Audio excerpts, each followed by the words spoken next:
Yo, yo, yo. Hey, this is for my kinfolk. This is for my kinfolk. This is for my kinfolk. This is for my kinfolk.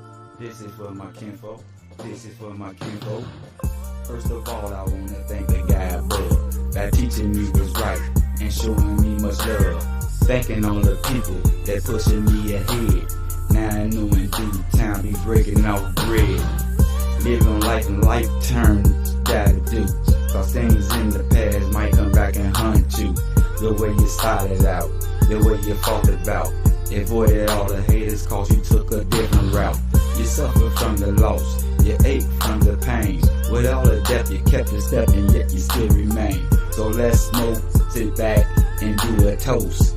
Not my family but you know to me as King Flo. Yo, this is for my kinfolk. This is for my kinfolk. This is for my kinfolk. This is for my kinfolk.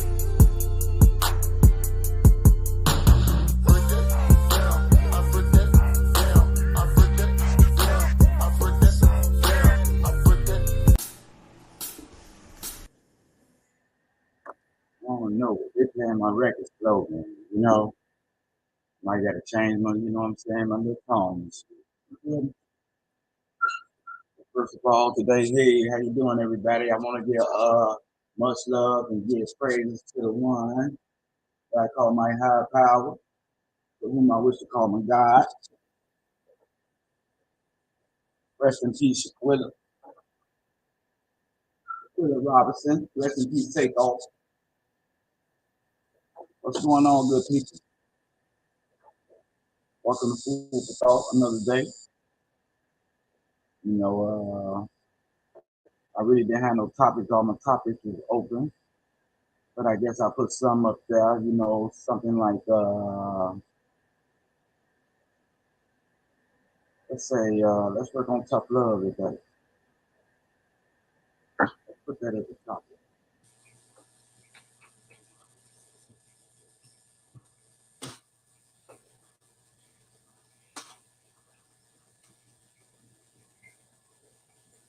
Let me see. Let me see if we can relate to this right here. Hey, but you can put the message on the message board if you want me to send you an invite or whatever you need to do. You know what I'm saying? Everybody, welcome to the topic. Let me get a few hicks out. You see a few of my people online. You know what I'm saying? And then we're gonna get started.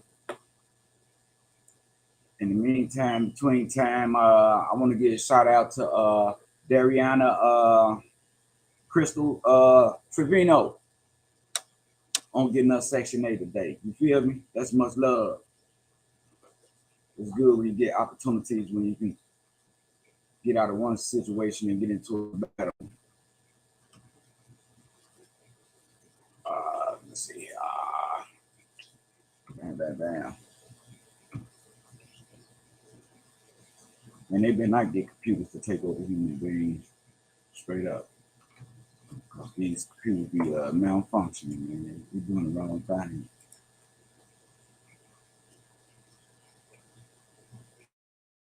Spell check that be on there and shit. You hear me? We from my people though, so we can have it and start this conversation. I say a lot about tough love. You hear me? Straight up. I'm dealing with tough love right now.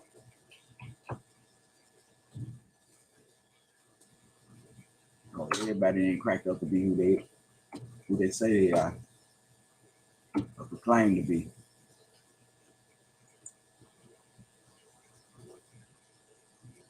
And send this off. Gotta get my people lined up, y'all. Hard in the body.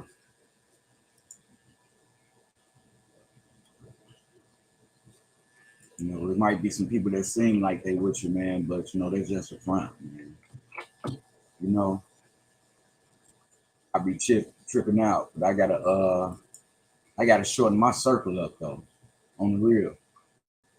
I got guys that don't came on here, guys that text me talking good, man, they talking good shit, but when I ask them to come on, it's another thing. But the next minute I see them on saying silly shit, you know what I'm saying? They're clowns, man. It's clowns. I ain't got no room for no clown. On the real. Straight up. You gotta deal with tough love all through your livelihood. You feel me? You know what I'm saying? Wait till my buddy get on. Okay, okay. Oh yeah, I gotta put somebody else up in there. I'm sorry. Put these people up in this room right quick, just in case they want to come out. They already be up there.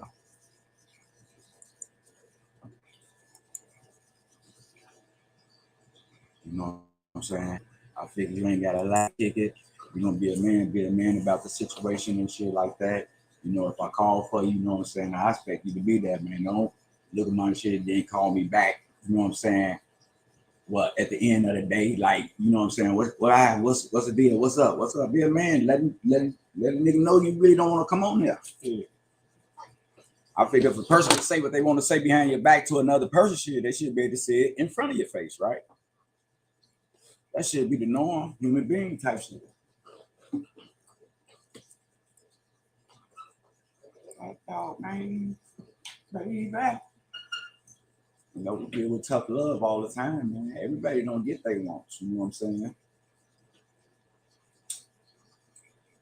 Especially when they not acting accordingly.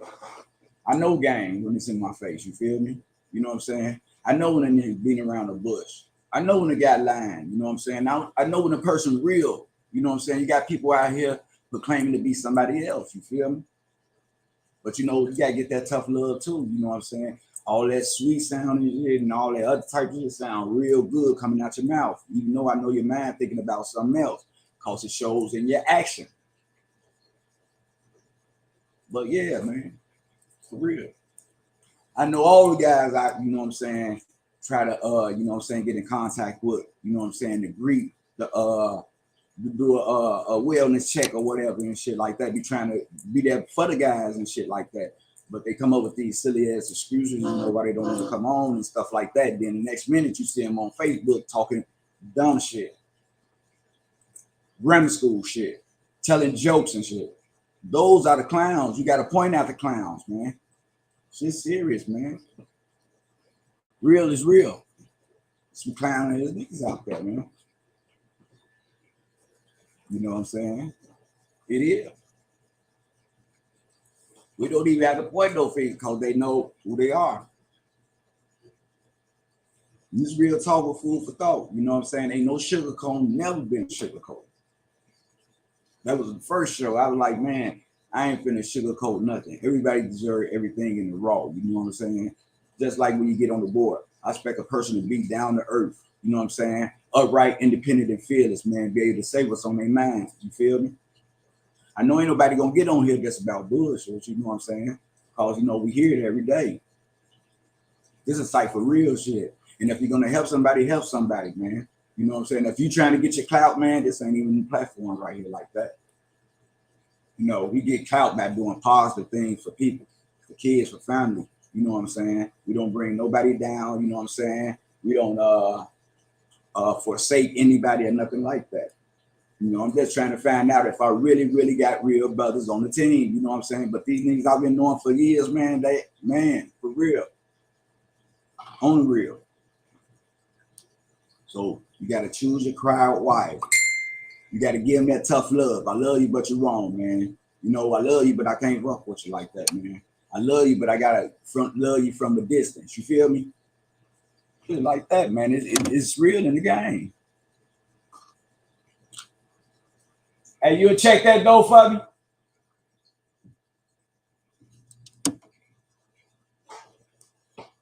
Yeah. On real, man. Real is real, man. Ain't no sugarcoat no more. Ain't no beating around the bush no more. Ain't no going to formalities, you know what I'm saying? Trying to tell a nigga how you is or whatever. Or, you know what I'm saying? Man, it don't work, man. It shows in your actions, man. It's what you do. You know what I'm saying? That's what's going on today. You know what I'm saying? We don't go about what we hear. We go about what we see. Because you can tell us anything.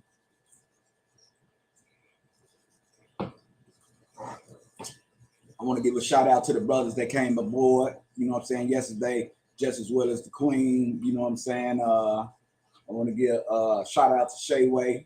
Thanks for coming on the show. I want to give a shout out to Crown Vic. You know what I'm saying? Appreciate your brother all the time, always. You know what I'm saying? I want to give another shout out to Chuck Kane. You know what I'm saying? For getting on the panel and stuff too. You know what I'm saying? I consider them guys philosophers. You know what I'm saying? They can be motivated and elevated whenever they want to. You feel me? Those type of people. You know what I'm saying? Made a few righteous be many righteous. You feel me? But really, you know what I'm saying? Today, yeah, we are focused on tough love, man. Sometimes, you know what I'm saying, we deal with tough love in our family too. You know, sometimes the parents deal with their kids with tough love, because, you know, sometimes you got to just walk away from things. You know, you can just work with things so much, you know what I'm saying, to have a passion and help things, but when it don't turn out your way, you know what I'm saying, that leave a person stressed out, you know what I'm saying, distraught, you know what I'm saying, because they gave their all. But you got people today that you're trying to help or push it back in your face, man. You know what I'm saying? In other words, let you know that you're not shit. You're not shit, for real. And whatever you're doing for them ain't shit, you know what I'm saying? And that's when the tough love take effect. That's when the people cry wolf and shit, you know what I'm saying? Talking about what they're gonna do, but never do it. You know, we known as procrastinating. Oh man. When somebody tell you who they is, like they say, believe them, man, for real.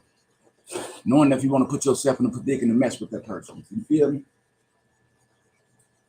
Because you consider to be the prize. Everybody can't mess with you like that. You know what I'm saying? You got to put yourself first for now. You feel me? As an individual, like I keep telling everybody, you feel me? You can't expect nobody to give off the same love that you give off, because those different people. They don't act like you. Y'all got different outlooks on life. Y'all gonna be different people in the future. Hell, y'all not gonna even be next door to each other in the future. You feel me? Y'all might be far apart. You know, once you get that feeling and you get that maturity, you know what I'm saying, going on with things, you're gonna want to move around. You're gonna want to see new things. You're gonna meet new people and things like that. You know, and sometimes you got to get that tough love up to the people that you don't grew up with, don't been with them for 15, 20, even a lifetime and shit like that. You know what I'm saying? Because y'all not on the same page. You know, you still can love that person, but love them from a distance. You know what I'm saying? Know how y'all relationship is. You know what I'm saying? Knowing if you can trust the person. Knowing if you want the person around you or whatever it is. You know what I'm saying? You already supposed to know your limit with a person. You know what I'm saying? Soon as you see their face, you're gonna know their MO. Like I could look at some people and say, oh, they're a thief. Oh, they're a hustler. They sell drugs. Oh, they good people. She trustworthy. You feel me? You're gonna have that already validated in your mind, you know what I'm saying? How that person is, and it's up to you to choose if you still want to hang around that person. And we usually do. We choose to hang around with people. You feel me? For what reason, I don't know. You know what I'm saying? But today I'd rather be growing instead of going backwards on some bullshit, you know what I'm saying, that I know that's gonna happen. You feel me? It's all about a thought process. You know, all the people that I call, you know what I'm saying, to join me on the conversation, or just to say hi, you know what I'm saying, it's okay, keep the same energy. You feel me? All that, the BS you be talking, all the good measurements, man, all well with that. You feel me? I accept that. Likewise.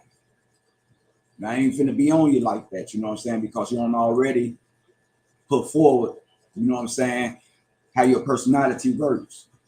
You know, especially with me. Your personality supposed to work different with people, right? Well, you showed me. You feel me? All you guys, you know what I'm saying, call yourself my brother or whatever, you know what I'm saying? No, it's not like that anymore. It's not like that. Real talk coming from the man, you feel me? You know, because a real brother will be there for their brother. You know what I'm saying? They wouldn't forsake their brother. You know what I'm saying? I ain't finna sugarcoat it. Got to keep it real. You know what I'm saying? Because when somebody come up to me and ask me to do something, man, I don't need to come up with no excuse. You know what I'm saying? I don't need to go in no acting bag and come up with a nice excuse and act a different way, a way that's not me, in order for to give my answer or whatever I need to do. Man, before anything, human being, for real. You know, we're gonna keep the BS with the BS, and we're gonna keep the realness with the realness. You know, when I talk to you, I already know automatically if you're on BS or not, if you love yourself or not. You know what I'm saying? If you wasting lifetime or not. You feel me? There's a lot of these out here on borrowed time, for real. They acting a fool, saying silly shit, scared to grow up. You know what I'm saying? Man, it's crazy. You got to watch who you call your friends today. Food for thought, real talk. You know what I'm saying? Today's topic is tough love.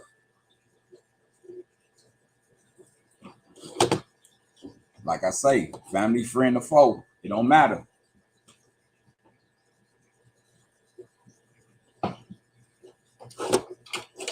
don't know where my people at, but you know what I'm saying? You know, they say you can count on good people, but you know what I'm saying? I'm on 3 platforms anyway because, you know what I'm saying, it's room for new people. You know what I'm saying? Some circle closes while some open up, just like doors. You know what I'm talking about? But you got to know which circle is greater or larger than, if you know your mind. You feel me? It's a greater than or larger than sick. You know what I'm saying? Symbol that we used to use. And we go with the multitude. The multitude of, you know what I'm saying, positivity. Because it's a big circle for me right now. That little circle, I'm ready for them to disappear. Because, you know what I'm saying, if you're not with me, you're against me. That's how I feel. You know, there's plenty stops on this train. But if you're not willing to, you know what I'm saying, get on this train and take this ride, man, you need to get up off the train. It's plain and simple. Speaking from an adult point, you know, things don't get real serious where people trying to, you know what I'm saying, go the right way in their lifetime today, you know what I'm saying, to have a good life. Ain't no room for BS. Plain and simple. You know what I'm saying? I don't beg nobody to come on the show or nothing like that, but you know, I got real people that come up here on real shit. They got real things going for themselves, you know what I'm saying? And I give them people thumbs up, you know what I'm saying, for doing the things that y'all do. That's much love. On the real. Got to get credit where credit due, people. What's going on, cuz? Mr. Lewis Matcham, much love to you, cuz. I see you. When you gonna start? You through selling your items and everything? I ain't been seeing you selling items for a minute. You had took a break. I know you usually have all different type of designer purses for the ladies and everything and stuff. I just want to let you know, whenever you get your little stock in or whatever and stuff, come online and display some of them and stuff. You know what I'm saying? Promote yourself. Because you're always welcome. I want to give another shout out to my little cousin, old Molly Mall. Where you at, baby? You probably got a hangover right now. But if your birthday ain't no wood, there ain't no wood, cuz continue on, man. Just stay out of trouble and be safe, man. I think he got a little party going on too. Let me see if I can find it right quick.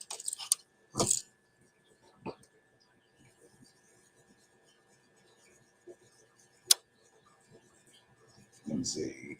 Bam. We got it on.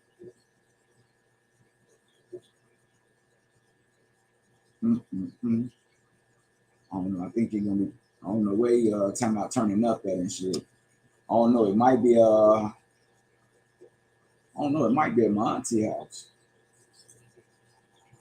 Now let's see. Rented a joint or something. But I will let you know in 1 minute. Just in case y'all need somewhere to go today. Only for, you know what I'm saying, peaceful people, y'all. Only for peaceful people. No bullshit.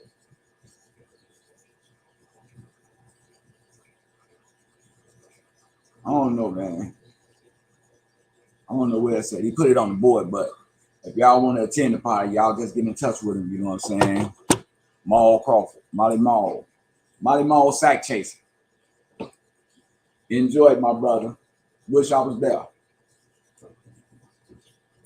I got a few people coming online today. You know what I'm saying? As always, you know, topic really be open and stuff like that. So, but I'm gonna focus on tough love today. You know, also we deal with that. Some people deal with it every day.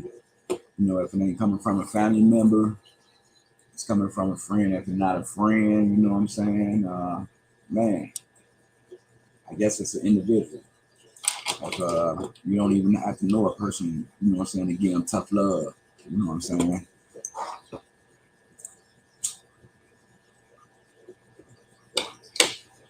But food for thought got up and coming things, you know what I'm saying? I choose to wait till next year for a brand new start off. And I think I'm doing the right thing. You know, this is the end of this quarter right here. Another quarter finna start for next year. So, you know, I just need to get the calendar straight.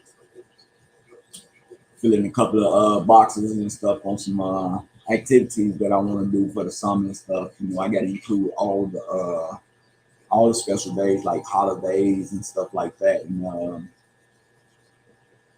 probably civil rights leaders' birthdays and things like that, like Martin Luther King. You know, Malcolm X. You know, just have something, you know, for the kids to do and for the adults to do. Maybe go to the park, you know, barbecue, you know, pass out a few plates, something like that. I want to do some stuff with the homeless. You know, that's why I'm glad I still got my van. If everything turned out right, I'm gonna go ahead and get my van. I'm gonna get it wrapped. Get it wrapped with my company, the Food for Thought name on there. I'm gonna hit the streets of Vegas and hit some of the homeless areas and pass out some things to the homeless people and stuff like that. If it's anything from a cup of chili and crackers to, you know what I'm saying, some warm blankets and stuff like that. You know what I'm saying? That, you know, I can't take some toiletries and pass out some toiletries and stuff like that to them. Things like deodorant and things. I don't know where they go to wash up and stuff that. You know, but you can't give them some deodorant. You know what I'm saying? You can give them toothbrush and things like that. You know, they can always get a bottle of water. Cause I'm out of water as well and stuff like that. Water where they can brush their teeth and everything and stuff like that. You know, just little necessities. Cause anything helps. You know what I'm saying? To somebody who don't have anything. You know what I'm saying? I done been in that predicament so many times in my life. You know what I'm saying? And sometimes going through things like that, man, will bring a person suicidal, man. You know, they be like, what their purpose is on earth, man. What are they living for? You know, if they ain't got nobody behind them to push them, you know, to help them out sometimes, to give them good advice and stuff like that. Some people go into an emotional breakdown and things like that. You know, that's when they accumulate, you know what I'm saying, suicide and stuff like that. You know, feeling that don't nobody care for them and stuff like that. You know what I'm saying? But I'm here to let them know, man, if you go through something like that, you're not just, you know what I'm saying, man, you got people out here to care for you. You're not just here wasting time. You know what I'm saying? And if you ever going through something like that, man, you know, I'm gonna put my number up. You'll be able to call me, man, and we'll be able to talk about it or whatever and stuff like that, man. I just want to do my part. And if I can say something that'll turn the thought around, you know what I'm saying, from suicide to living, you know what I'm saying, man, you gonna give all, man, we gotta give all the glory to the man upstairs, man, just for working through me, you know. But people do go through it and stuff like that, and we need to attend to them people. And I can go by experience because, you know, I've been down and out, you know what I'm saying, a lot in my life and things and stuff. And you just had them crazy thoughts, man, you know. It also can be, you know what I'm saying, you going out breaking laws and stuff like that, you know what I'm saying? Breaking into people's cribs, robbing people and stuff like that, man. Sometimes people be thinking like they only got one life to live and shit, so they gonna live for the now. You know what I'm saying? Not ever thinking about tomorrow, that they can be successful and stuff like that. You know, in other words, you know, we tend to give up on life real fast, you know, when things ain't going our way. But you know what I'm saying? It's what thing we gotta deal with. And I think it's a problem, it's a hard problem for everybody to deal with, and that's patience. You know, I learned to deal with patience, you know what I'm saying? Because expecting and depending and all that type of stuff will give you, man, will mess you up because you'll be expecting it at the time that you want it, but it don't come. You know what I'm saying? That's an attitude. You know what I'm saying? You be expecting somebody to do something for you, you know what I'm saying? They say they're gonna do it, but they don't wind up doing it. You expecting it, you know what I'm saying? And it don't wind up happening. Attitude. You know what I'm saying? A lot of people procrastinate and all that type of stuff, you know? And that's where tough love come in, man. You gotta know that those people really there for you. If I know somebody that really ain't for me and stuff like that, man, why would I, you know what I'm saying? I'm not gonna hang around. You know what I'm saying? I ain't gonna even bring them up and stuff because they don't have me and they best judgment. You know what I'm saying? So why should I have them? That's what Malcolm X preached, Afro and 9 at 242. Turn the right cheek, huh? And it's real, man, because people will take your niceness for weakness and stuff like that, man. People will pull the wool over your eyes to try to fool you, to try to trick you into to believe in who they are. So we got to be mindful today, man, for real. You know, this millennium thing right here to me is all about knowledge. You know, and if you ain't smart enough to keep up with my conversation, you know, I ain't gonna be around. You know what I'm talking about? You know, I was taught to hang with the winners, and if you can't teach me nothing, why, man, what do we have in common? We don't have nothing in common. It's a different dialogue for different people, different conversations for different, you know what I'm saying, for different groups. Some groups like playing and shit. You know, you got older niggas out here that's in their 30s and 40s that's still telling jokes, playing and shit like that. Not doing it for no career, just doing it, just wasting time. You got people out here doing it for real, trying to make a career out of it. You know what I'm saying? Just doing it for the right reason. But you got these other clown niggas out here that's, you know what I'm saying, just clowns, man. Those be the ones making us look bad because they don't have no outlook on life. You know, telling jokes get them passed. You know what I'm saying? We're about education. We're about the workforce right here and everything. We're about helping people and helping others. You know what I'm saying? As far as our culture and everything, man. And old guys put people down, talk about people, put people on, you know what I'm saying, belittle people and, you know, things like that. You know, those people, they got a whole lot going on in their life as far as family and everything. All those people gonna be in one group though. They're gonna be arguing and fighting each other. So you're gonna be the one that get away with it because you separate yourself from it. You put that tough love into it, even though you blood or whatever and stuff like that. And everybody expecting you by you being blood to act a certain way, to show up certain time or whatever and stuff like that. It don't supposed to be like that anymore. It's all about dependency. It's who you take to be your close ones today. people that you can depend on, people that got your back, people that's gonna push you forward, people with a purpose. That's hard to find today.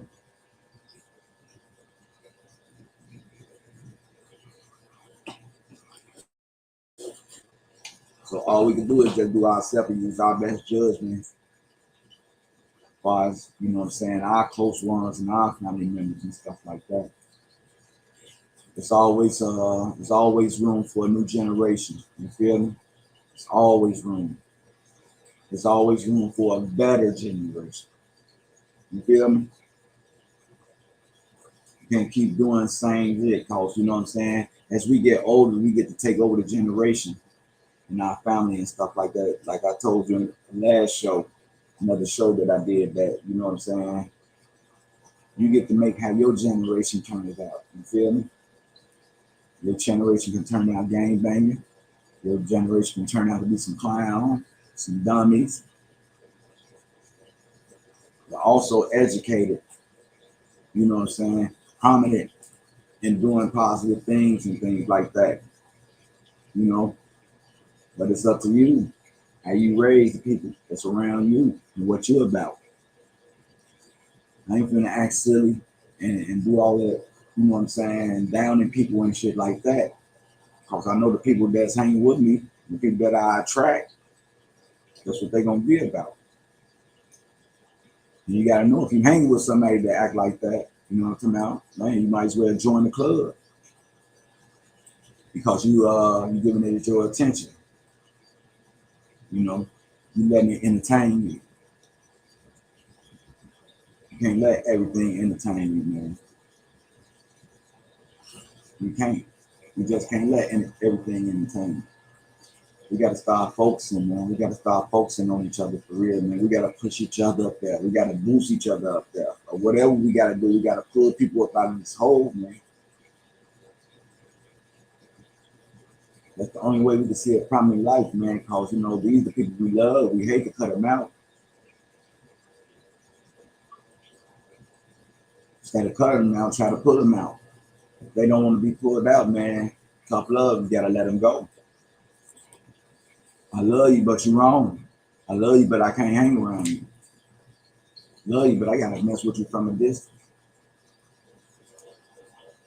You know? And sometimes you got to know them things, especially if you positive and determined about life and things like that. Everybody don't talk about it because everybody not determined. You know, you got roots that grow on top of the grass. You got roots that's not, you know what I'm saying, that's not planted really, not grounded, not rooted. You know what I'm saying, but on top. But you do got some roots that grow deep underground, that sustain and hold a position of steadiness for the rest of the tree. You feel me? Everybody can't do that. So some roots grow above ground. You know what I'm saying? And those things you got to look at, you know, especially in your generation. Because you can mess up your whole generation. You and everybody around you can end up being nothing. Being that one that cried wolf. And then when it comes time for the help, who gonna help? You've been crying wolf all this time. Saying what you want to do, but not doing it. Acting a certain way towards people. Not giving their respect and everything. But now you in the bind 5 years down the line. And those same people that you belittle, you're gonna need their help. Maybe pushed across the street in a wheelchair. Maybe need a body part. Maybe be short on your rent. They might have to save your life one day for some guys or some females you ran into that they just happen to know. But they know what they about. And they know what you're about. That person might just save your life one day. You keep them people up off your ass. You feel me? You never know how a person is and what part a person gonna play in your life down the road. We still alive. We still got time. Shit gonna still go on. Even if it's to you, you know. That's why we gotta think ahead now. You know, we gotta embrace those people instead of, you know what I'm saying, mistreating those people. You feel me? Because you never know. Your worst enemy might save your life one day. You know? It's a thought process. It's on how you think. If you got stinking shit gonna come your way. You're gonna end up being a stinking person. You know, I'm pretty much, you know, up on the tough love thing. Like I said, don't happen to me. Shit, now, you know, it's my turn. It's my turn to be for real now. It's a lot of tough love going around. You know, I don't been on my own so long, taking care of business without, you know what I'm saying, without the help that I had asked for and shit like that. You know what I'm saying? Being stiff-armed and pushed away and things like that. Having to sit down and coincide with myself and recollect my thoughts and everything, coming to a conclusion to where the circle got to close. Everybody ain't gonna beat everybody no more. There's got to be a change for the better. And that's what's got to take place. You know what I'm saying? I call it tough love. Or some people you got to leave alone. You know what I'm saying? Some people you got to stop the foolery with. You got to let them know I'm done. I love you, but you're wrong. We on different pages. You know, we ain't out for the same thing. We ain't out for the same likes. We definitely don't get the same hearts. You know what I'm saying? Heart and like is different. When you heart some shit, that means you got love for it. You can easily like some shit just to make a person feel good and pacifying. You know, when I heart people shit, I mean it, you know. I give them a heart, much love. Love what you're doing. Love you. You know what I'm saying? Love it or whatever.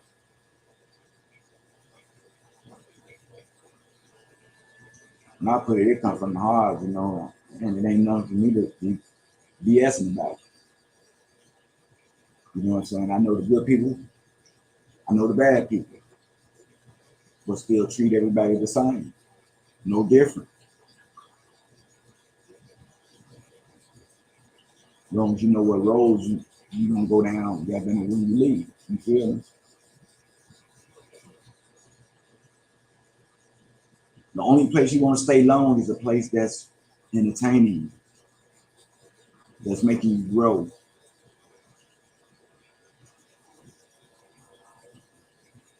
Any other place, man, hang back.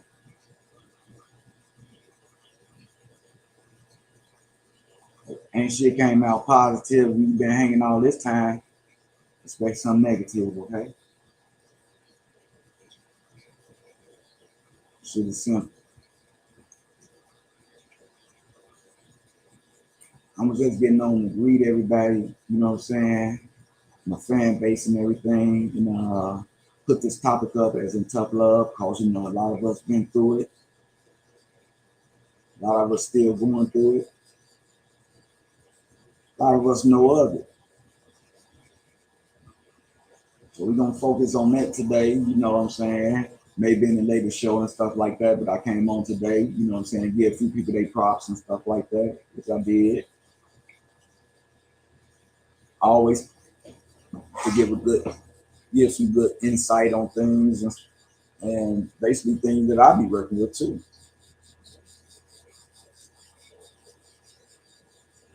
We get on here, you know what I'm saying, and explain what they working on and stuff. It be subliminal at times and stuff like that. But you know, if you're knowledgeable, you'll understand where they coming from. But most of all, you gotta listen.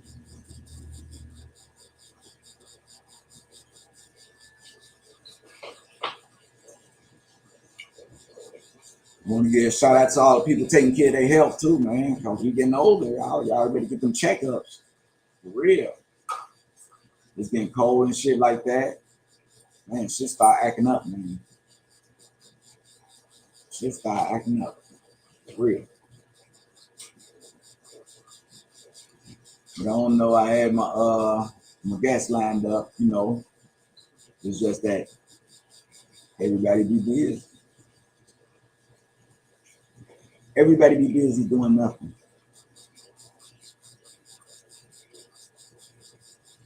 That's where the tough love got to come in.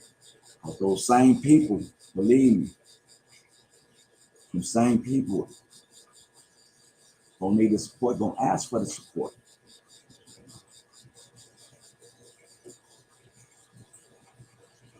For sure. They gonna do it.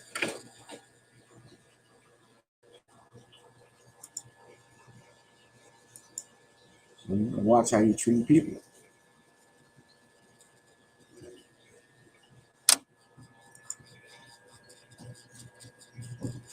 Real talk. And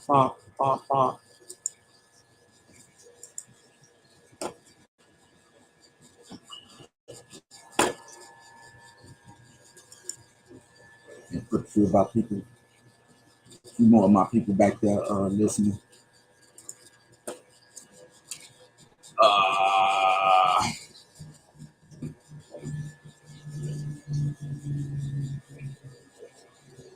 Okay. Oh, I gotta see.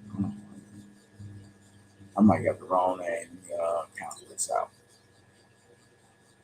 Yeah, I might get the wrong name. No, I gotta do something else. But yeah, see dog, whenever you get time, man, you more than welcome, man, to display your product, man. Show the people what you're working with. Hey, cuz, how you doing? Long time no speak. Let's see if I can get you. Get you.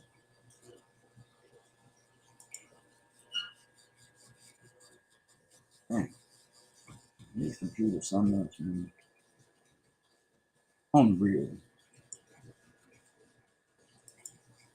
Cuz, what you on? What you been up to, Tawana? You open the shop back up yet?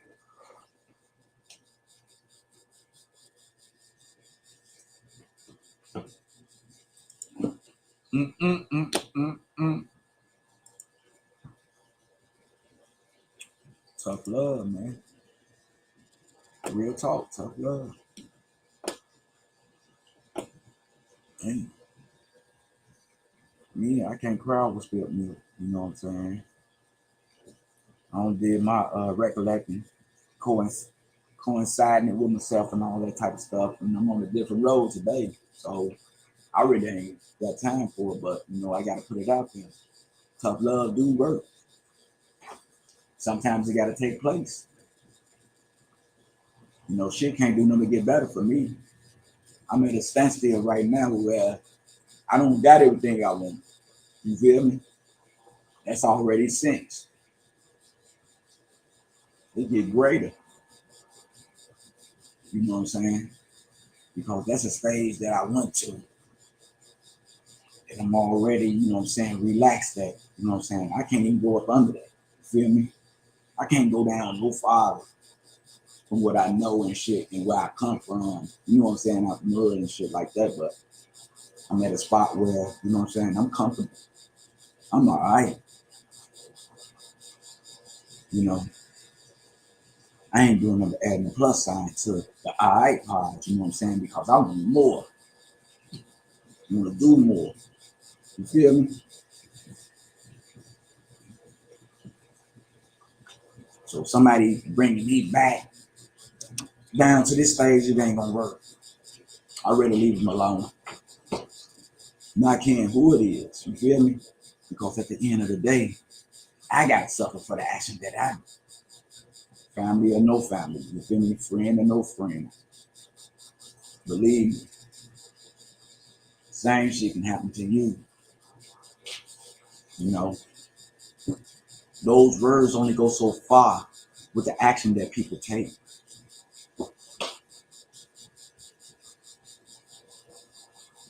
If you my real brother and you treat me like shit, you think I love that? No. That's the honored position that you're supposed to have already with your loved one or whatever and stuff like that. You feel me? Everybody don't feel the same. Everybody, you know what I'm saying, don't display it either. Some shit you gotta point out. Or some shit you ain't gonna realize it until something drastic happens in the family. It could be a matriarch keeping the family together and everything is love. But as soon as that matriarch passes and stuff, you get to find out who don't like you and who do like you. You feel me? That's where the family, you feel me, separates and everybody go their way and shit like that. You know what I'm saying? If you miss, you get a call. If you relax into hanging every day with a person, y'all gonna hang, y'all gonna keep in touch and shit like that. If y'all don't, it was never meant to be. Even if it's family. Everybody got their own life. That's another generation of blood. You know what I'm saying? Family gonna be a little closer because they family orientated.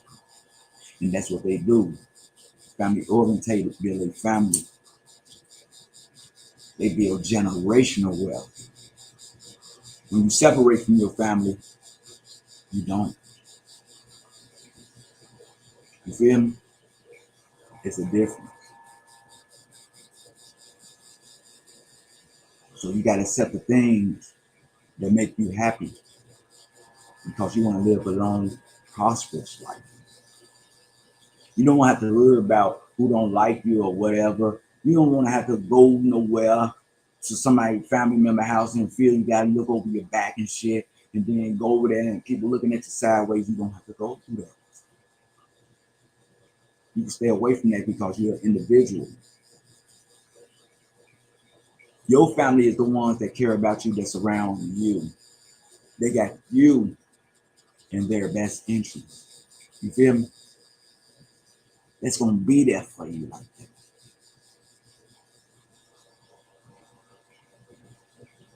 You got family want what you want. You got family that envy you.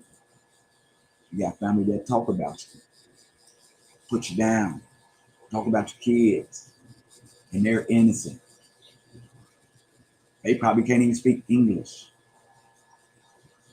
but that's what happens. You know, today I don't listen to the rhetoric. I look at the person. I look at the person and what they stand for. Then I look at the situation or what's going on. It's up to me to reevaluate who's right and who's wrong.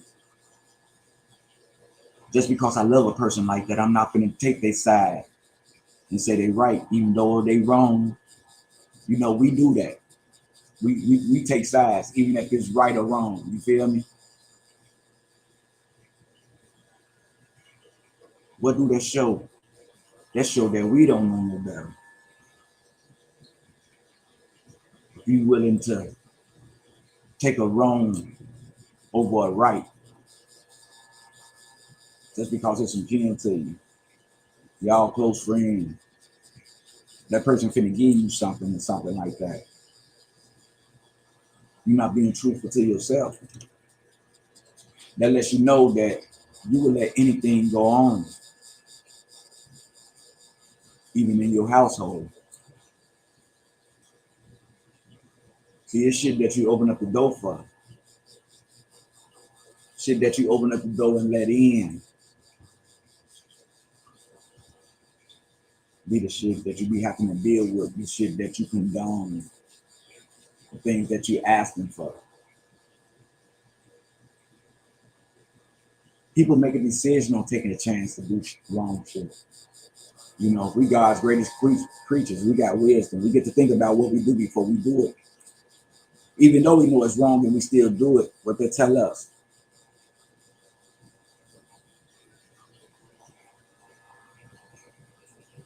You know, and sometimes we look at other people who have been through the storm, been through the mud and everything, and don't accomplish shit and shit like that, and we ready to take it from them. Because we're not knowledgeable with knowing how to get it. In other words, we some clowns. Dummies.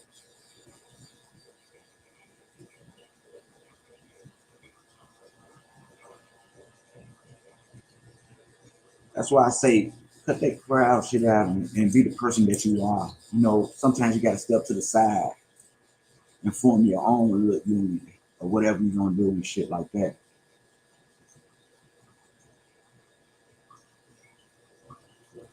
To make a long story short, 15 fucking clowns can't fit in the phone booth.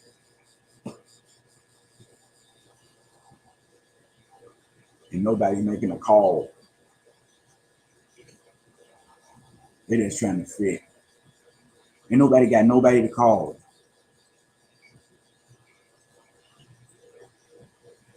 "15 clowns in the car. Ain't going nowhere. Ain't going no motherfucking way.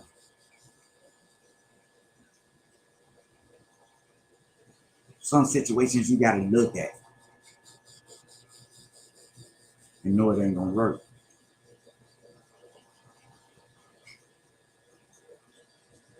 You gotta step off into the other side. You gotta do it by yourself.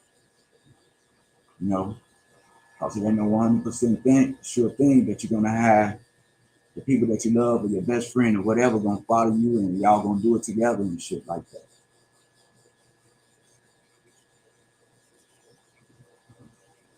See, they gonna push you to do it. They're gonna join you to do it. They ain't gonna like doing it. They don't want to do it. They're gonna stop you from doing it some type of way, even if they got to go through the back door.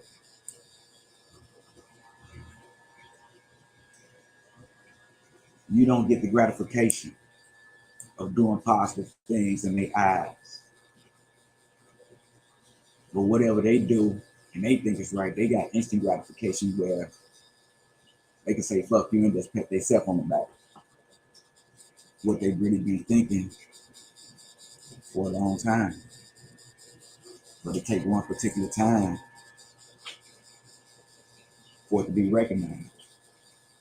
Somebody got to come into some great, some money or whatever, publicity or whatever. That's when you see those people again. The same people that try to bring you down when you didn't have shit. Now imagine having something. Would you still want to be around those people? Sometimes you got to ask yourself them questions. You know,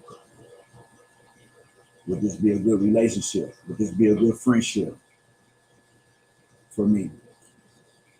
My family, my well-being, my outlook on life. Is it going to damage me down the road? Is this person gonna be in so much shit where it's gonna distract me from getting where I need to be?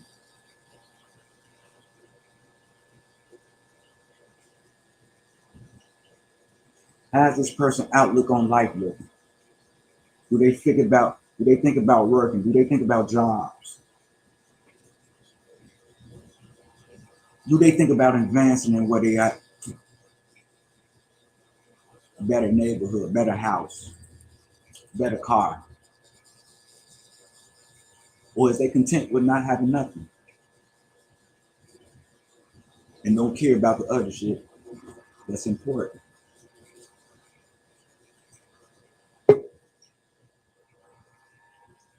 It's up to us to reevaluate the situation.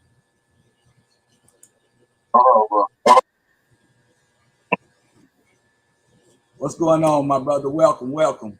What you doing? Shaving your head?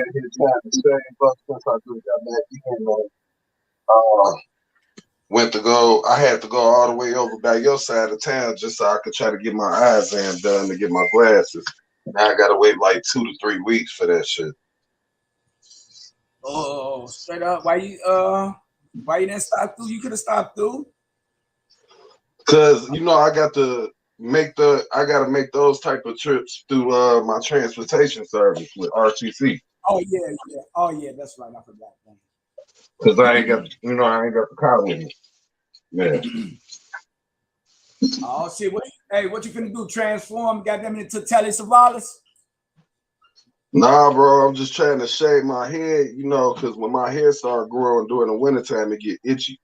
So hey, you know who Telly Savalas is, don't you? Yeah, I know that name. Who is he? I know the name. I ain't gonna say I know everything about him. Telly Savalas is Kojak. Oh shit! No, you didn't try to go in on me like that. Kojak, baby. Hey, that's my man. Who you love, baby? All the time. So, hey, that was my grandmother's favorite show, man. Kojak was a cold man. He was cold. Hey, you know, I grew up watching that shit with my grandparents. That's why I said I know the name. I just couldn't think offhand where it was. When you said Kojak, I knew exactly who you was talking about. Yeah, the detective used to have a lollipop in his mouth, bald head, goddamn it, come around, and he's so slick. He's so, yeah. You said it, yeah, baby. You know what I'm saying? Yeah. He got his words. Straight up, he was cold. Oh yeah, trust me. Him, I'm already knowing that. Who else used to come on? Beretta. Who? Yeah, Beretta. Oh, Beretta. Oh yeah, I remember that. Yeah. And dude that played on Hunter as the sidekick. Yeah, the black dude. I used to look at all that shit, the Untouchables, goddamn it, all that shit. Boy, hey, you went old school for real with it. Yes, sir. Straight up. Man, those how your day been today, beloved? Pardon the body, because I ain't asked you that. You know what I'm saying? It's been great. I got up late, you know what I'm saying? I had not too long. I've been keeping some late hours and stuff like that, you know. So I ain't mad at you shit. My flower finna go to a dance. My flower finna have a little go to a little sleepover with her homegirls from work and shit. So I'm pretty much trying to figure out what the fuck I'm finna be doing for the day. You gonna be mobile? Huh? You gonna be mobile? You gonna drop off? I doubt it, because I don't know how far she got to go. That's why I was gonna see when she get back. Because depending on how far she got to go. If she got to go far, she gonna end up taking the car. But if she's somewhere close by, I'm finna jack her for that. Let me know. Because I refuse to just be sitting in the house. Yeah, you know, I don't do no lot of drinking and shit, right? But I'm a, you know what I'm saying? If you come out, you know, I still got that Patron.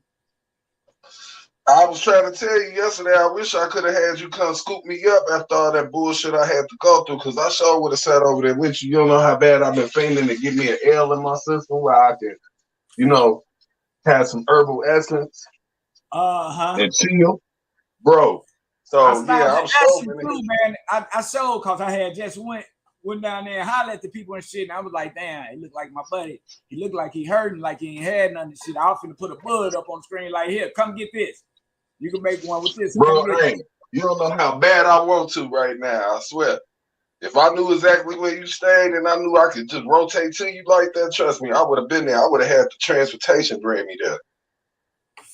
Yeah. The only thing about that is I think for stuff that ain't dealing with doctor's appointments, I think they make me pay for it. Yeah. I'm thinking about bringing one of my plants online later and shit. You know what I'm saying? Because I was trying to get a growing crew together. You know what I'm saying? So we can grow. You know what I'm saying? Everybody had grow like, yeah, like people got ladies got tea parties, book clubs, and shit like that. You know, I can have a grow club.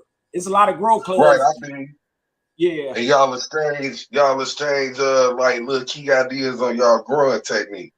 Yeah, all type of stuff like that. I know once you're going down your timeline, you be seeing weed and stuff. You know what I'm talking about? Weed posts and stuff from clubs. Yeah. Oh yeah, bro. Trust me, I know where you coming from with that. I've been wanting to do that myself, and it was so bad. I'm good at growing. I was gonna bring one of my plants on thing, but I might bring it in a few days when it's ready, so I can cut it down and everything, show people how to get down and shit like that. You know what I'm saying? Drawing. Chop the whole tree down. Part of the body, if you see me doing a lot of moving around, where it's like Go like ahead, man. Just don't cut yourself, brother. It's cool. Oh no, I ain't gonna never do that. I've been doing this too long to be cutting on myself. Hey, don't never say never, brother. You know what I'm saying? Ain't nobody perfect, brother. Let me let you know. Yeah, I guess you're right. I guess you're right. It ain't the first that one slip or that one failed razor where I get cut. So you're right about that. Yeah, because you know, all doctors can't save life, just like all teachers can't teach students. Students fail too. Lawyers lose his cases, all that shit. You feel me? Yes, sir. Nobody perfect. Everybody, you know what I'm saying, got to accept a loss. Look at Elon Musk. Everybody got a set of flaws. Hey, did you see that demonstration I sent you? Oh, yeah. With the honorable minister? Yeah, I think, hold on.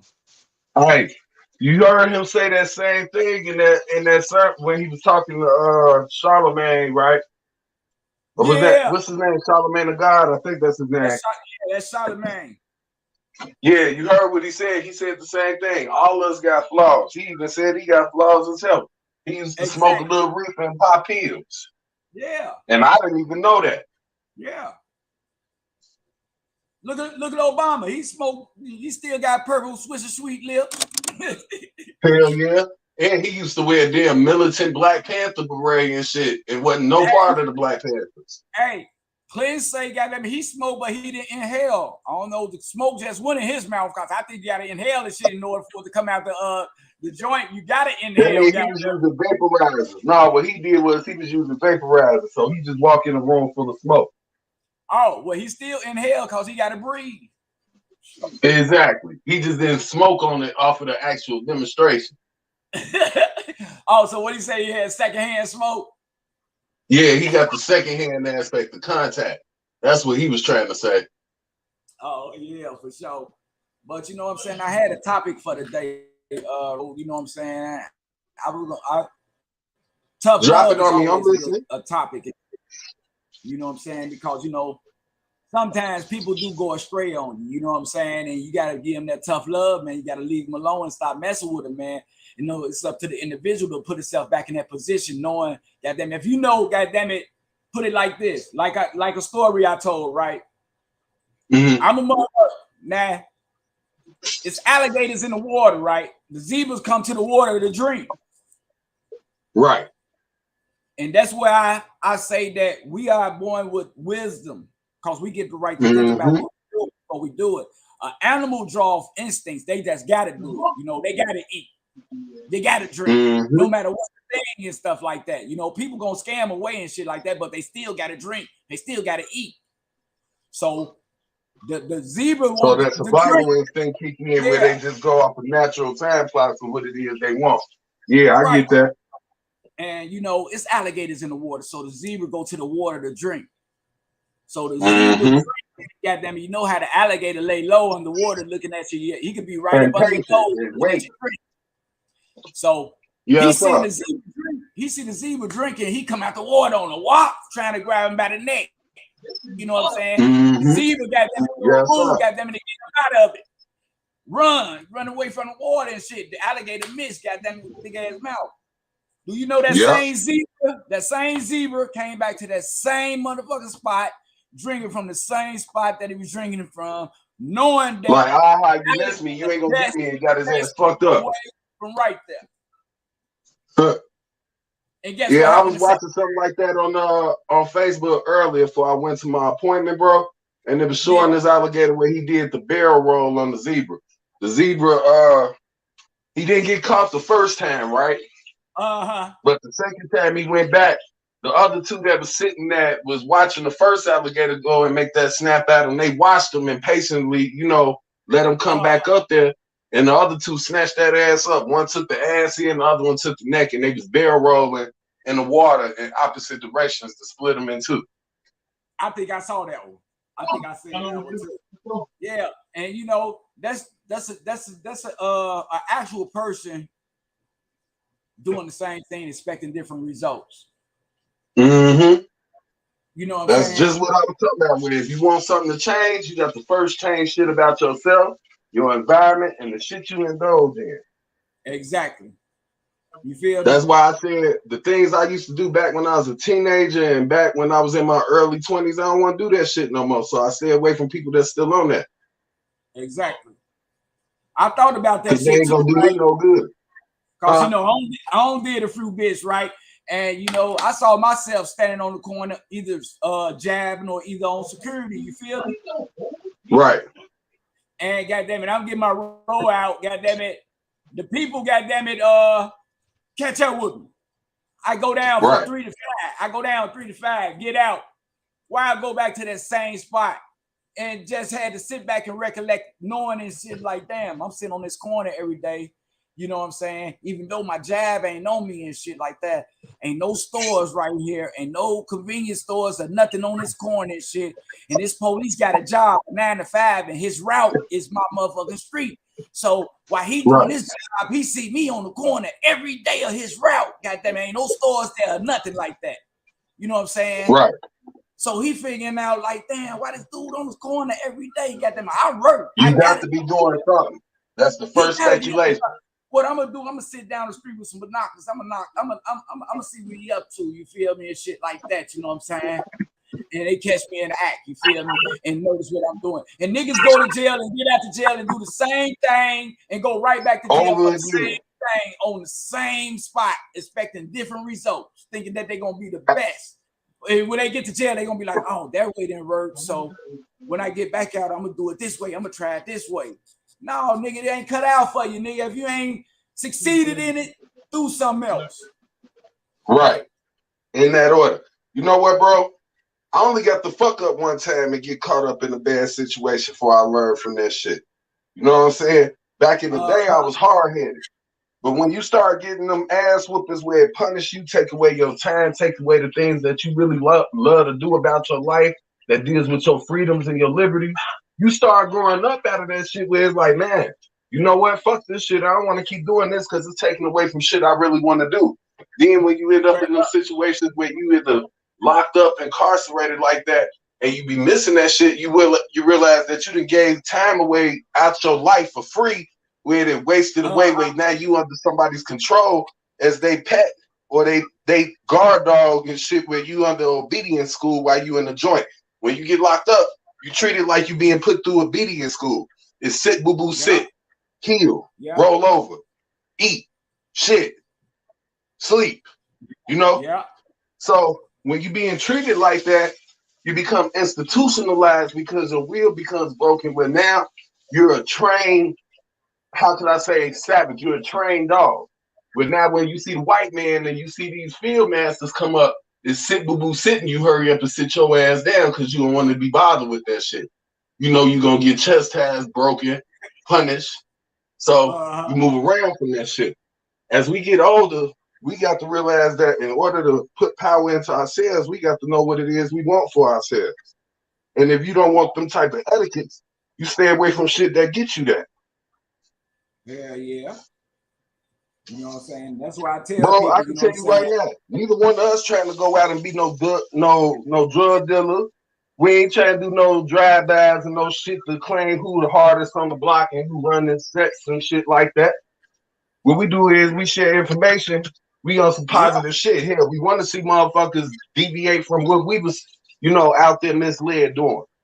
Right. But until a person can learn from our mistakes and know how to apply the lessons that we teach from our mistakes, they ain't gonna never grasp the lesson. So sometimes, you gotta let a motherfucker go and bump their head and bump their head and bump their head until they keep getting so many hickeys that they start remembering the lesson from it, where they don't want to do that shit again.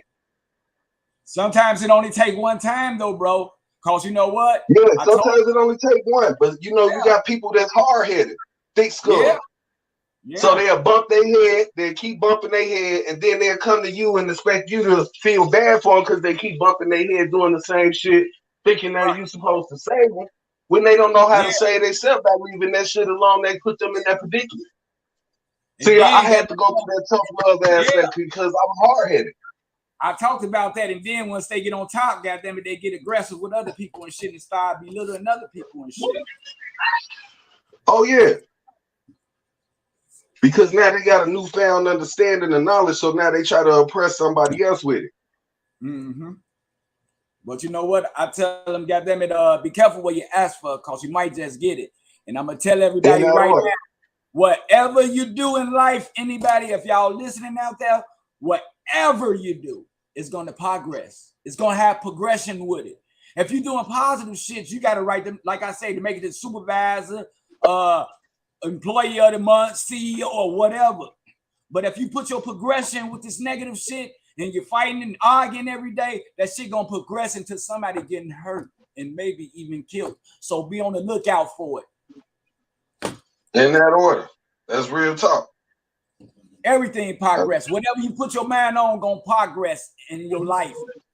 You know what I'm saying? Bro, if you think about money, you know what I'm saying, in a positive way, that's what you're gonna be around.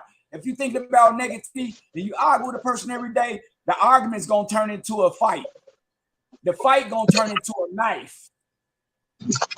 And the knife gonna turn into a light, god damn it. You feel me? In that order. You feel me? You know what's real funny about it? A lot of people think the way to change their life is by getting a lot of money. You know how many motherfuckers rich as hell and still are miserable? Dumb too. Dumb. Dumb as hell and don't miserable. Know how to spend money. Don't know how to invest money. You feel me? Yes, sir. And be dumb as hell, miserable, and they go crazy off that shit because they got all this money and don't know what to do with it. So they try to be flashy so they can stay in the limelight instead of investing that money. I remember a long time ago, I forgot where I read this. I think it was in one of the Reader's Digest articles, but it was saying that when black people get rich, they're how can I say? They're steered, or should I say, guided into being selfish against their own when they get that money. If they put too much money into the black communities and they people, motherfuckers start finding ways to shut their projects and their programs down to demonize their character, because now you empowering economics that is basically building the consumer report as far as for these markets and these corporations. Black people are the biggest consumers on the planet. Yeah. You draw? And you know what? If you destroy the market by empowering them with an enterprise and economics, you fucking up these white folks and these Jews' money. The Zionists.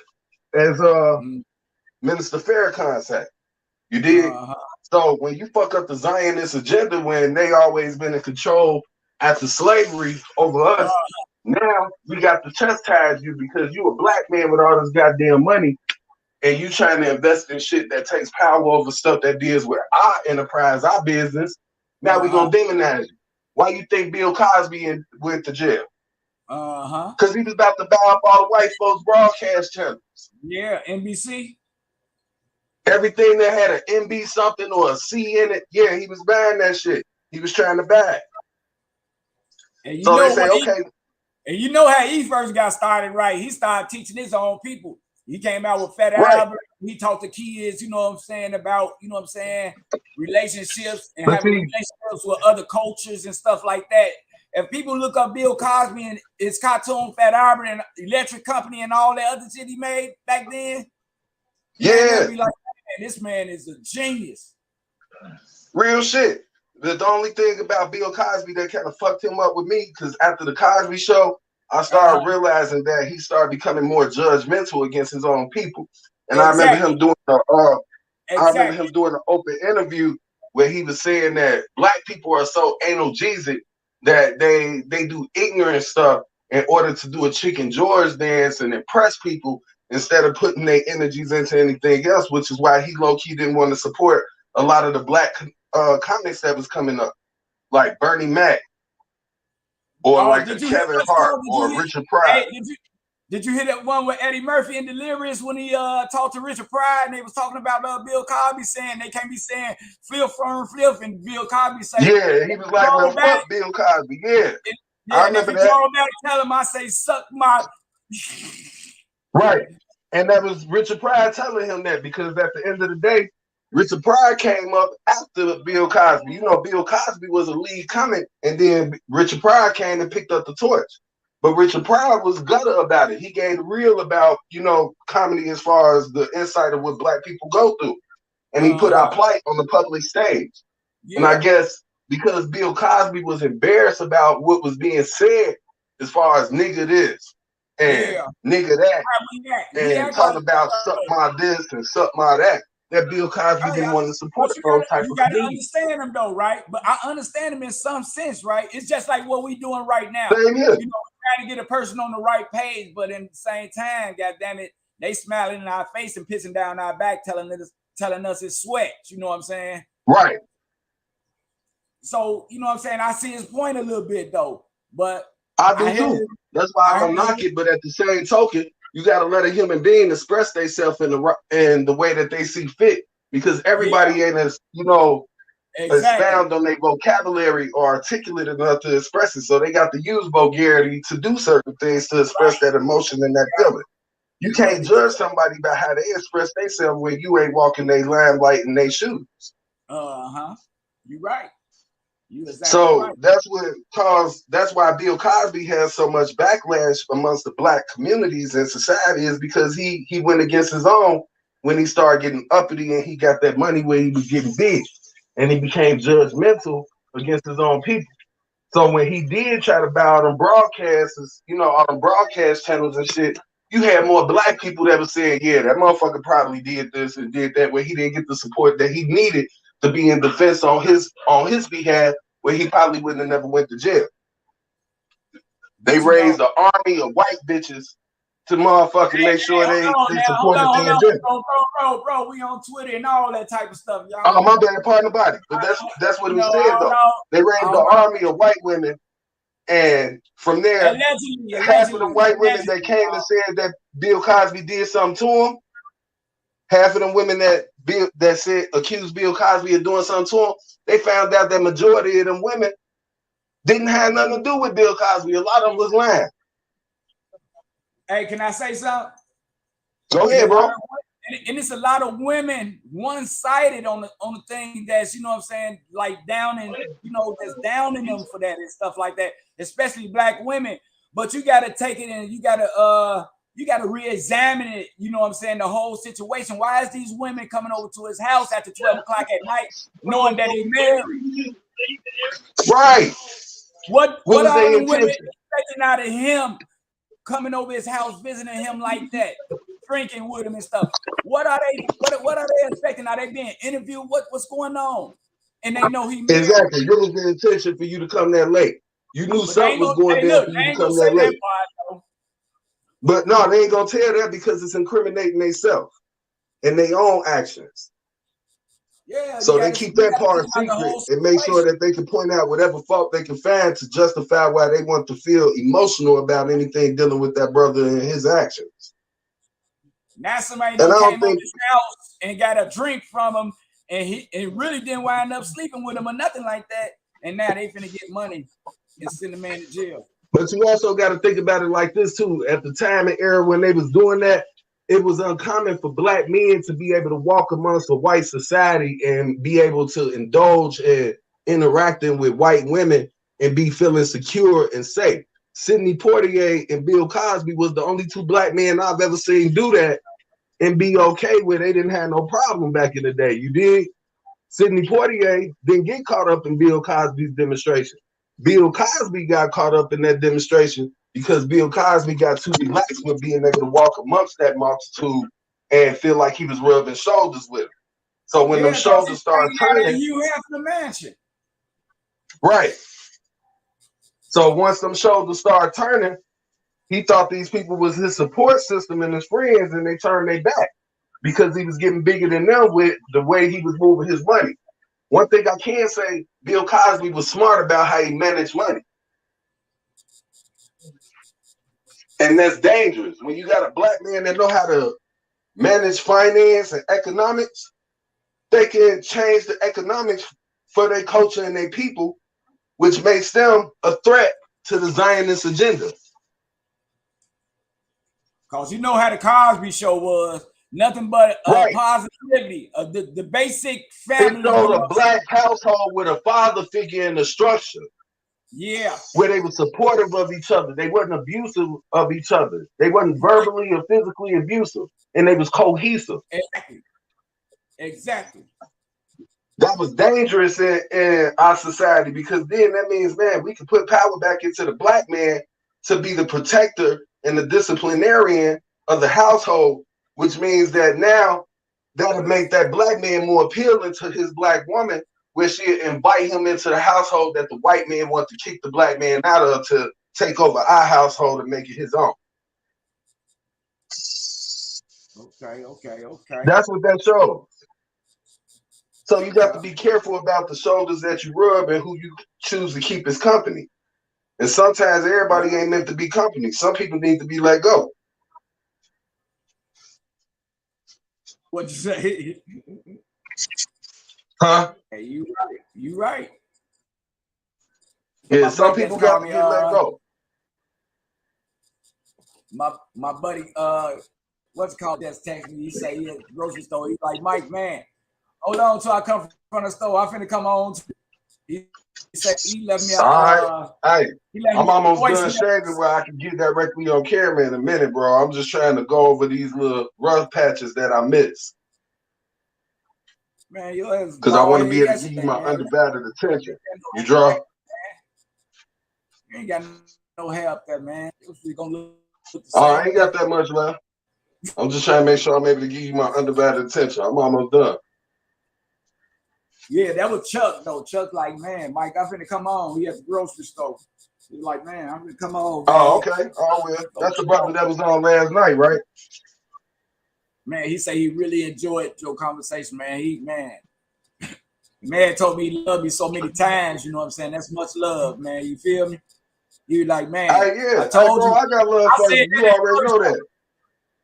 I said that at first. I say, man, once y'all two get together, you and him like that, I already know how the conversation gonna be. You know what I'm saying?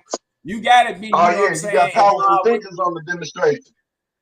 Yeah, you gotta have your third hated, man. When y'all got, man, you gotta, man. You got to be conscious, for real. Bro, you know what? I realized that the stuff that I've been taught from a child up to the age that I am now, I've been getting groomed in a, how can I say, in almost like a street fashion. You dig? And the people that I admire the most out of history, like Marcus Garvey, Malcolm Shabazz X, you know, people of that nature.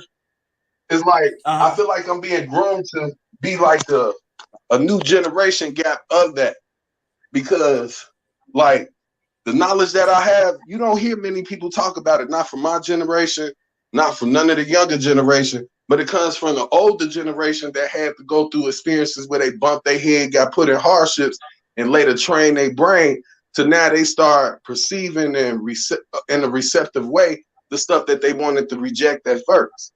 Why we promote this, you dig? A lot of the old heads was once the young dudes, the young niggas, as you say, the ones that was in the street. So they was rejecting that at one point in time.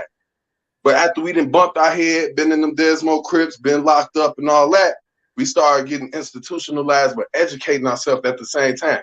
Why you think they don't want you to go through school in jail no more, or use books and stuff in libraries? They trying to take that stuff out the penitentiaries, along with the weights.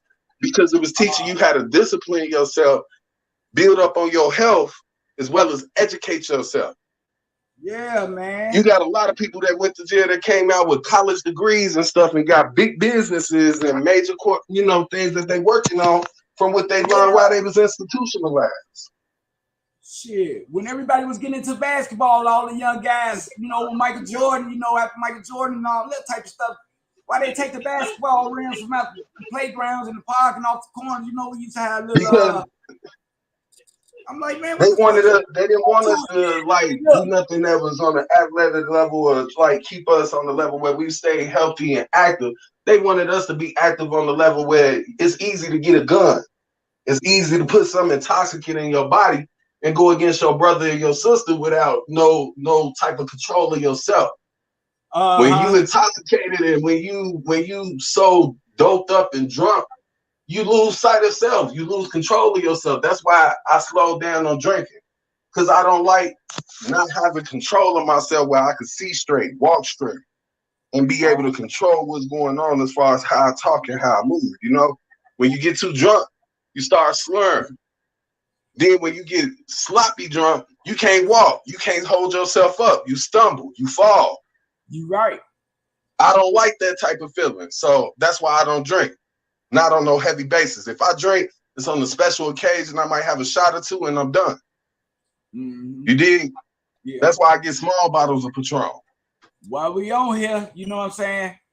While we on here today, man, I want to give a special shout out, y'all, you know what I'm saying, for the listeners and stuff. I want to give a shout out to, you know what I'm saying, Bone and Letitia Jackson, you know what I'm saying? Those are my brothers and sisters, I ain't talked to them in a minute, I owe them a little something. Oh, yeah. Letitia, she came on the line and stuff. They got A&L Construction. Now they have a nonprofit. I think I know who that is too. That's what I'm saying, because I've been in a lot of shows with you and demo with you on a lot of different occasions and talk to people.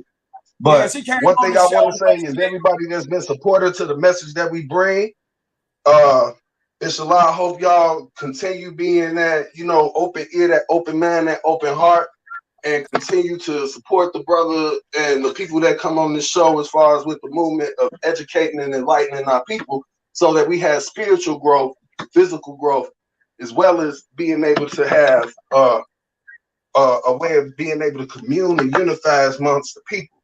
So that's always a blessing. And I hope y'all continue to receive those messages and also add y'all input to it, because it needs more than just me and other brothers that come on here on the regular talking. We need everybody's input to figure out how to piece all these ideas together so that we can come together as a whole, a collective, and be more unified and organized in how we move. Exactly. So yeah, I want to give them people a shout out for doing the work in the community, A&L Construction. And also she has a profit. You know what I'm saying? We talked about it, you know what I'm saying? And I see she popped up and got a nonprofit, you know what I'm saying, just as well. And the name of the nonprofit, A&L Youth and Family Service. You know what I'm saying? They saw a need in the community, you know what I'm saying, on the same page that I am on. I was, you know what I'm saying, online a few months ago with other people that want to do good things in the community, like Crystal Massey. We got Marcella's doing exercise and stuff like that. We got Ladrina as a counselor. We got Artie out there, you know what I'm saying, making his rounds, just as well as the Double H crew and stuff like that. And I love what you people doing, you know what I'm saying, far as for the neighborhood. And I'll be glad for it to have any one of you people to come up, you know what I'm saying, and explain the next phase, what you're going through. You got any up and coming events or something like that, you know what I'm saying, that you need people to participate in. You want to get some shout outs to anybody or anything like that.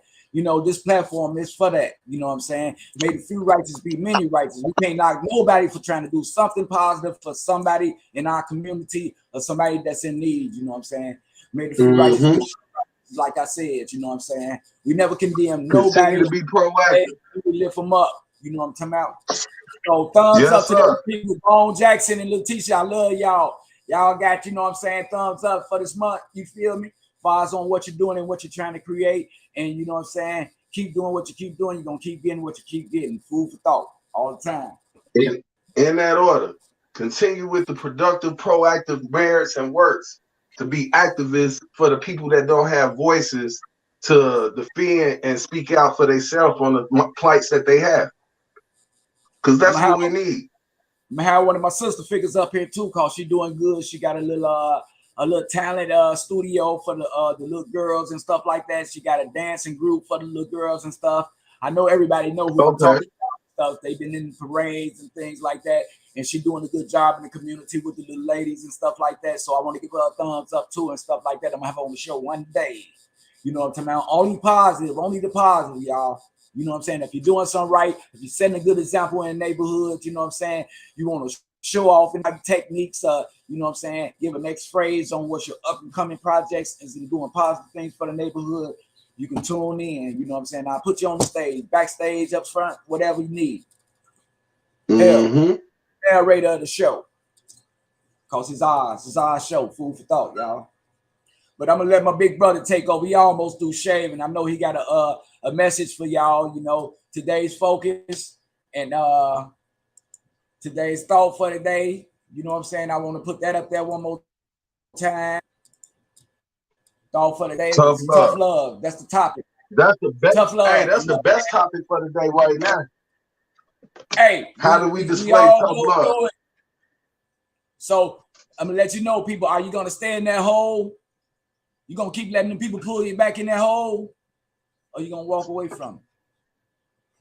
Cause ain't no fight. Oh yeah. Once you fight it, you're a well-known participant. You know what I'm saying? You don't sign up for some shit that you really don't want. You know what I'm saying? Then you have to keep trying to fight once you start that one, bro. To be honest with you, once you start fighting, you gotta continue to fight. Just like they was talking about the female pod, ain't nothing but meat and bone. Mess with it and leave it alone. You feel me? Yes, sir. Ain't nothing else you can do with it. You feel me? It's out of your hands. In that order. In that order. All right. I didn't think I'm about ready. I was trying to make sure I lined up everything with my beard. I was trying to keep the bootstrap that my homeboy showed me I could have as far as when I was in the hospital. You know, my white boy, he was my white black brother, he showed me how to make my bootstrap look right. No, not Jack, but my other one, Big Josh. He's gonna be my personal barber. Yeah, he the one who showed me how to shape up my sideburns with a clipper. But I do it better with the razor blade than I do with the clippers. Man, you go ahead and let me get you a window spot, goddamn it. You know what I'm saying? And work on the hair. Bro, hey, if I was good like that with some clippers, I would do that. See, I like using straight razors. I've been using straight razors and razor blades since I was a kid. So I'm better with the straight razor when it comes to lining my, beard and stuff up than what I am with clippers. What you mean, if? Huh? I was like, what you mean, if? You ain't got to cut no hair to get that storefront shit. You can put 10 chairs up and have 10 employees, and it's yours. Yeah, no, I ain't talking about like that, bro. I'm thinking you talking about me cutting. Well, you'll have to cut sometimes. Shit, you around it, so it's gonna be a part of your thing. If you fuck with some shit, if you're around some shit, it's gonna progress. You're gonna have to pick them up one day. You feel me? Yeah. You ain't gonna just sit around. You're gonna pick them up. Shit, somebody ain't gonna do the right thing. You might have to snatch them motherfuckers out their hand. No, not like that. Like this. This how it goes. Yeah, because everybody you can't cut this ass. Yeah, yeah, you got a point there. It's what you affiliate yourself with, is what you be comfortable, is what you relaxing yourself to do. If I'm on TV right now, somebody might see me, a radio station or anything might be like, Mike, man, we need you to fill in for Anchor or whatever. We need you, you know what I'm saying? Anything could happen. Yes, sir. When people in that field, they put they, you know what I'm talking about? They put themselves in that field. Going on. Now, if you hang around fighting all day, that's the field. But that field progress to the motherfucking heaters. Mm-hmm. Yeah. Oh, well. I feel so much better. Now that I done shit. shaved up. Oh shit. Welcome to the show, What's my up with brother. you? Man, Peace and love, taking it beloved. in. You know what I'm saying? You out there in Arizona, you know, you gotta watch some freaky out there and shit, you know. Just like Vegas, we in the big ass bowl, a bowl of spaghetti. Real shit. What's up? Yes, You sir. ain't never Expressway lying. Real shit. like Peace this, to they y'all. spaghetti bowl. That motherfucker, hey, you get on Peace the and love, expressway, beloved. goddamn, How you you don't doing? want to pass your house. What's up? What's up? What's up? Yes, sir. Peace, peace. Oh, what's Yeah, up, just Ju? Hey, boy, every time I doing a see little you, you look like grocery Juvie now, man. Who looking like Juvie, Joe? shopping. And they look like King of the South, man. Juvenile. What's up, Straight man? up. Hey, Peace what's to up, you, Jay? How you brother. doing? Peace to you, brother. Peace and love, beloved. How you feeling? Yeah, man. Just another busy day, man. Just doing some shopping right quick, taking care of some business, you know. I'm You drawing. see the I'm topic. drawing. Hey, Same old I'm shit. waiting on that brother to hit that topic with me as far as with tough love, because I know he gonna have a lot to say on that. We all got different points of views on it, and I think I'm a younger Oh, you can. generation and genre from y'all, but I understand and comprehend because of how I was raised and taught. So yeah, I'm definitely waiting to hear what this brother about to say as far as with the tough love aspect, because I feed and vibe off other brothers that's conscious and has some type of input. I still learn from y'all even when I'm teaching myself. You dig? So at the All end the of the time. day, I'm gonna fall Most back because I definitely. want to hear Big Brother as far as when he get to demonstrating. Because yeah, he demonstrate like some of the old school 5%ers I used to come up around when they would teach me You about the feel me? ethers from 0 to 9. Straight up. Yes, sir. You Yes, ain't never sir. lied, right? Yes, sir. All Yes, the sir. time, man. You know what I'm So saying? y'all talking about the tough love, man. In my mind, the Yes, first thing that come to my mind when dealing with tough love, you know what I'm saying? And that aspect is people say tough love, but I think a better terminology for it is discipline. You know what I mean? In all your endeavors in life, you got to have discipline. If you don't got discipline, which people refer to as tough love, but most of the time when you got your ass whooped, that wasn't tough love. That was you getting what? Discipline. discipline. You know what I'm saying? Yes, sir. So my reaction to that is it's a much needed key ingredient, especially when dealing with the youth. You know what I'm saying? Yes, Nowadays sir. they got it to a point where you can't discipline your child when they acting like fools. When we grew up, mama didn't care. She beat your ass anywhere you was at. In front Wherever of the you was acting police a and fool, everything.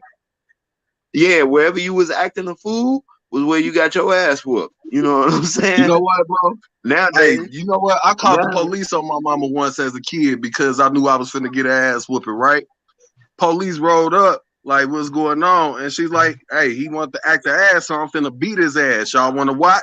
And the police stood there and watched when I took that ass whooping and laughed their ass off and was like, I bet you won't do that again. I had forged my mama's signature on the note and lied. And the only reason why I got caught is because I forgot one letter in my mama's name.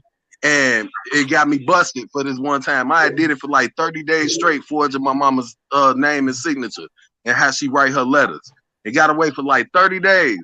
But this one particular day, I just got caught slipping because I forgot, to retrace my steps on how I wrote the letter and spelling out her name and everything with it. And the teacher noticed it, went to the disciplinarian. We had like a little area where they'd call to your parents for a parent-teacher conference thing.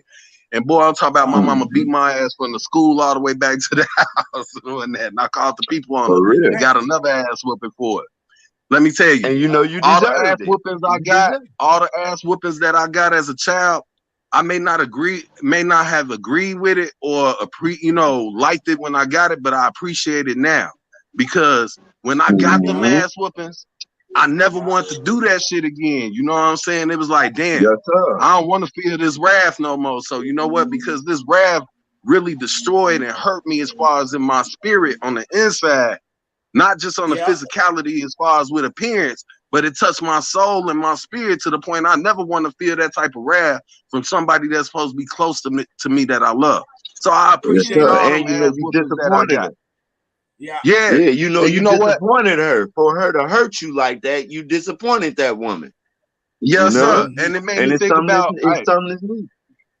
you know what, bro? I don't know if you part of my friends on the book, but it's something that I sent to the big brother Mike, right? Where Minister Farrakhan was demonstrating about that, and he said the biggest the biggest whooping that he got from his mother was when he lied, and that was the most detrimental one. Same here with me, where I was able to be empathetic with it. My lies and me doing stuff like stealing and being deceptive was the things that got me a whooping that was like 20 times worse than me doing something where, you know, it was deliberate. You feel me? And my mother knew what was going on with it. So that's why I don't believe in lying to my kids. And if I got to say something, I'm going to tell you the whole truth to it, who I got to lie to. I used to tell people the only people I got to lie to is the people that steal my freedom and try to take control over my liberties and the way I live life. Other than that, I don't have nobody I need to lie to about a damn thing, because we all upright, fearless, and independent. And at the end of the day, I'm going to be the message I bring. So, it's a lot of things that made me realize that what we was talking about from last night into today, nobody is without flaw. Because when I heard Minister Farrakhan say, I done popped some pills, had a drink or two, smoked some weed, I done lied. He even said that back when he was 10 years old, he stole a pocket knife and he had to go. He stole the pocket knife and, hey, stop, calm down. When he stole the pocket knife, he thought he was doing. No, she left. All right. Yeah. Pardon us. Somebody came to the door. Got my dogs all acting up.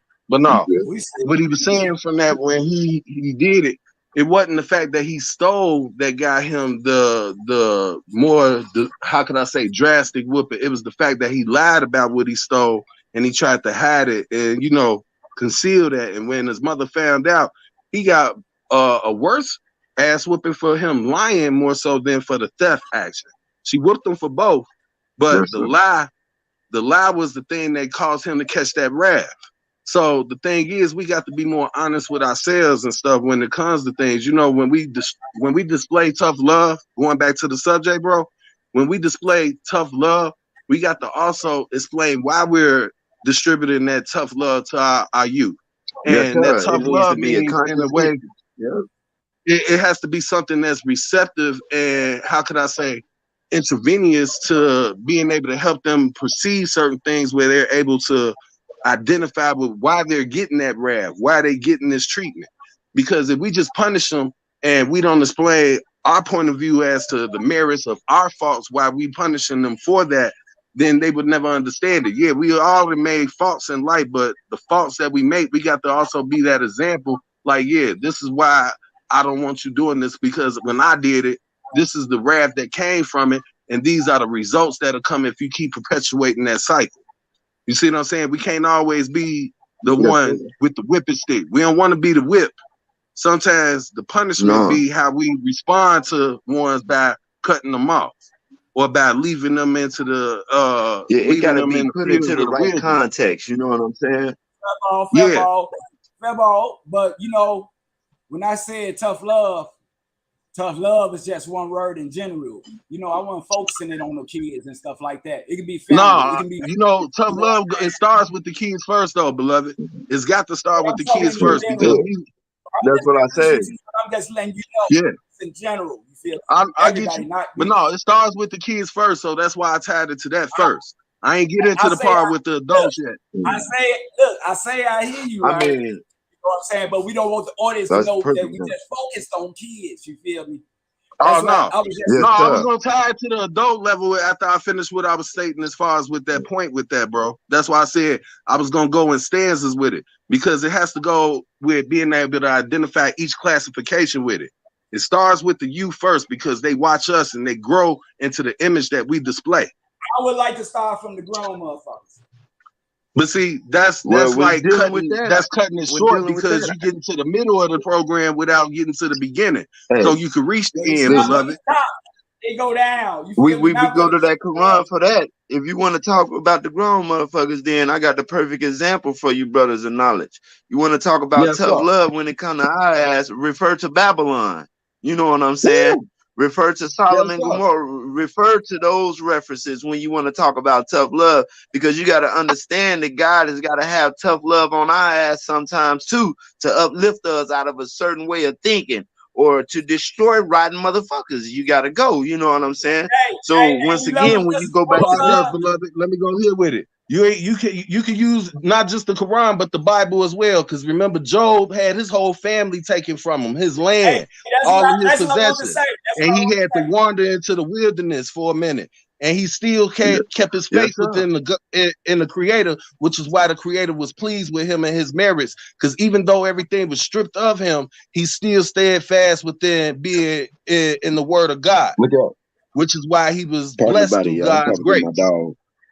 Hey, if I'm not mistaken, is that the same one God told him to leave the town and don't look back? No, it wouldn't be Job. I forgot who that was. Was it And I his want to wife say looked back Jeremiah, but I'm not sure. I have to retrace that, but I want to say Jeremiah, but I'm not sure, and I don't want to falsely quote that. So give me a Yeah, chance to Yeah, look it up once I'm I not finish sure on doing that it. reference neither, man. You know, I've been a yeah. little off. It's I've been so busy playing the game. I ain't really been having time, which is an excuse. I need to make time to get back into my studies, but you know, I'd be so wrapped up in the bullshit, man. yeah. Bro, hey, I love studying, but I got to take a break from studying sometimes because I make my head hurt, and I think I drive myself a little crazy when I absorb too much knowledge. Because then I be wanting to share it with everybody, and everybody ain't meant to share certain knowledge with. You know what I'm saying? So Yes, sir. it bothers me. Like my girl tell me sometimes I talk too much. My flower will tell me that. And the reason why is because the stuff that I be talking about is something that she ain't interested in because it's something that is new to her. So presenting new information that she ain't been able to research and study and, you know, get a grasp on herself, it becomes uninteresting where it's boring, where she either want to go to sleep or find her refuge to get away from it. So she doesn't hear that where it's like becoming monotonous or redundant to her. And that's how a lot of people receive that type of information.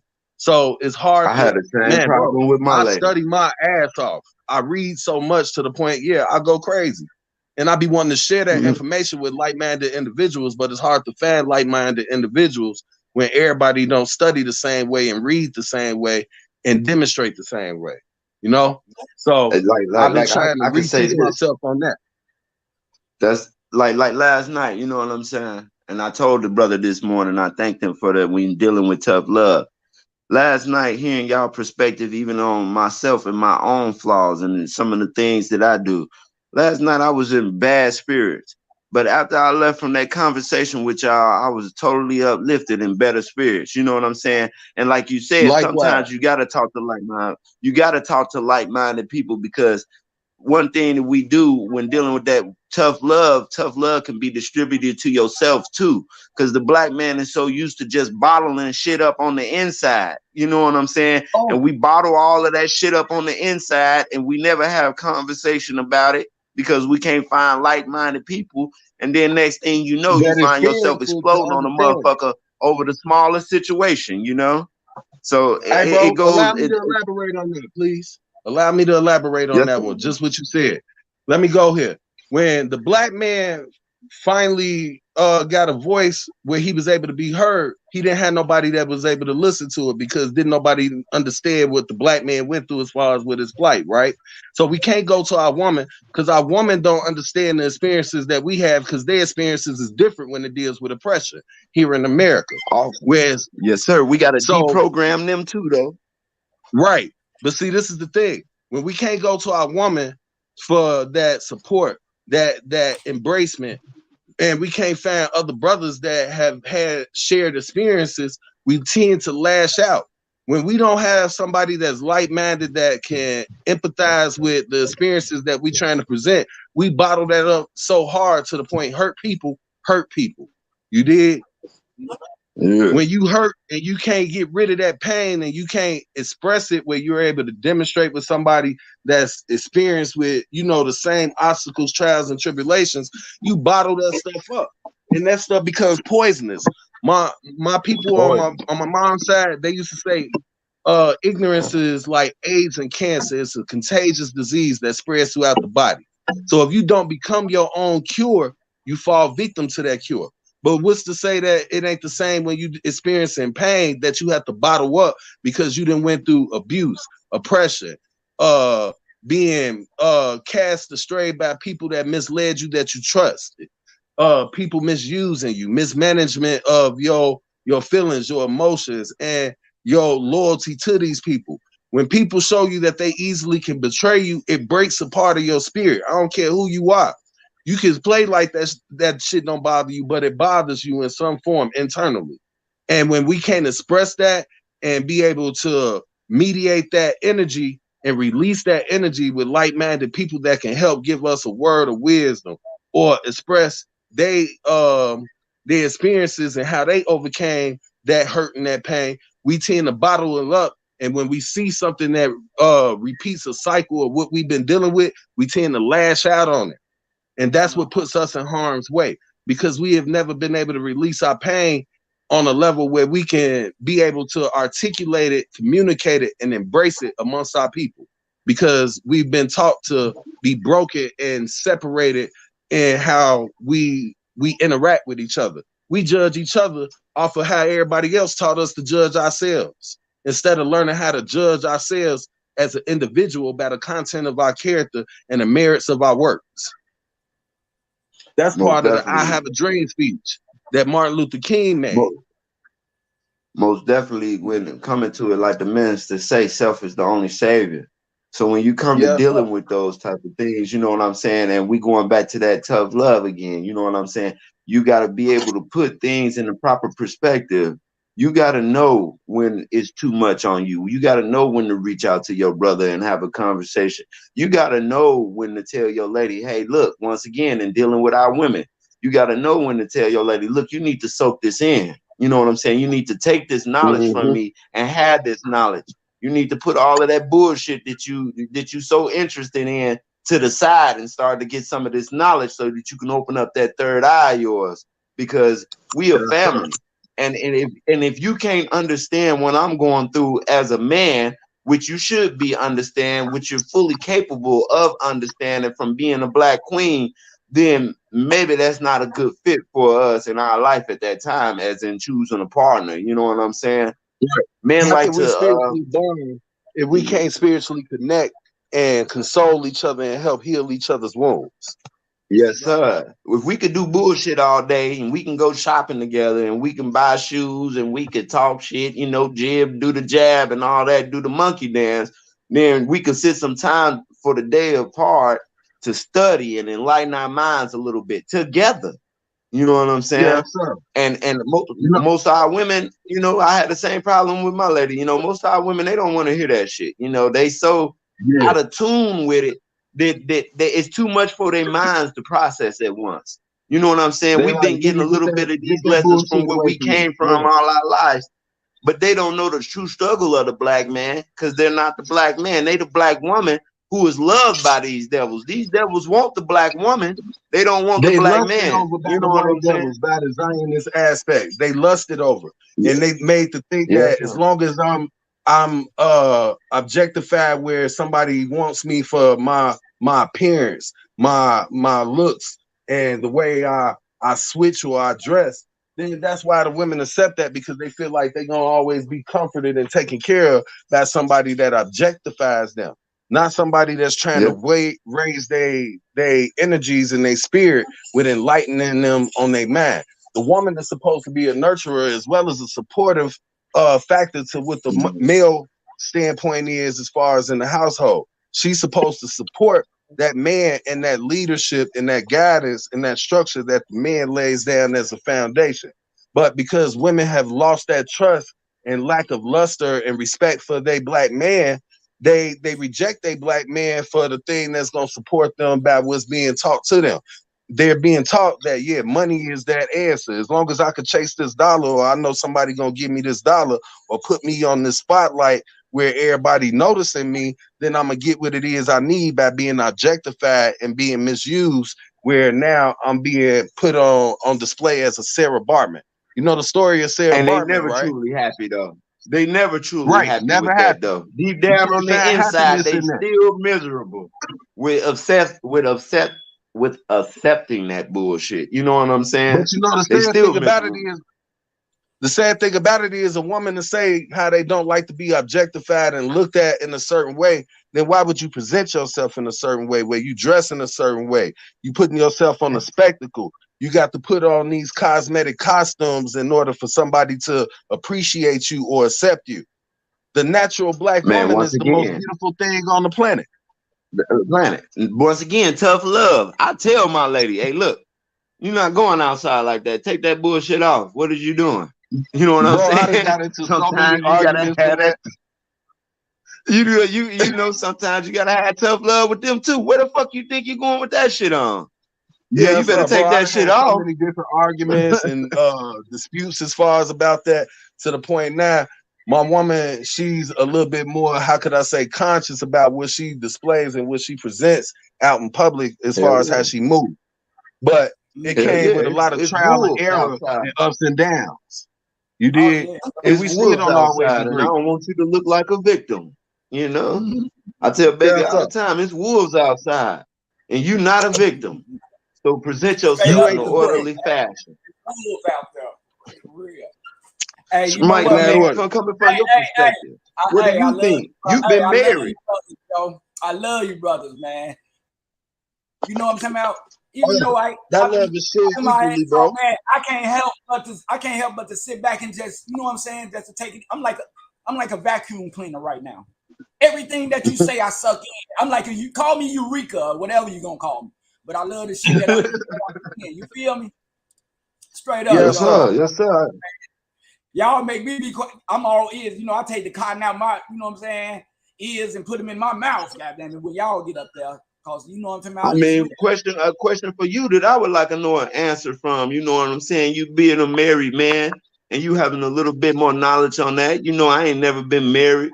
What's some of the what's one of the peaceful ways that you find to spend your time with your queen? Like, what things do y'all do to bond in y'all consciousness? What's some of the things y'all do together to open up that eye? You know what I'm saying? Mm-hmm. Pretty much is, you know what I'm saying? I'm just blessed that, you know what I'm saying, we get time away from each other. You feel me? But she go to work. Yes, sir. Oh, well, that's why my fly about to leave tonight. You know that you miss a person. Once a person, you know, when you're around a person all the time, you know what I'm saying, you tend to see shit that you don't like. You know what I'm saying? And the person sees shit in you that they don't like. And in their mind, they would do it another way. And then in your mind, you would do it another way. So by you loving that person, you're gonna come to that person and let that person know, goddamn it, no, don't do it, don't do that, don't, you know what I'm saying? Don't do it like that, do it in the more, you know, and that person used to do it that way, you know what I'm saying? And shit like that. And, you know, you gotta get time in relationship, give time, just like we go out with the guys and she go out with the girl and stuff like that, you know, cause when we into it and you know what I'm saying, when we around each other 24/7 and shit, like you get tired of too much of something. Just like you say, too much of something ain't good for you. When you first got on Kane, you know, you gotta get a relationship time. After all, you put trust in that relationship. So your trust is your trust. You're a man before you anything. If you put your trust in something, you're really putting your trust in something. So you putting your trust in her, no matter where she goes, coming back to you, you know what I'm saying? And still, but we, you know, as black people, we tend to, you know, want a lot and want everything to go our way, and we want to run shit and be dominant over the relationship and shit, which is supposed to be 50-50 and stuff like that. But the time that we do spend together, we cook together, we clean together, we do prosperous shit like that together. We pay bills together and stuff like that. You know what I'm saying? And well, that's why that's why they use the term in the biblical text is saying that the woman is to be our companion. The reason why she's supposed to be our companion is because she's supposed to be able to walk side by side and help where I fall off. She helps pick it up by being that equal aspect that picks up my shortcomings. And then on my end, I'm supposed to be able to pick up where she got her shortcomings. And you know what? As I got older, I didn't grasp that. And look, if something happened in between, she didn't have to depend on another guy to put in place. Right. Like, you know, some women can be in a relationship for a minute and stuff like that. Soon something happened to a man, he get hurt, he pass, he go to jail or something like that. She flip on him the next day. She run to find refuge in the next man. You want a woman that can handle that business. You feel me? You know what I'm saying? Just in case something happened to you. Just in case a nigga kidnap you. You tell her to call you at 12 o'clock. She calling you, goddamn it, at 11:59. Fuck a 12 o'clock. I'm gonna call you a minute earlier. I'm on time. You know what I'm saying? He can be depending on me. I'm there for him. You know what I'm saying? But you ain't, you know, you got women nowadays, you know what I'm saying, they ain't gonna put it all into no man, you know what I'm saying? They just gonna get that feeling and go back to their business. You know what I'm talking about? And that feeling don't last too long. A lot of women are afraid to put their trust into a man because the man has been so broken here in America to the point he don't even know whether he a man himself in most cases. A lot of men have been broken to the point now they confused. Yeah. They don't know the role they're supposed to play. Yeah. And see, it's not to be dominant, it's not to be feminine or emasculated, but it's to be a nurturing protector and guide and leader, where you got to also be part of that nurturingship as a woman, where you learn to embrace certain aspects of how could I say,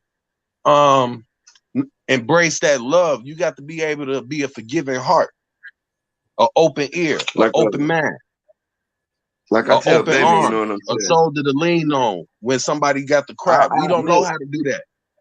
A lot of us can't even share our emotions.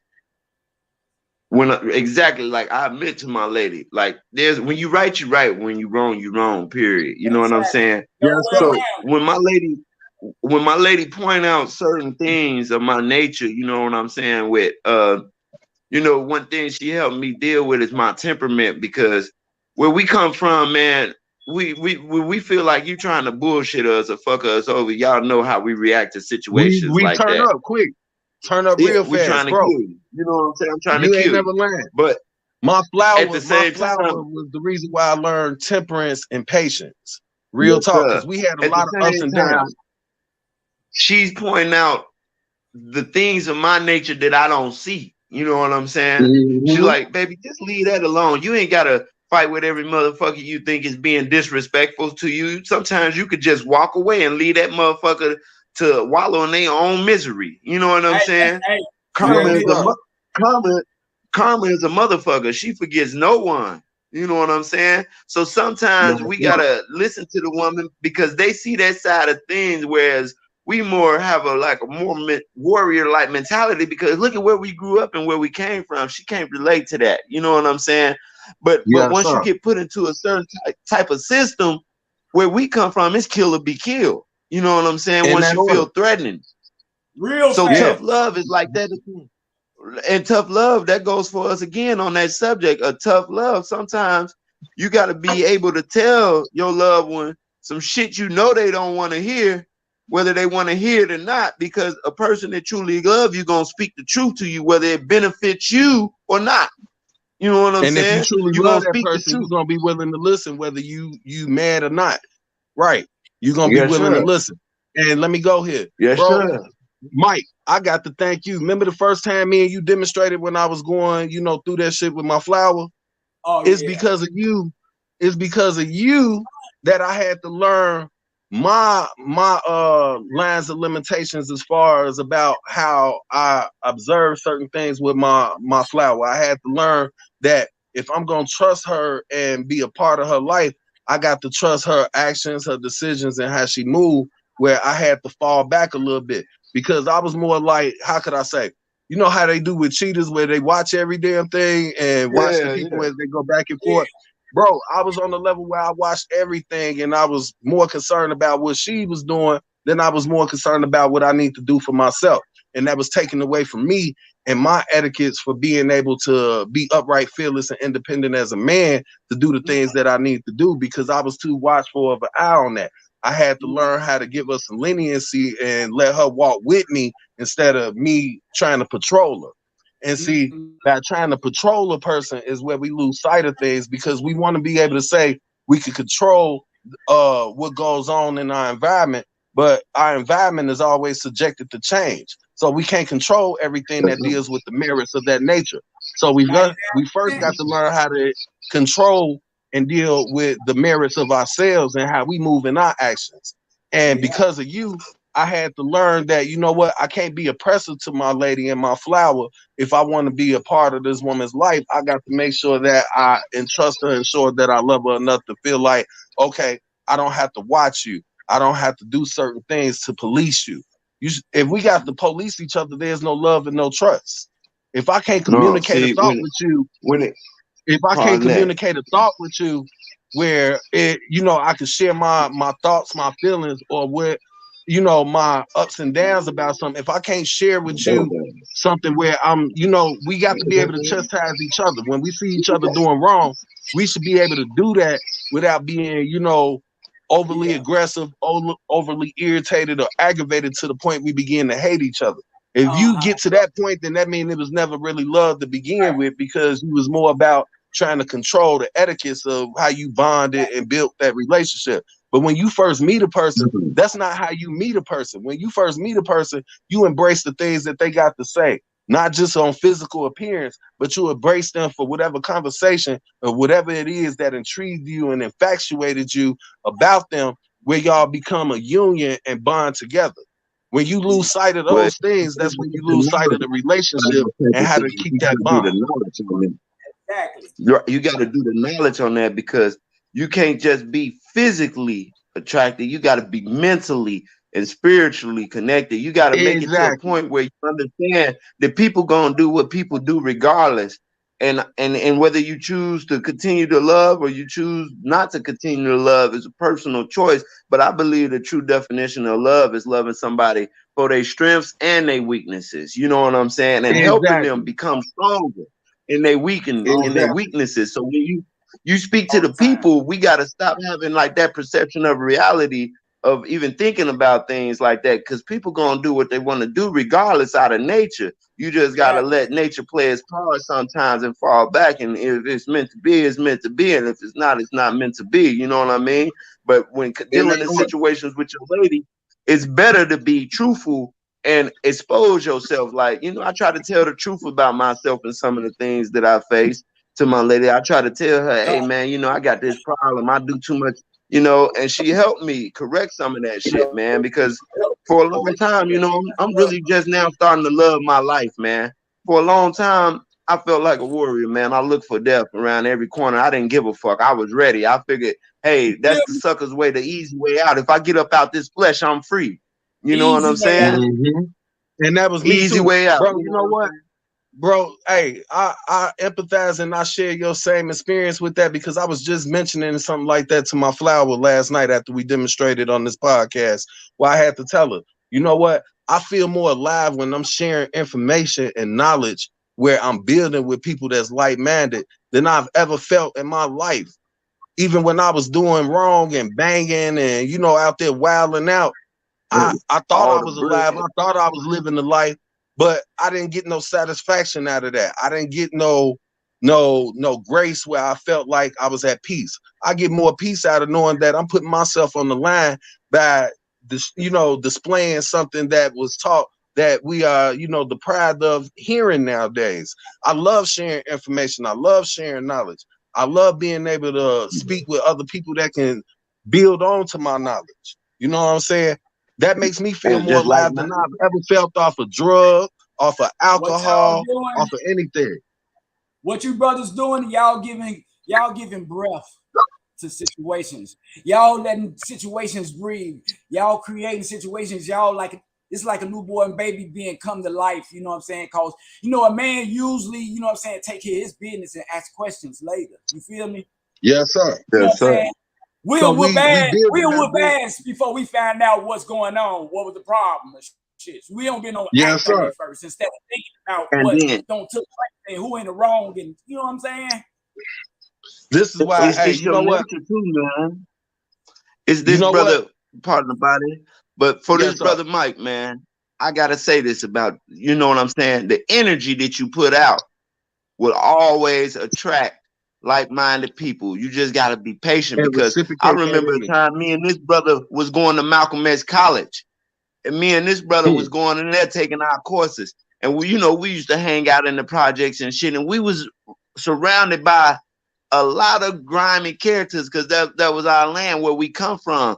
But even killers had to love us for the energy and the way we thought. They knew how we was as well, but they had to be drawn to that.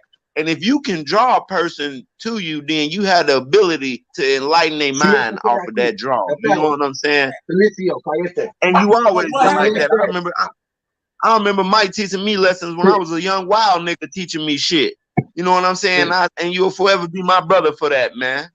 Man, every day at the same cafe, baby. You know what I'm talking about? Man, the man would pull up in front of my house and get me to make sure I went to class, man. Like, hey, man, you up? Come on, smoke this blunt. Let's go on, get to school, brother. Hey, you know what I'm saying? I be at the house fucked up.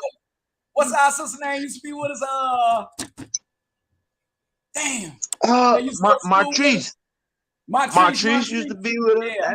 Well, matter of fact, all the ladies was with us then, man. All the ladies. All the ladies. Hey, bro, me and I just want to say this. I just want to say this as far as with it, because I want y'all to share that history as far as y'all experiences together. You know, everything that we do when we demonstrate on here, we're breathing the breath of life into the spiritually dead. Hell yeah. You get what I'm saying? The spiritually, mentally, and physically dead, we're breathing the breath of life into them every time we share knowledge, our personal experiences, and what made us overcome the things that was our plights and obstacles that caused us to have pitfalls. When we expose the truths of our shortcomings and our failures, we also breathe life into the people that was following in them same footsteps that might be making the same mistake that we made.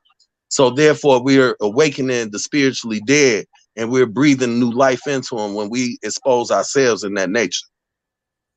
Okay, now for real, man.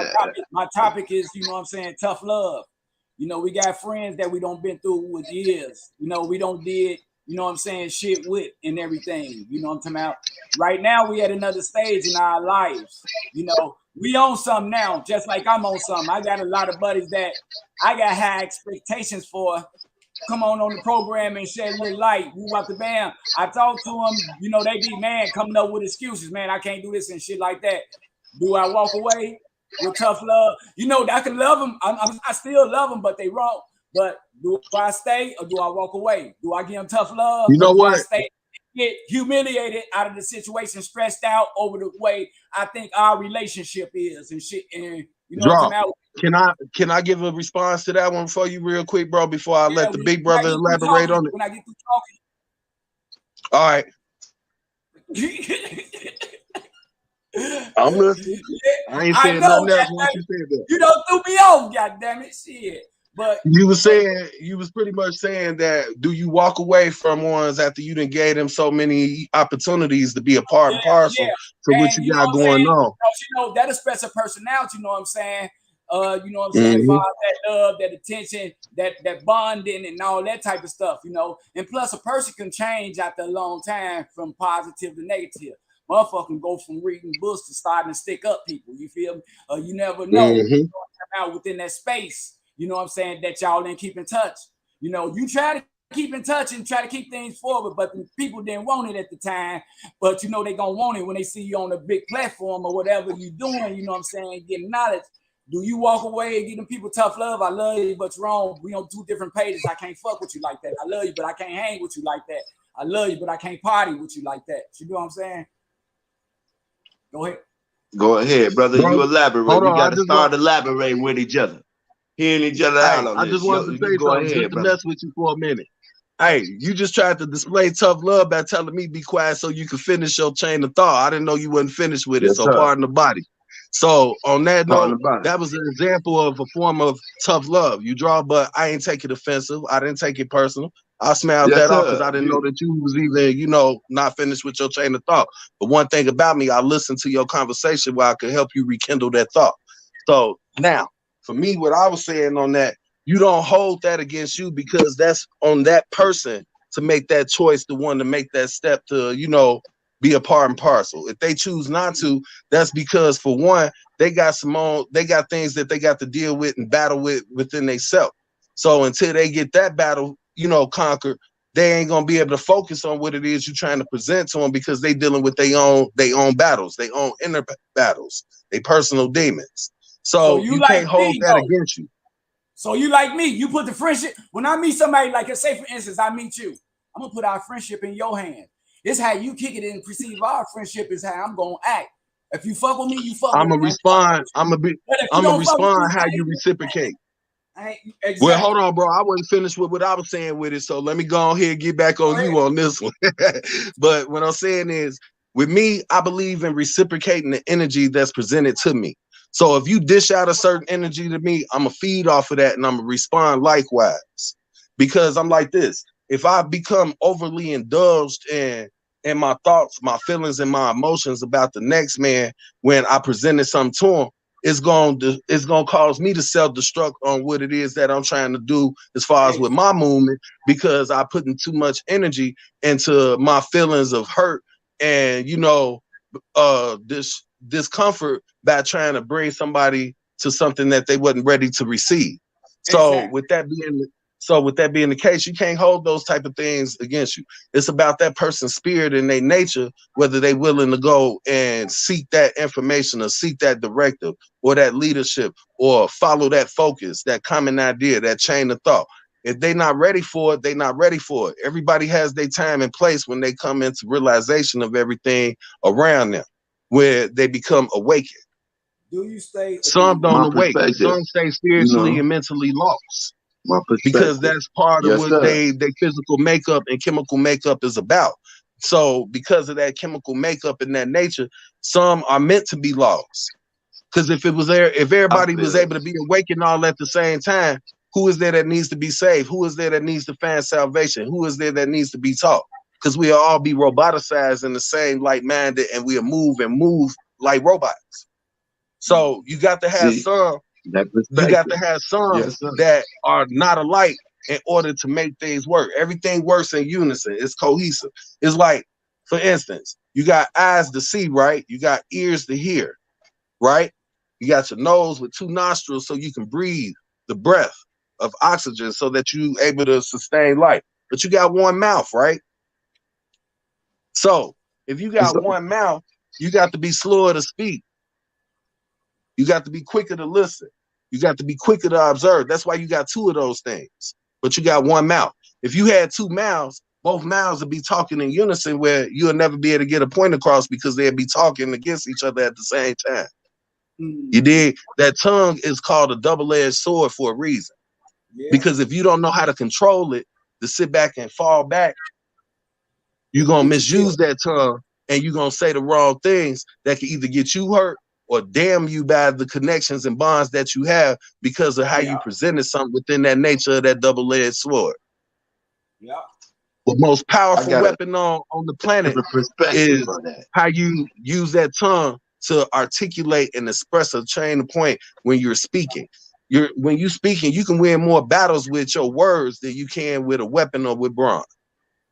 But sometimes words can slip out there, motherfucker people. Oh yeah, that's where we have to have that control. A different perspective on that, brother. My perspective on it. And I'll share with y'all brothers my perspective on that. My perspective on tough love when it comes to dealing with the brothers. Once you become a conscious-minded person, it is your job to teach, right? That's your natural job to try to and uprise people up out of their grave, right? But at the same time, like the always say, don't make my word a hard bargain. So it's only so many times I'm going to give you some knowledge. So many times I'm going to drop a jewel on you. So many times that I'm going to try to give you some positive energy before I give you my demonstration of tough love, which is loving your ass from afar. Because your energy is not your energy. I'm not going to allow no man's energy, whether I love him or not, to corrupt the things that I'm trying to reach for, which is to evolve as a human being. So that goes for, you know, your brothers, your lady, anybody, your mothers, you know, whoever's close to you. There's only so much that you can do. You can only reach so much before you pull yourself down as well. You know what I'm saying? So that's where you got to demonstrate that tough love, brother. It's easy to love brothers from afar. I got a lot of brothers that's still stuck in a certain mindset. You know what I'm saying? That I have to love them from afar now. Will I still come kick it with them and shoot the shit with them? Yeah, I still come kick it with them and shoot the shit with them. But you know, if the spirit ain't right, man. Yeah, but see, that's even with me. I'm only gonna do it to an extent. Right? I can't have you around me, brother. You gotta be reaching for the same thing that I'm reaching for. And if you're not reaching for that, then I gotta sever you from my body. Arm, leg, arm, head. You know what I'm saying? If you're not reaching for the same thing, then you got to be severed from me. Because if I don't sever you from my body, then you will just cause infection within the body. and you'll be a sickness to me instead of being. But once You'll again, become it a goes carrier. back to your topic of tough love. You got to know when to demonstrate tough fucking love. You know what I'm saying? And you got to know to say, hey, man, that's my brother. I love that brother, but I got to stay away from that brother. And then you got to also know when, hey, this brother is going through some shit. He down. Let me try to uplift him. But you can't uplift everybody, man. You can't. Real You know talk, what I'm baby. saying? If we could, we wouldn't be having this conversation now. We are all be living freely. You know what I'm saying? We are all be living free. Too. So when y'all finish distributing that thought, and who gonna bring you down, man? Plain and simple. Who gonna be an asset to you, and who gonna bring you down? You feel me? If it's somebody that's gonna bring you down, they ain't no good for you. They don't need to be in your life anyway. But if they are an asset to you, you know what I'm saying? If you're an asset to them, man, please don't trip over your most favorite motherfucking what I call a supporter. You know what I'm saying? Yes, sir. Go ahead, brother. Hey, draw, beloved.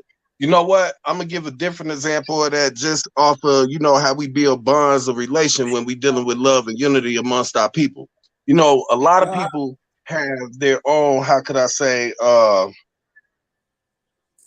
interior motives, okay? Where they might deal with you and connect with you, but for certain reasons that's within themselves. You dig?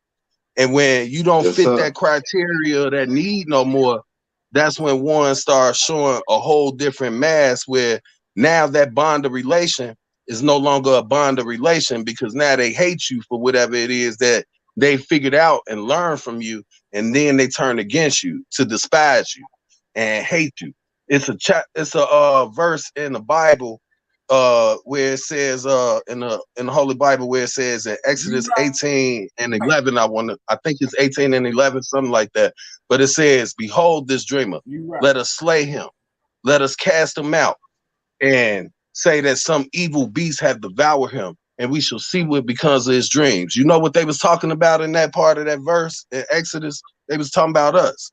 We were the dreamers, we were the creators. If we cast them out, find everything to make everything around them hate them and despise them, even amongst each other, then we can turn them against each other by throwing them to each other as beasts and let them devour each other and see what becomes of the dreams that they had at first, or will they grow or will they die out? And see, that happens every day within our connections with our own now, because we say we love each other, but then the first time one of us feel like we wrong or mistreated or misused, we turn against each other and we ready to despise each other or slay each other, because we don't know how to communicate with each other to mediate something, to find a common ground where we can agree to disagree and settle our indifferences peacefully and still be able to be part of a communion of unity and love each other for our nature, of saying that we embraced each other to even know each other. There was a reason why we connected. That's what we need to learn how to do. Until we learn how to do that, where we can say, you know what, hey, I might not like what this brother did. Yeah. Huh? You remember when I first started my show, how I used to be, had a nonprofit thing, and all the people that wanted to people, was show all the time. Look at them now, where they at? Bro, hey, look, I done tried to deal with brothers. Hey, look, I'm here to let a person know that I'm not in competition with I'm saying doing good for other people. If somebody else do good for us, man, I give them all raises and shit like that. But people don't came on my site that want to have non-profits that don't talk about it and shit like that. Now, bro, I got to know most people should be up here, you know what I'm saying, still with me and shit. But some people want to be past you, get above you and stuff like that. I'm gonna let you talk, but can I talk almost? You cut me off though in the middle of what I was saying. Go ahead. That's why I'm letting you know what I was trying to say about that, beloved. Go ahead, I just wanted you to know what I was trying to say about that. Right, quick, brothers. One thing we got to work on though when conversating with each other is we got to start hearing each other's points of views. We got to start taking them in. We be so excited to share our knowledge with each other, but don't let that excitement get you so riled that we can't convey a simple message in between each other. In doing anything, communication is key. You know what I'm saying? Yeah, sir. So y'all That's brothers why I take do that the high into two with mind, y'all, man. so y'all know when I'm trying to interject. That way it ain't like I'm interrupting nothing. Yes, sir. You draw. We But gotta be like you said, we gotta be a little bit more structured in the way that we communicating with each other. We gotta, brother, what's your perspective? Brother, what's your perspective? Brother, what's your perspective? We gotta be a little bit more, because when there's confusion, that's how bullshit occurs. it You know causes what I'm chaos. saying? We don't need that. Yes, sir. It causes chaos. So we need to be more upright in communicating with each other. Y'all brothers digress, So though. I this just is want to. well with the sign I showed you. That's why I did the high two, beloved, to let ones know. Yes, yeah, I'm trying to interject. That way we able to see that on the demonstration with the camera, you know. So yes, sir. I won't be cutting you off. That's why I was saying that demonstration. But I only want to elaborate before you went into that demonstration about that, bro. All of us have gone through that with people we've loved, want to fight for, and willing to die for these people that stuck our necks on the line, where we didn't put ourselves at risk, or at a nature where we could have went in default by trying to help people that we love, and they took that love and turned it into a weakness. Everyone has gone through that. That's part of the broken connection with amongst our community of the people of color. See, my thing is this. I've done that with brothers out here when I tried to connect with them, and they connected with me for a statute of limitation when it served their purpose, their interior motive. And once that interior motive was met on their behalf, they despised me, cast me out into the darkness to try to have ones come and devour me because they wanted a position of notoriety and authority that they didn't rightfully have. And I was able to sit in a position where I'm connected with those that do. Right. So because you know, I have and I'm that gonna right use and that that royalty, you know, that nature, ones had to despise me. And I know we all have gone through that aspect. And this is what I'm talking about as far as tough love, turning it back to that. I had to love them so much that I was willing to let them go and go into the darkness after they did me wrong. You know, I might have been angry and mad at that moment where I want to attack them or do something to them to harm them. But then after rethinking it and collecting my thoughts, I had to realize, you know what? The higher self in me remembers the relation that bonded me to love and unity. And at the end of the day, they just lost their nature as far as to who I am and how I demonstrate. Because if they know what I know, they supposed to uphold those principles. You draw that teaches us those lessons. And because they didn't do it, that let me know where they stood as far as in them lessons, where, you know what, you got to let them go to the wilderness. And when they go to the wilderness and the wilderness bite back at their ass, a lot of them come running back talking about, man, I should have listened. Or, man, I wish I had did things differently. And then when you open up to give them an opportunity again, it happens again as far as with that situation. So once you get too many of those recycled demonstrations, you got to completely cut it off. So let me share with y'all that, like you share that with me and you build, God. From my perspective, you know what I'm saying? Like I was talking to him earlier about one of my brothers who I love dearly. But the truth will always, you know what I'm saying, what's done to the dark always come to light, right? So sometimes you gotta use your godly ability to CEE, not SEE, but to CEE with this third eye. So you have the ability to feel a certain type of energy when that energy is being brought to you, right? If you, one of my brothers, and only thing you got to say is negative shit, and I see you only doing negative, and you ain't never got no words of love, it's always some negative shit, then you got problems within yourself to correct before you can even come sit at this table. See, you got to earn respect. Respect isn't given, it's earned. You know what I'm saying? You could be sitting, how many times have we had brothers that was our brothers all our lives, and the whole time it was a snake in the grass waiting to bite you with venom. You know what I'm saying? The whole thing about it is, if you would have listened to that third eye and that ability that you possess, you sense this already, but you told yourself, no, I can't be like this. That's my nigga. That's my brother. He can't be like that. But you sensed it all along from the energy that person was portraying, or that energy that person was giving you. So sometimes you got to not see with your eyes, but see with that third eye. and that energy is never a lie. The energy that people put out from their brain waves will always tell you the truth about that individual and where they're really seeking to go in life. You know what I mean? Yeah. Yes, You sir. gotta. We possess abilities, man. I know people. I know people don't believe this, you know, but we possess abilities. We like the X-Men, goddamn it. Each one of us got some type of ability that we possess, and you got to use all of those abilities to steer through this life clearly, away from negative ass energy. Exactly. Yes, sir. You Hey, right, cause if we draw not the right, thought. if we not all right, ain't nothing else around us gonna be all right. You got that right. You know what I'm saying? Go ahead. Draw the thought. It's like this. What's that first principle? Love, right? So Yes, with that sir. being that first principle, draw what's going on. We draw off of the mind of the heart, and the mind of the heart gives the directive to the body as far as how it moves. You dig? And then it talks to the spirit. And the spirit and the heart, they interact with each other as far as within our nature, where we quicker to love before we hate. This is why we open ourselves up and embrace ourselves to want to let people back in that we know either hurt us or wronged us, to give them that second chance opportunity. But that's when they got to earn that demonstration. I didn't realize that for a long time about certain people, and I kept walking them in and giving them that opportunity until it bit me in the ass. And when it kept biting me in the ass, I had to realize, fuck these people, because they're going to make my life a lot harder and stressful if I keep Right. letting their ass in, instead of Right. me just doing what the fuck I do and move the way I move. So I Right. had to tell them, keep your shit separate from my demonstration, because my demonstration and your demonstration is not the same. Because I'd Yes, rather sir. separate myself from my brother before I'm ready to kill my brother or harm my brother to hurt him. He bleeds just like I do, Yes, look sir. just like me. Yes, sir. I Yes, remember that sir. One of the relation that best bonds things. me to love and unity. So I have to find forgiveness in my heart so I don't self-destruct to lower self as a man. Yeah.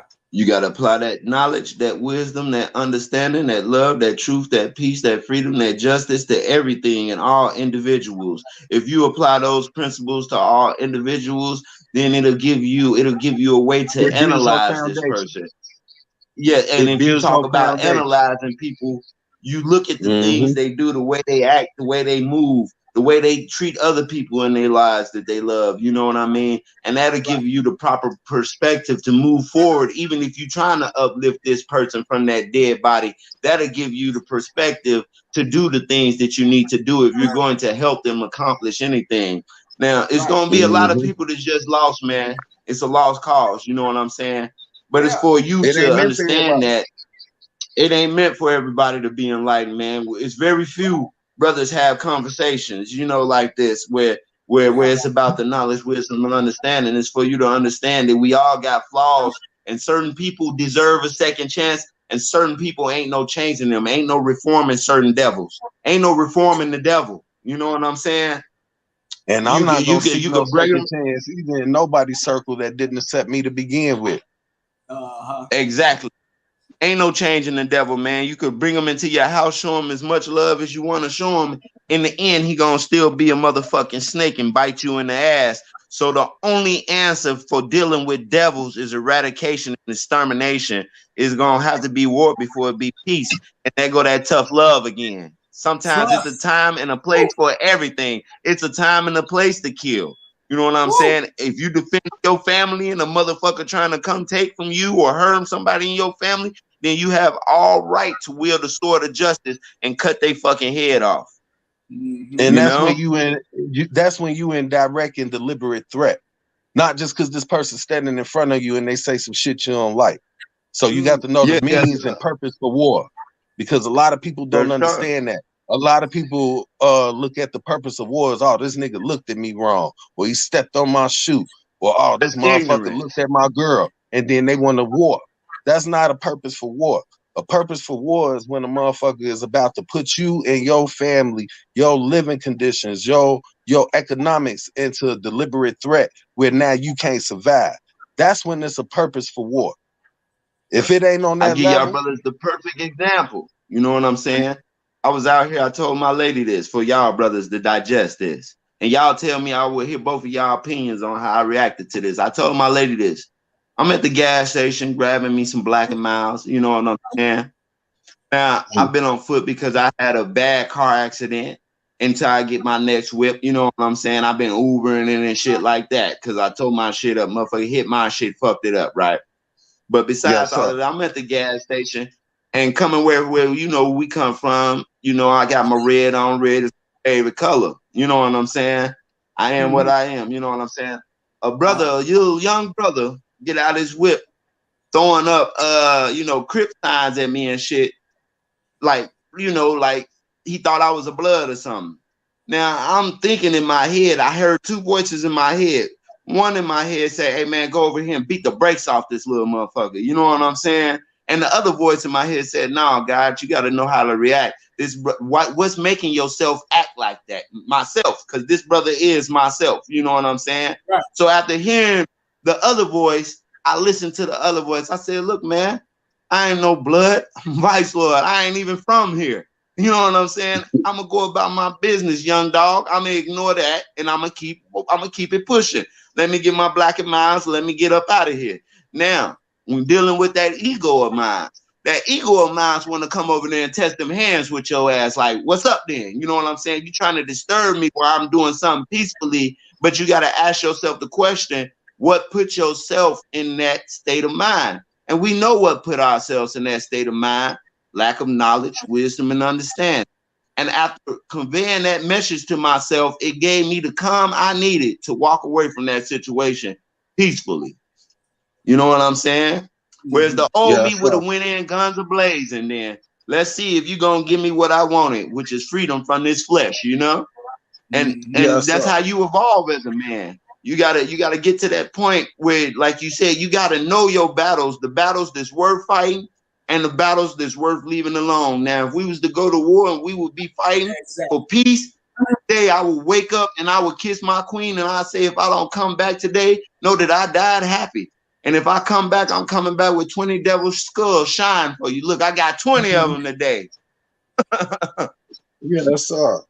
Yeah, all right, bro. Oh, man. Hey, everything you did, just said, and how you demonstrated, I done been through all of that when I first moved out here to Vegas, right? I can give you two recollective perspectives on the crystal clear, where I give you two different examples where I had to come to arms and, you know, had to fight. And then you got to know how to pick the battle, like the brother said, right? So my first experience was when I first got here, my first 3 months, right? I'm out here hanging, trying to learn my surroundings, see what's going on, look for the weed, all that. And, you know, I kind of, you know, indulged in learning these people's ways and their culture because it was so different from our demonstration. I had to learn how to be able to communicate and adjust to get the things I wanted, you know? So I ended up hanging with a couple of Samoan cats that was cool with a bunch of Crips out here. And, you know, the Crips was actually, you know, kind of respectful to my demonstration, knowing I'm not from here. But the Samoan cat was supposed to be my buddy. His brother-in-law was like this with me. You dig? This motherfucker headbutt me in my face and said, "Fuck you, you a bitch, and fuck Stones." And you know, I'm BPS, I'm a gangster Stone. So I'm sitting here, I'm like, you know what? No. Bop, bop, get the beating that ass. That was a cause for me to have to fight. You did? Because this supposed to be my guy, but he let do it fluid and oil get in the system till he lost sight of judgment. Now, yes, sir. I'm going to show you where the second altercation was my mistake. You draw? Let me go here. Yes, sir. When I was out here doing all these psychedelic demonstrations, I was hanging with a crowd getting adjusted to a new neighborhood I had moved into out this way, where I was, you know, taking strolls and I knew how to get wet. And I told you with the wet demonstration, I sprinkled that over my weed and I had rolled it back when I was doing that shit. So when I was doing it, I ended up hanging with this brother who was bringing motherfuckers I knew wasn't part and parcel to the type of circle I need to rotate with, right?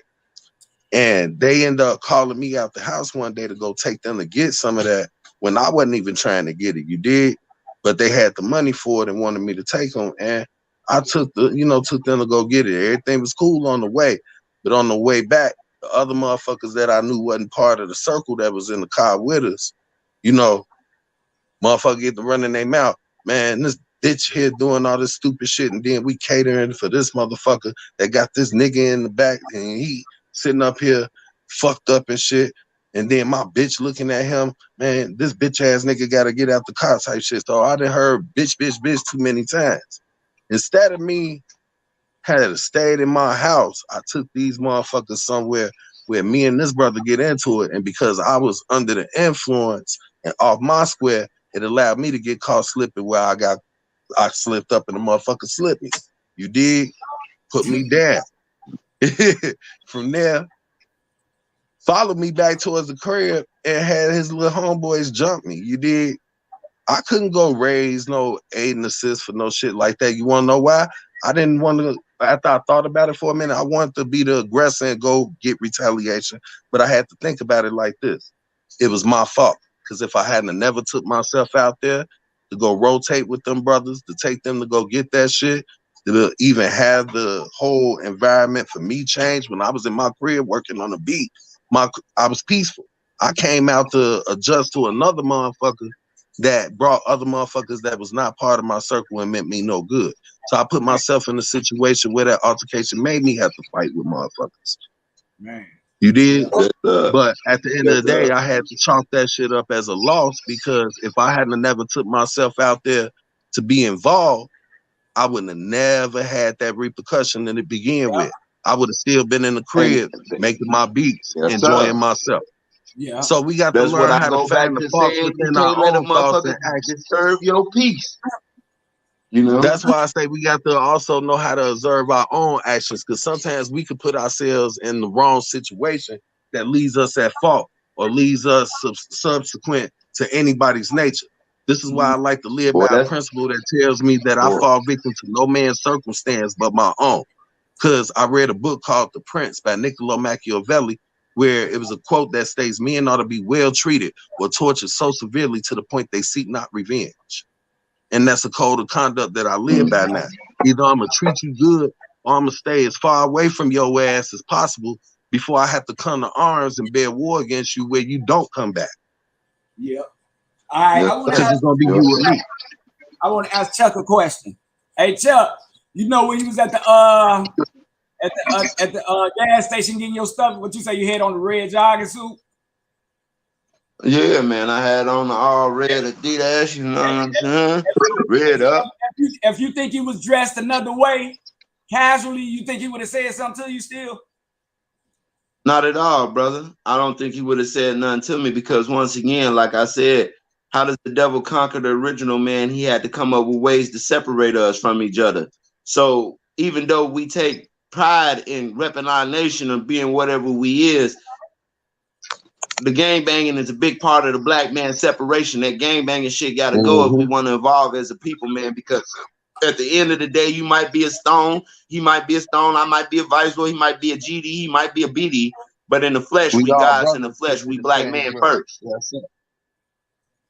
You know what I'm saying? We guys in the flesh. Pardon us, bro. I ain't mean to cut ones off, but you know what? That's why I say we got to judge our own actions and merits when we think about things. It's about the situations we put ourselves in, bro. So it's tough love on ourselves before we can display tough love on anybody else. But when those type of natures present itself, we got to know how to identify and not be so incohesive to it where we ain't comprehending what's going on in front of us to see when we being put into those type of situations. A lot of times it's the shit that we put our own selves into that we fall victim to. And to elaborate for my brother a little bit more, you know what it is, brother? The way you carry yourself, you know what I'm saying? By being a warrior by nature and still having that part of self inside, I tend to attract warriors that think they against me when they should be with me. You know what I'm saying? I tend to attract that type. That's why I don't go out to bars like that no more. That's why I don't go, you know, do that type of shit. Because every time I go somewhere, it's a hating motherfucker that want a problem. And I'm tired of that demonstration to give you like an example. When I was in Indianapolis, I had to put one of my brothers away, man, because I caught him in the crib trying to rape a child. You know what I'm saying? He gave me this. He gave me that long scar across the arm. You know what I'm saying? I caught him in a bando trying to pull down a 14-year-old girl's panties. You know, who out the band, we ain't gonna go into particular. This is a story the more to be told face to face and not over this, you know what I'm saying? But he was one of the brothers. But this is where I'm saying my mistake was. When you see somebody not practicing those principles, you can't say you one of the brothers, man, because I'm talking about the brothers will stay swining, stay, you know, doing the shit that we kind of evolved from. We always at that point, yeah, where we hit the wet sticks and to go smoke motherfuckers, all that. That's a past life that I still pay for bad karma with sometimes now, still to this day. You know what I'm saying? Bro, I had so nightmares about some of that shit. Yeah, so like I'm saying, I gotta understand that when I walk out the crib and I got my Vice Lord shit on, I got the big gold fins on both of my arms, the Lord going across the back and shit, that I might just be repping something that I see as upright and righteous, but at the same time, it's part of the equation to keep us all from coming together as black men, because it make your own brother see you as the enemy when you're not the enemy. You know what I'm saying? So but you know what? I'm starting a lot of that. I'm starting to let it go. You know, I'm starting to just be a black man first and everything else second. Yes, sir. Hey, bro, I'm learning that now because you know it's so instilled into me because that's all, you know, I love that for once. You know, when I got them lessons that was so inbred in me because of how I studied it, to the point I took it on to learning how to apply it to my everyday life. And when I saw how the scriptures apply to them lessons, as far as through the Quran, as well as you can trace things in the Bible, as far as it made me reevaluate how I live my life. And see them lessons, that's a beautiful thing if you understand them and comprehend them. Because then it makes you live in a righteous nature where you upright, fearless, and independent, and you about the works of awakening the fallen people here in this indigenous land called North America. You did, but what we do wrong North America. Yes, sir. And see, this is us going back into them tribal cultures when we demonstrate on that level where it's like, oh, I'm wearing all red and black. You dig? And this brother wearing the gold, or he wearing, you know, whatever it is, all blue. It's us representing tribal culture, you know, because it's embedded in our DNA. That's part of our infrastructure, how we came to be, to build a culture and a civilization. Because once we wandered the wilderness when there was nothing but savage beasts. You did. So when we became a civilization that built culture, we started developing tribes to identify each other as to who's who and what tribe they came from. We made trade by what resources ones had within them regions and them areas. So that's how it's already embedded in us by that nature. We just revamped it by being confused as to how to display that tribal culture because of how the oppression that was bestowed on us had done us. It broke our will where we were scared to go against the oppressor, but we'd rather go against our own because it's easier to get away with doing it against our own than it would be for us to attack the oppressor that taught us that nature. You know what you just made me think about, Mike? You know who he just brought to my mind when he said that? He just brought my man RP 44, man. He just brought 440 to my head, man. I remember when we was down in the townhouses working for 44, man, which is the only nigga that I ever worked for in my life, man, and made a lot strike me down if I'm lying, because I respected that man and that man loved me and he respected me. I remember when I seen 44 in Union Park when he had just got out the joint doing motherfucking crunches on the motherfucking on the wood bench in front of the pool, working out and shit when he had just got out before he had got back to it. You know what I'm saying? He told me, he said, hey man, you know what I'm saying? When I had a altercation with one of the brothers on the line, I was telling folks, hey man, let me get that, you know, you dig it from you so I could go ahead and take care of this business. He said, hey man, you got to realize, brother, you the future. You got something to do on this planet. You a smart man. You know what I'm saying? He wouldn't bring it to me because he knew I wanted to do that demonstration. He was like, nah, I'm going to go down here and holler at this nigga. And I'm going to kill all of that. You know what I'm saying? And he did. But to reference what this brother just saying was, you got to understand that we a tribe. We got them tribal natures. But at the same time, that was in the past. Now we look into the future. And in order for us to overcome what we face in today's society, it's gonna take all of us together, man. If all of us can't band together, meaning if every nation just can't come together and be one, we don't stand no chance against these devils, man. They got government facilities built underneath mountains. They got, goddamn it, Air Force, aircraft. They got armies, and when they send the army, they sending your own brother to kill your ass, man. So we gonna need as many warriors out here in these streets as we can get to even stand a chance to pose a threat, man. Oh, money, Mike. And that's why I can't go against my brother when I know he bleed just like me, live just like me. Yes, sir. Yes, sir. Speak on. To reiterate on the conversation, far as the red and stuff. I know we tribal people and stuff like that, but you know, it comes to mind with, you know, are we trying to validate some of whatever we trying to do? Cause you know we wear a red suit, you know, we men before we anything. Can't nobody tell us what to wear and shit like that. We tribal, like you said, but we know the consequences of going out into this world with that on, cause we know 99%, like you said, consists of what the world gonna do, shit that you can't change. That's gonna go on if you're here, if you're not here, and that 1% consists of you. You know, you can put your 1% with that 99% and make it 100%, or you could take your 1% and build off that 1%. And you know what I'm saying? It brought me to a question about validation, you know, far as, you know, tattoos that we have and the colors that we have in our tribal, is we ignoring what's supposed to be in our heart, you know what I'm saying? For a person to accept us by the way of our thinking, by our actions and stuff, not what we wear and what we got tatted on it, but what's in the heart and not what it stands for. Just like, you know, you could have came out to get the the gas station with a suit on, goddamn it, and got different results. The shorty gonna look at you like, Yes, sir. he ain't on that. He ain't on that. You know what I'm saying? And Yes, sir. he's the type of person that I should be listening to him if I want to wear suits or something like that. But no, if you come out with some different colors, goddamn it, that's what I'm about. That's where I'm at right now today. So man, I'm throwing them up. So Food Out the Band is a part of the thing, 99%. Go ahead.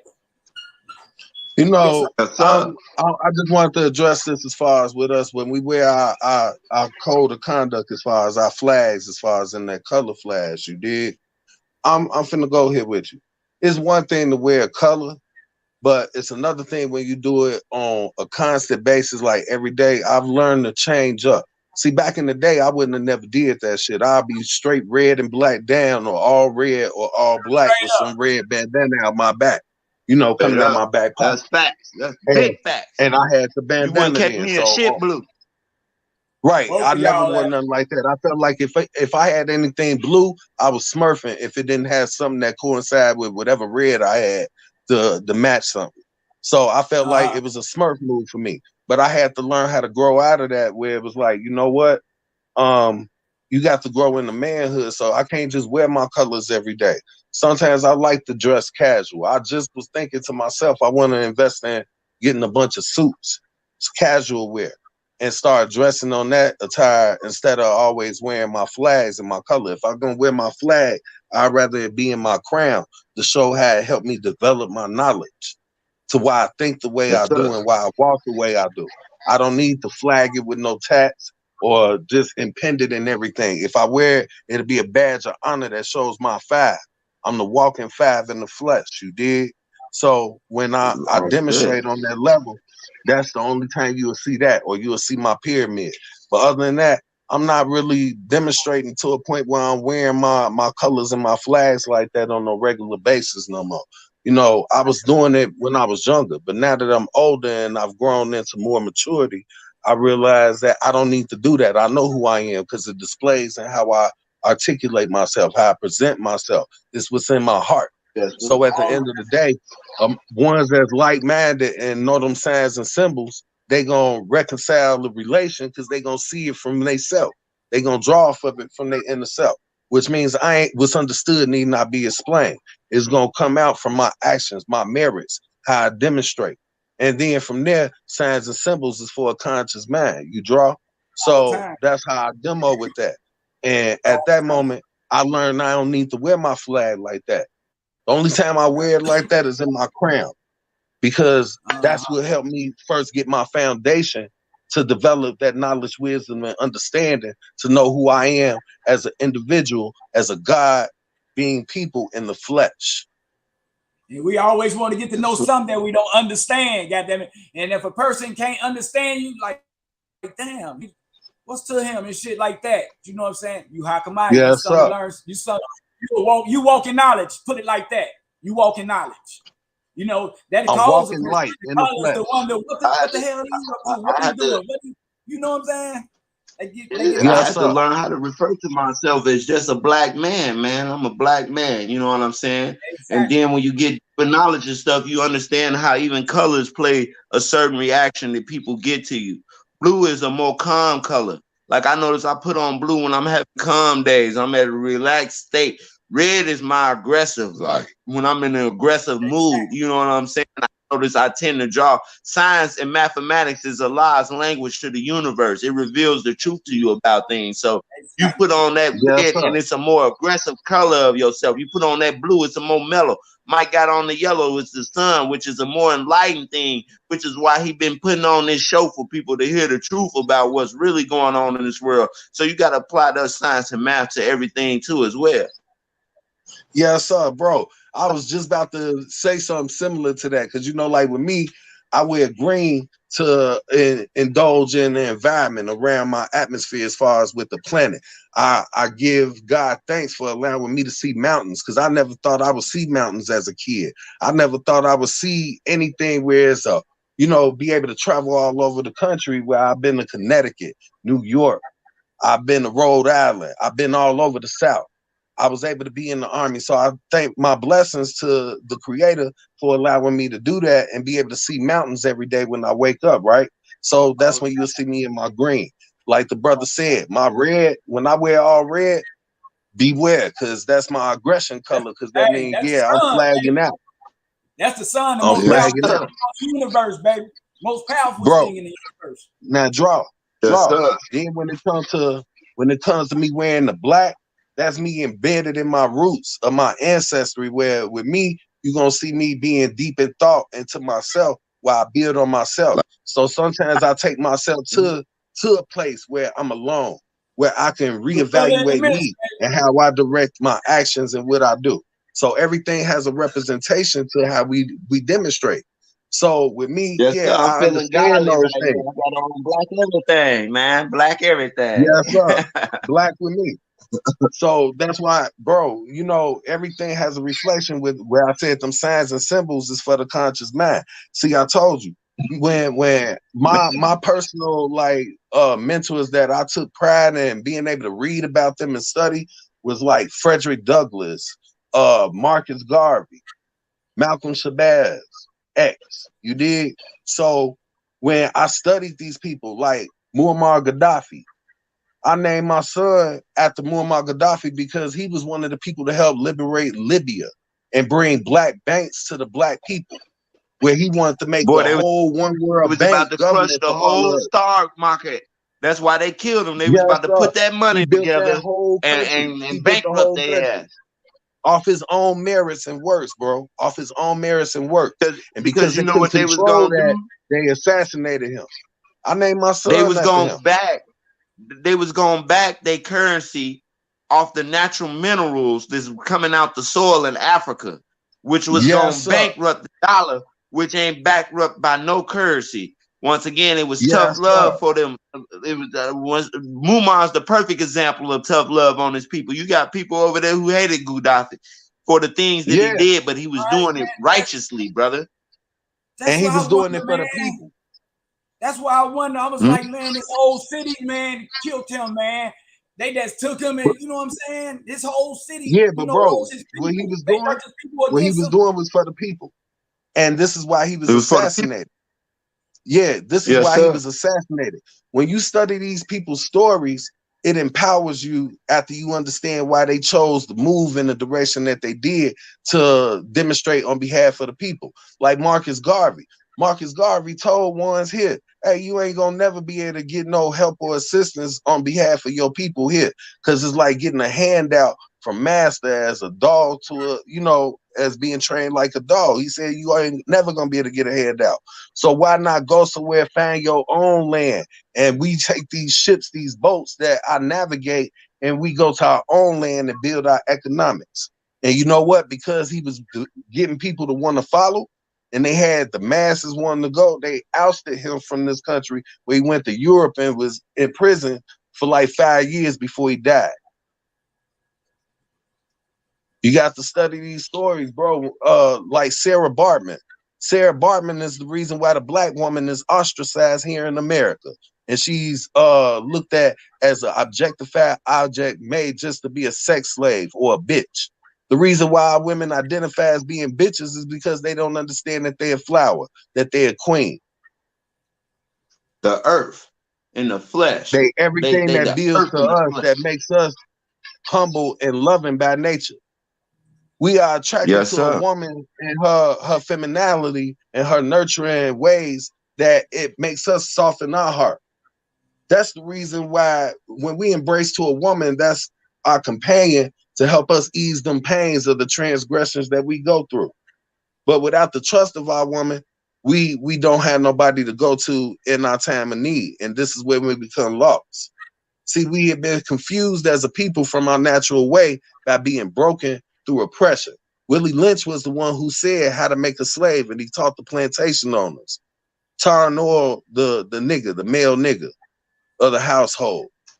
Turn them against each other, the light skin from the dark skin. We got them all day in media. You know what I'm saying? Yes, sir. We got And what they we did got was Stephen A. Smith and turned us against each other. all these Sambo ass motherfuckers. I hate when I hear brothers say Uncle Tom. No, they Sambo, bro. Uncle Tom was a real brother looking out for his people. But once again, you got to put things in the proper context. You know what I'm saying? You say what? I told what you say, money. Hand out. You've been doing. I've been trying to wait to talk this shit. Now you put your finger back up. Hey, you know what? No said, beloved. I ain't gonna put my hand up. I'm gonna just do this number and listen. Let's listen, man. Yeah, y'all brothers with that communication. Remember that communication. Look, this is what I want to do, right? And the brother brought it up, and it made me realize that he brought us back to Black history. I would like to form, food for thought in a way that we talk about more Black history people besides Malcolm X, besides Martin Luther King. You know what I'm saying? And because I know y'all know some of the people that some of the kids weren't taught in school, because in school, like y'all say, they only teach about what? Martin Luther King. They might say something about Malcolm X, Harriet Tubman. They might say something about Sojourner Truth or something like that, but y'all they don't talk. Experience that, you know what I'm saying, that our kids don't even know about. Man, that's why I say if I had a place, I would love to get y'all a classroom. Cause y'all, bro, that's why I was trying to mention Sarah Bartman before you cut me off, but it's all well. Man, I'm gonna be quiet for it. Just talking, man. We ain't going into that. No, I was trying to respect the nature of what you said though about being able to complete a thought, beloved. We ain't finna but go back. That's what I was trying to say. Well, like a lot of stuff has not been presented to our people where they know other history outside of the common norm, because we allow white folks to tell us how to display Black history by coming with the common nature of what they put on media for us to see. You don't get to hear a lot of stories about like Emmett Till, Sarah Bartman. If you knew Sarah Bartman's story, you'll understand why the woman is treated the way she is here in America. The Black woman has been used as a sex slave since the beginning of time of slavery here because of Sarah Bartman. She was sold into slavery and tricked into believing because she spoke so many different languages, she was so beautiful and she was a princess. Her real name wasn't when she was brought into the European, civilizations, she was told she would be able to be an opera singer and all that type of shit and be able to display her skills. What they did, they put her in a human zoo, used her as a sex slave, and wore her out to the point when her body started getting diseased. They casted her away into the Black human zoo there that they had in Europe. And when her body finally decayed and died, they put her body inside a museum to be objectified because of her robust body. because of her breasts, her ass, and how it looked. They still have it to this day in the Smithsonian, and it's locked away. You said Where first only in the the zoo? chosen people could see it. Huh? You said it was in the zoo? Yeah, she was in the It was zoo. They like had a human it was zoo like in yeah, Europe. it was like a freak show where you could come see people with different They deformities called and her the shit like Hottentot that. Venus. They call her Yeah, Sarah. yeah. They changed her name from Sarah Bartman, and they used to put her on display as the Hottentot Venus, and call her like a Mandingo offspring. That they looked at her body as being something to be objectified through sex, and they would have the white men come and pay to sleep with her and use her at their will until they wore her out, because the white men wasn't attracted to these white women. That's why women started building bustles to go up under their dress, because they Right. couldn't compete with the black woman's physique. Right. And it was because the white man was running to Sarah Bartman as the Hottentot Venus. They went to go pay big money to view her in human zoos. And when they wore her body out and she became diseased and died, they put her on display in the museum. She's still there. When you get to You know, reading the story of her, the way they tricked her was by saying how beautiful she was, appealing to her nature of compliment for her skills and her, how she came. And they tricked her into coming, thinking that she would be treated and received and in a receptive way where she could be respected, and she got put on display and misused. They pimped her. man. And But that's what Mike, goes on today with like our your women brother, right now. And we've been taught to treat our women like that and view it in the same demeanor because we don't know these stories.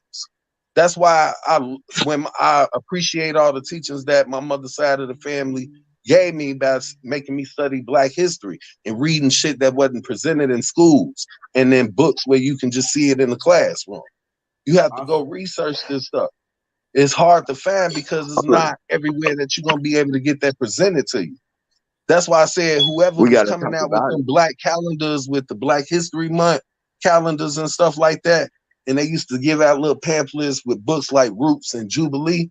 I wish they were still around doing that to this day, because see, it's a lot of history that we don't know about. We got Black people that have, created everything that you see within our environment and not understand. What's the name But of your like school? Benjamin Banneker What's the name of your wrote school? We the got to. Star Spangled Banner, and he created the stoplight. That's the name of the school you went Listen, to? listen. Oh, hold on. Oh, you asked me what school I went to? Bro, I done Yeah. went to so many schools all throughout the city. My Name a mama name. moved around a lot. The Name a last name. school I was in was James McCosh and Mega Evans Okay, I went to as a grammar school kid when I was studying that. You asked the question, I'm answering it. I went to Matthew Henson. What school you went to, Chuck? What you mean? Grammar school, high school? What you It mean? could be a grammar school or a high school because they name after historians, right? Some Well, people you went know to where I school that went. they don't know the history of. My Matthew Henson was the my first, little first snowman, black snowman. mine's was my high school was Nicholas Sin. Up north, my first, up was Brown School right across the street from Henry Hornets. You know what I'm saying? I went to Brown and went from Brown to Nicholas Sin, from Nicholas Sin to Malcolm X. Yeah, I went to Mahalia Jackson out south too. You know what I'm saying? Those historians that, you know what I'm saying, that we really don't even talk about Mahalia Jackson, the famous black singer. You know what I'm saying? You know what I'm talking about? And we Boy, we don't govern talk those about a lot schools. of black people. Yeah. We don't talk about the Hannibals. Let's talk about the Khalid Muhammad's. Let's talk about Hannibal, how he taught Rome how to build, how he came. Let's talk about the Egyptians. Let's talk about the Imhotep. I mean, Hold on, we can bro. go into. You should bring up John Baptiste du Sable. Why we got the Du Sable Museum in Chicago. Now, a lot of people don't know John Baptiste du Sable is the reason why we got maps, atlases. Why it's even a such thing as a GPS right now. It was because of John Baptiste du Sable. He navigated all the land, all of America, trailing the river and all the water. Yeah, you can go Boy, on, you give man. me Hey, hope for the black man future, made the boy. first stunt You light. give me hope for You the know what I'm saying? future. Stop sign, stop light. You feel me? Black man Hey, created a lot what you of say, things bro? that we don't talk about. I said, you give me hope for the future, brother. You know what I'm saying? Like I said, sometimes, and I'm telling the truth on myself, on my ego. Sometimes I sit here and I sit when I feel so alone. And then, this is the second time it happened to me. A young brother is drawn to me with knowledge, like a young brother came and picked me up for an Uber, and he was speaking such knowledgeable things. And it reminds me that I'm not alone, man. Just like, we know each other, but y'all the future, man. Y'all the youth, y'all younger, y'all like that's your calling, brother. For you be able to soak in knowledge like that, you should be displaying all of this knowledge for these children because you got a gift for recording Black history. You should be a Black history teacher for our people, brother.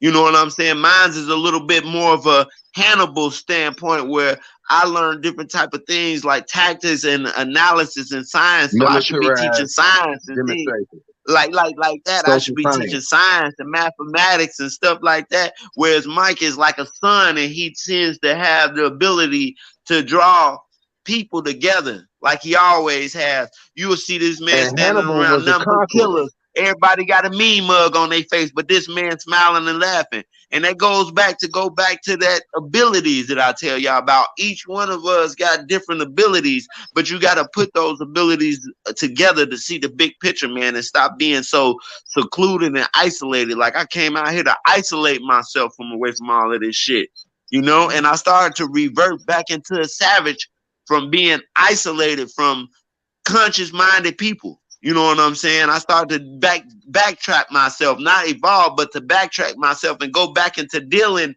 shit that I know I ain't got no business dealing with, which is the reason why I got in a car accident. So I just gotta speak on that, man. Tough love, Man, baby. hey, Joe, you know what? I got to whoop my own self in the ass for something. Because I'm going to tell you something. I've always wanted to, be a leader of the people. I named myself my own spiritual holy name when I was a kid by studying what I was learning from the lessons, from listening to Malcolm X, from listening to Farrakhan. My name that I gave myself was Amamu Ramusa. You know what that means? Spiritual leader, God's Moses. Mm-hmm. You know what mine And was? He called me Chunk. But you know what they used to call me? They used to call me Co, which meant cipher. One to decipher things or cipher things together. You know what I'm saying? I always had a gift for seeing people's abilities. You know what I'm saying? yes, I sir. knew how to put the right people in the right place to do the right things because I had the ability to see their abilities. This brother, from knowing him all my life, Money Mike, I refer to him as Money Mike. You know what I'm saying? But I used to see his gift. They gave me the Raheem, most gracious, most I used to look at his gift, which is a gift that he bringing us together now. He always had the ability to bring together some grimy niggas at that time, but we would all be together having a good time with each other because of that man, which is what he's doing. What if he would have never created this platform, I would have never got to meet you, brother. And you got to send me a friend request so that we can get in tune Yes, with sir. each I other a was little gonna bit ask you more. that. I was gonna Yes, ask sir. you But to link up with me on the man, book. That way, I can add you in because there's some stuff I could build with you on as well. Because I see you demonstrate yeah, off the cipher, and I'm a little familiar with that. I got the ethers somewhere in my demonstration as far as in the Desmo Crips of it. But yeah, I got that demo you know where I what I'm saying. used to study the 5%ers demonstration. I've studied in pretty much a lot of different theologies to train myself as to having knowledge, wisdom, and understanding about how to conduct myself with certain cultures and households when dealing with people. So with Yes, me, sir. when I was a kid, I wrote a letter I sent the email to the White House and to a couple of other things that got me in trouble. You did. I've always wanted to be that messenger to them as well as I did it to the UN. I sent them one. And I want to be a messenger for the people to be able to fight on behalf of our plight of oppression here in America. And you know what? I almost gave up that dream because of the pain and betrayal and hurt that I felt from my people when how could I say, expanded myself to people that I would have fought for, died for, and loved unconditionally when they showed me how they would easily turn their back on me for little, you know, trinkets and treats that ones would offer them a position or money or some type of, you know, resource that was short-lived. It didn't have longevity in it. But the things that I was trying to build with ones, I couldn't get that. So after dealing with that hurt, it took a long time to rebuild myself and my chain of thought to where I'm at now, where I got to learn when to let ones go from who to embrace and bring into my circle and say I love them unconditionally. You go through trial and error. You ain't gonna always get it right. And when I realized that, I had to realize that I got to watch people by their nature, how they treat the people around them, how they demonstrate with their loved ones, their relatives, their kids, all that. Because if there's a flaw within how they treat them, how you think they're gonna treat me? You see, So I'm the complete opposite. I learned through nature. Believe it or not, a lot of the knowledge, wisdom, and understanding that I have come into power from was naturally given to me. Like it was a nature, it was like a DNA thing where I almost went crazy, like you was talking about earlier, from seeking the truth too much. You know what I'm yes, saying? sir. And y'all brothers gotta just you gotta we gotta start, you know what I'm saying? Our organization skills gotta get a little bit better, man, because like I said, we all serve a purpose. And I believe my purpose would be to combat these devils while brothers like you and Mike teach our youth and you know, everybody got a part to play, but we gotta start understanding that it ain't no such thing as bosses and all of that shit. This is white man shit. We got to start understanding that we are the arm, leg, arm, head, and it takes all of us to form the body of Allah. You know what I'm saying? One man alone can be a lie in the flesh. Of course, you a God in the flesh, but to see the big picture and to change this reality, it's going to take all of our brain waves focusing on the same thing, or it can't be done. You know what I'm saying? It'll be Yes, sir. unaccomplishable, and we'll remain slaves for the rest of our life. Now, will we live to see this war that we talking about? Maybe, but maybe not. But I know by now streaming on this platform and having this conversation that the people that's coming through and they viewing this, we raising the dead, we opening people's pineal gland, we opening their mind up to see the truth about this false ass reality that we've been enslaved in. And this is being enslaved into a false reality, man. We build on top of the earth when we supposed to be connected to the earth. You know what I'm saying? Yes, We sir. living in concrete jungles and mountains. That shit caveman did when we supposed to be living in pyramids and huts and tents, living from the earth.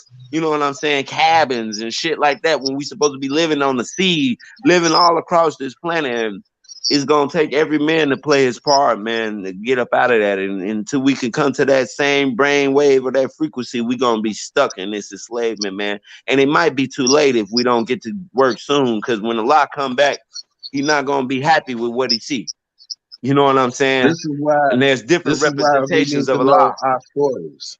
Bro, this is why we need to study our stories of our people that built all the foundations that we partake in and walk on to this day. Everything that has been built of this planet came from us, our organization, our Hell yeah. input to it. So until we Hell yeah. study the stories of those architects, those builders, those ones that brought knowledge to ones that had none, because remember, the people of leprosy, the Caucasus Anglo-Saxon male and female, they was without that nature of understanding. They lacked wisdom.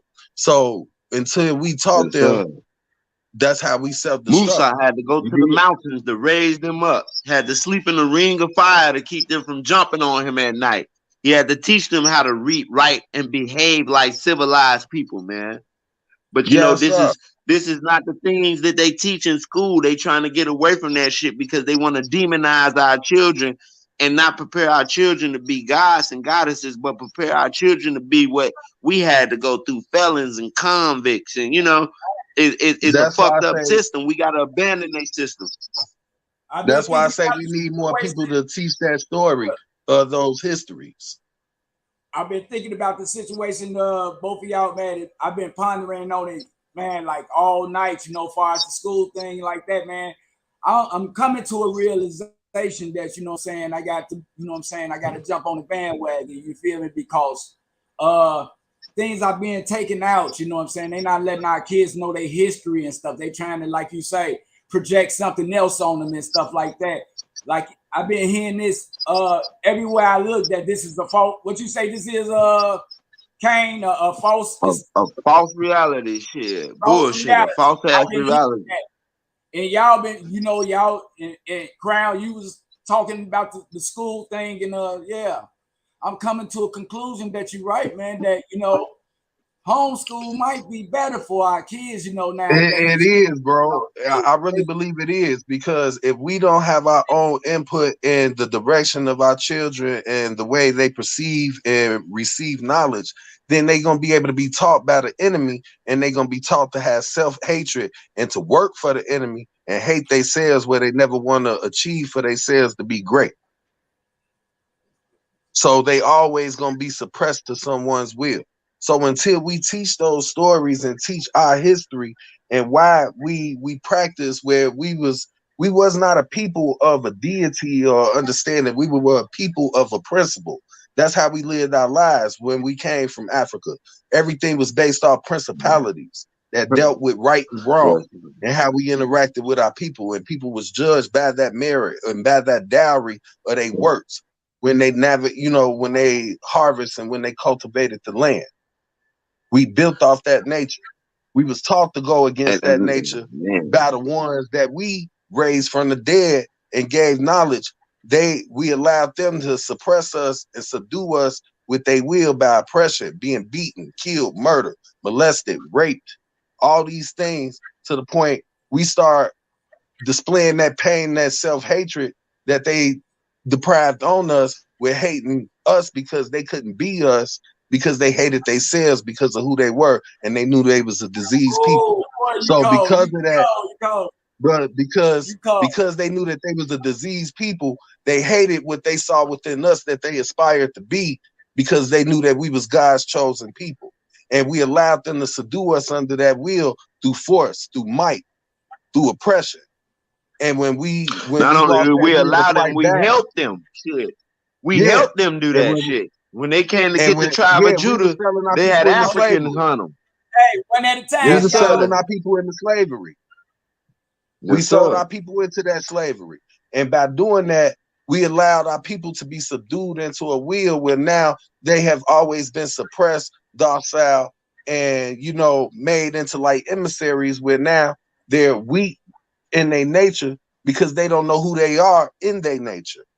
And until we teach that history and that understanding of our people, we'll be lost. It needs to be more people that know that knowledge. I can't just be the only one that bring that message. We gotta get back to understanding. We just gotta get back to understanding like this too, man. We still, even with all of the knowledge we got, we just got a small speck of it. You got to understand there's thousands of books of mathematics. There's all types of science that we haven't even begun to grasp yet. Another trick that these devils played on our mind is they put all of these movies out about aliens and shit. Them brothers in them ships and that flying magnetic wheel ain't no damn alien. That's you, black man. And the reason they put them alien fucking movies out to scare you and make you be fearful of things is so that you would, if you ever do come in contact with seeing shit like that, like I have, for facts, and you see it in person, that you will have fear of it. But it's nothing to be feared, man. You're just talking about your people who have made an advancement technologically. They still can't understand the mathematics and the pyramid. So these are the things that we need to start seeking. Yeah, we need to get back to understanding the magnetic lines of the universe and real mathematics. Just not addition, subtraction, geometry, calculus. Hey, they subsidize mathematics because there's 999,000 different ways and books of mathematics. It was subsidized into 4 forms through the European teachings. After they learned it from us, they subsidized it to 4 simple forms of mathematics, where you use multiplication, division, addition, and subtraction.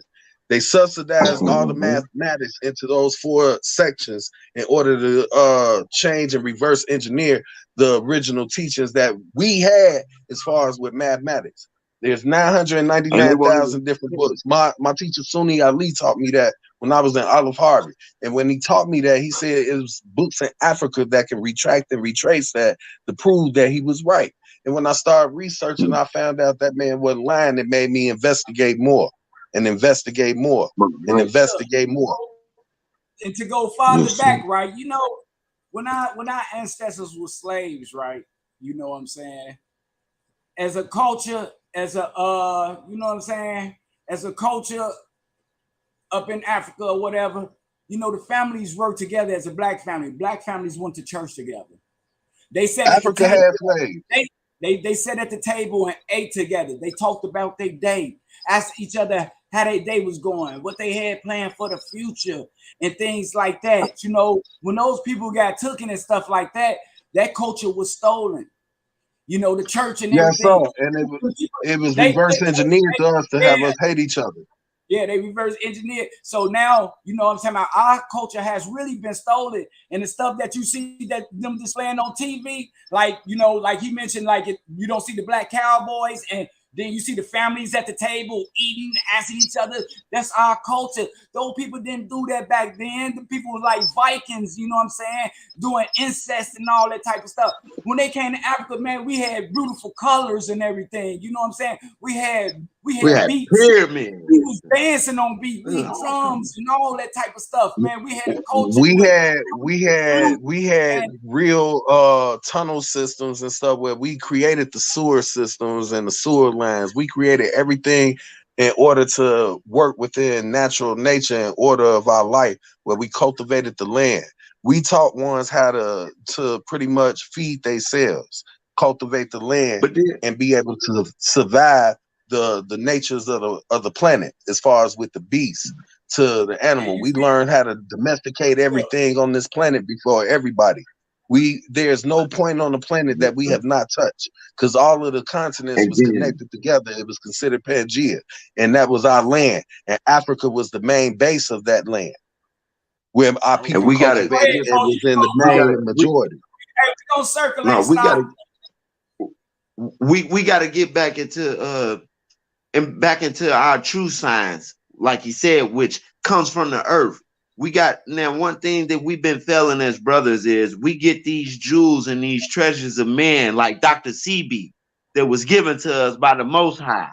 You know what I'm saying? And then should have brothers rising together and protecting this man so that he can teach his knowledge, we allowed him to be hunted and killed.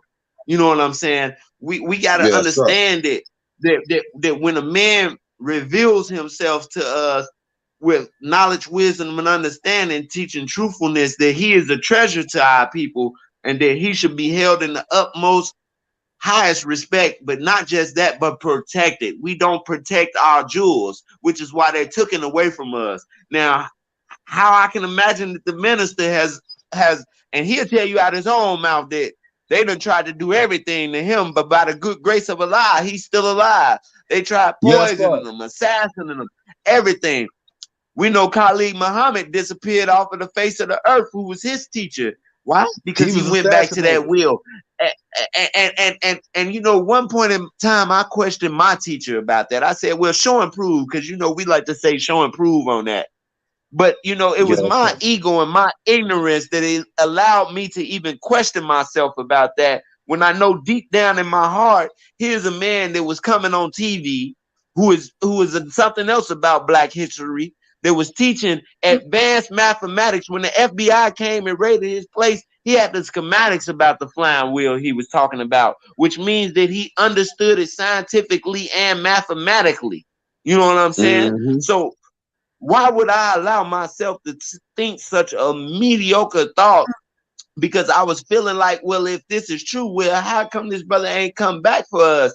And you know what? You got to not ask questions like that, brothers, because to me, the reason why is if we're not willing to fight for ourselves, then why would our fathers or our brothers that had this knowledge be willing to fight for us? Maybe that's the key to making them reveal themselves to us once we uprise ourselves and go back to the guys that we was meant to be and purify our bodies of all of this trash and toxins and filthiness that we've become accustomed to. You know what I'm saying?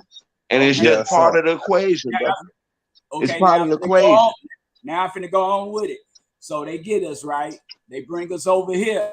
You know, they see our culture. They know they can't change us and stuff, so they break our families apart.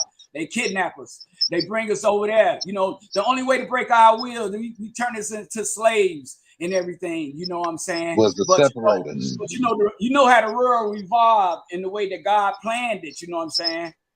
You know, we had the way they broke our will is that separation. They raped the women and yes, everything. Sir. Like that. Took our black woman away from us, telling her against us. But Mike, go ahead, finish. They broke our people. The way they broke our people was that separation. Once you condition something in this yes, world, sir. it gets greater. Like I say, once you progress and stuff like that, you take one or two black people somewhere, 5 years down the line, you're gonna have 30 or 40 of them. You know what I'm saying? So we over there now. We don't fault for them. You know what I'm saying? We don't got some of them into liking us, even though they took our lifestyle and stuff like that. You know, the future is going on. So everything rights and everything, they applying policies and stuff like that. So they got to figure out a way how to get them. You know what I'm saying? Oh, we're going to bring out the computer. We're going to brainwash them with the computer. We're going to, just like Corona said, we just going to put things on there that we want to put on there because we the executives. We want them to see this because this is the way we want them to act. This is what we want them to glorify. You know, keep the good stuff away from them. Keep the learning process stuff away from them because, you know, we don't want them to catch up with us because, you know, they catch up. You know, they extra smart. They might pass us up. You know what I'm saying? And knock us out the CEO spot is what's going on right now. You know what I'm saying? So it is like that. And I'm just let y'all go and expound over that. Expound on that. They brought us over here. Now the process. Put the additional multiplication, the division or whatever y'all was talking about with that, you know, how they reverse the process on our minds. Now we at each other's throat trying to we like crabs in the barrel. We don't want to see each other get out the hole. We'll put a person down before we want to see them, you know what I'm saying, progress or whatever and stuff. We stuck on material things like big chains. We stuck on gangster being, you know what I'm talking about? Our mind ain't know that it was when we was back then, as far as a family praying together, staying together. You feel me? Going to church together, eating at the same table. Now today, a nigga take his plate and go to his room and shut the door and sit in front of the TV. Yes, sir. You know what I'm saying? Yes, sir. I'm guilty of that shit. What's going on? And shit. It never came to the family, to the table. Never. They say you're supposed to go out and get some as an individual and bring it back to the table and set it on the table for your family. You feel me? That's how we is. It means, you know, as family members and as our culture, as in growing, as in being a man. You know what I'm talking about? Most men go out and spend their money outside. You got some men go out and make money and bring their money home to their family. You know what I'm saying? Some men get instant gratification. They made the money. They might want to go and make it rain for instant gratification for a female to sit on their lap. Besides bringing the money home, just as well as opportunities, just as well as ideas. Can't nobody hear your idea if you go up to the room with your plate and you looking at TV and the TV or the computer showing you something else, some negativity type shit. You know, something that you can't grow on because you're watching somebody else. You know, it's taken away from your space and how you're supposed to be growing. So y'all can continue from that. And our culture had left as soon as we came over here and they put another culture on us. And now they got our culture.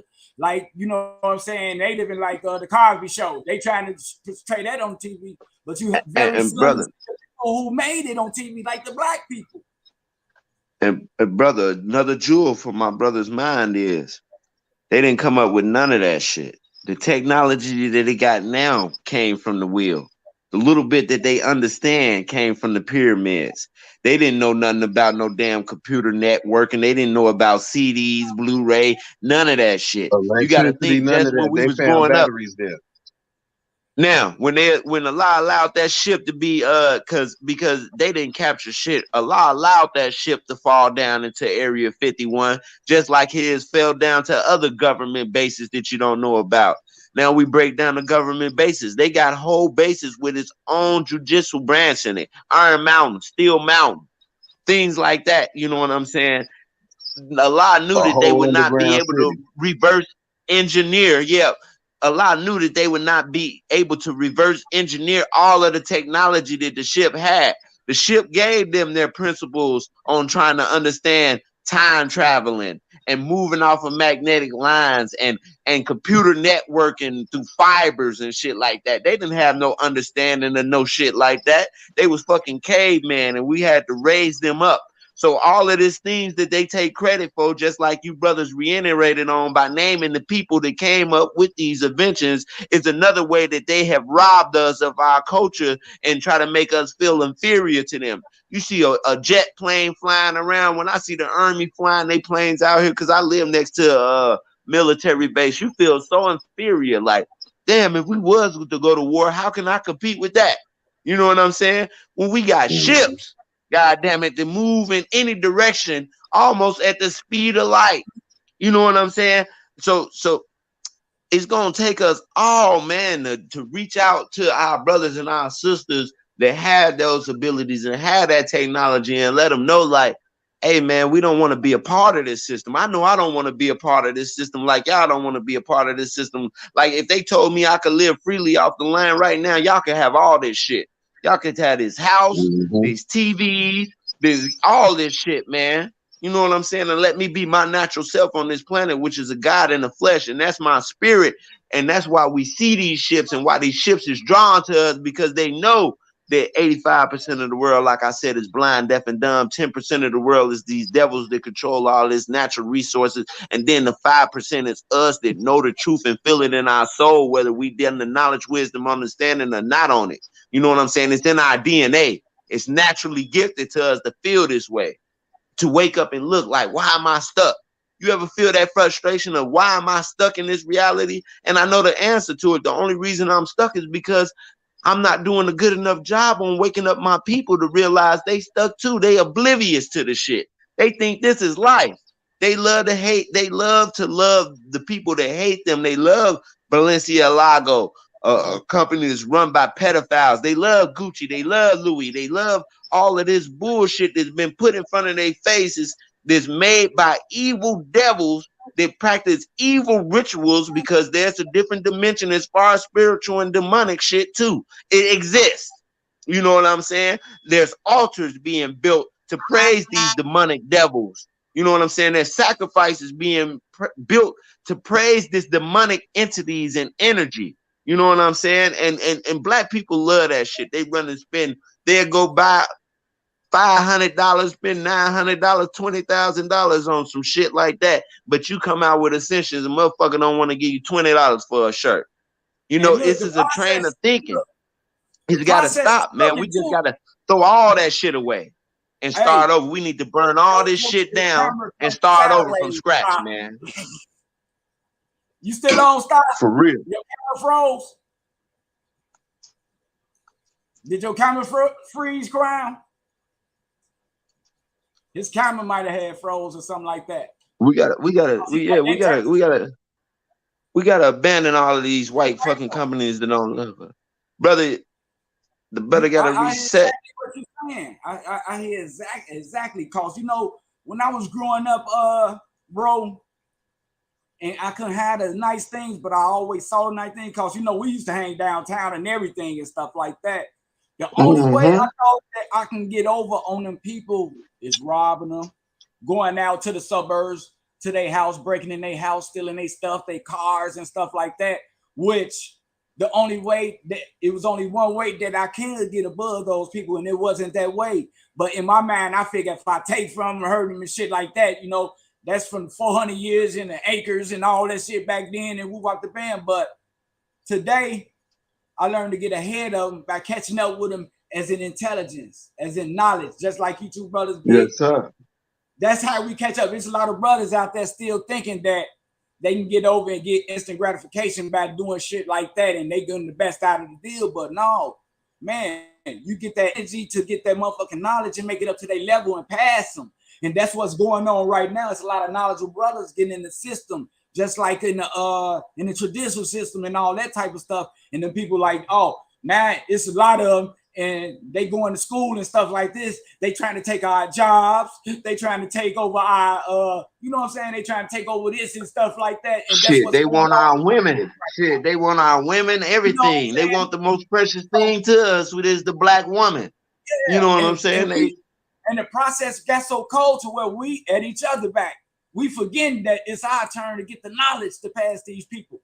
But we study fighting each other and keeping each other down and shit, when all we need to do is open our eyes and get that knowledge that them people they already mad cause, goddamn it. Now the Mexicans, the Latinos and everything coming over here, they don't want the Latinos to come over here because they work. You know what I'm saying? They'll work for this. You know what I'm saying? And that's what I be saying.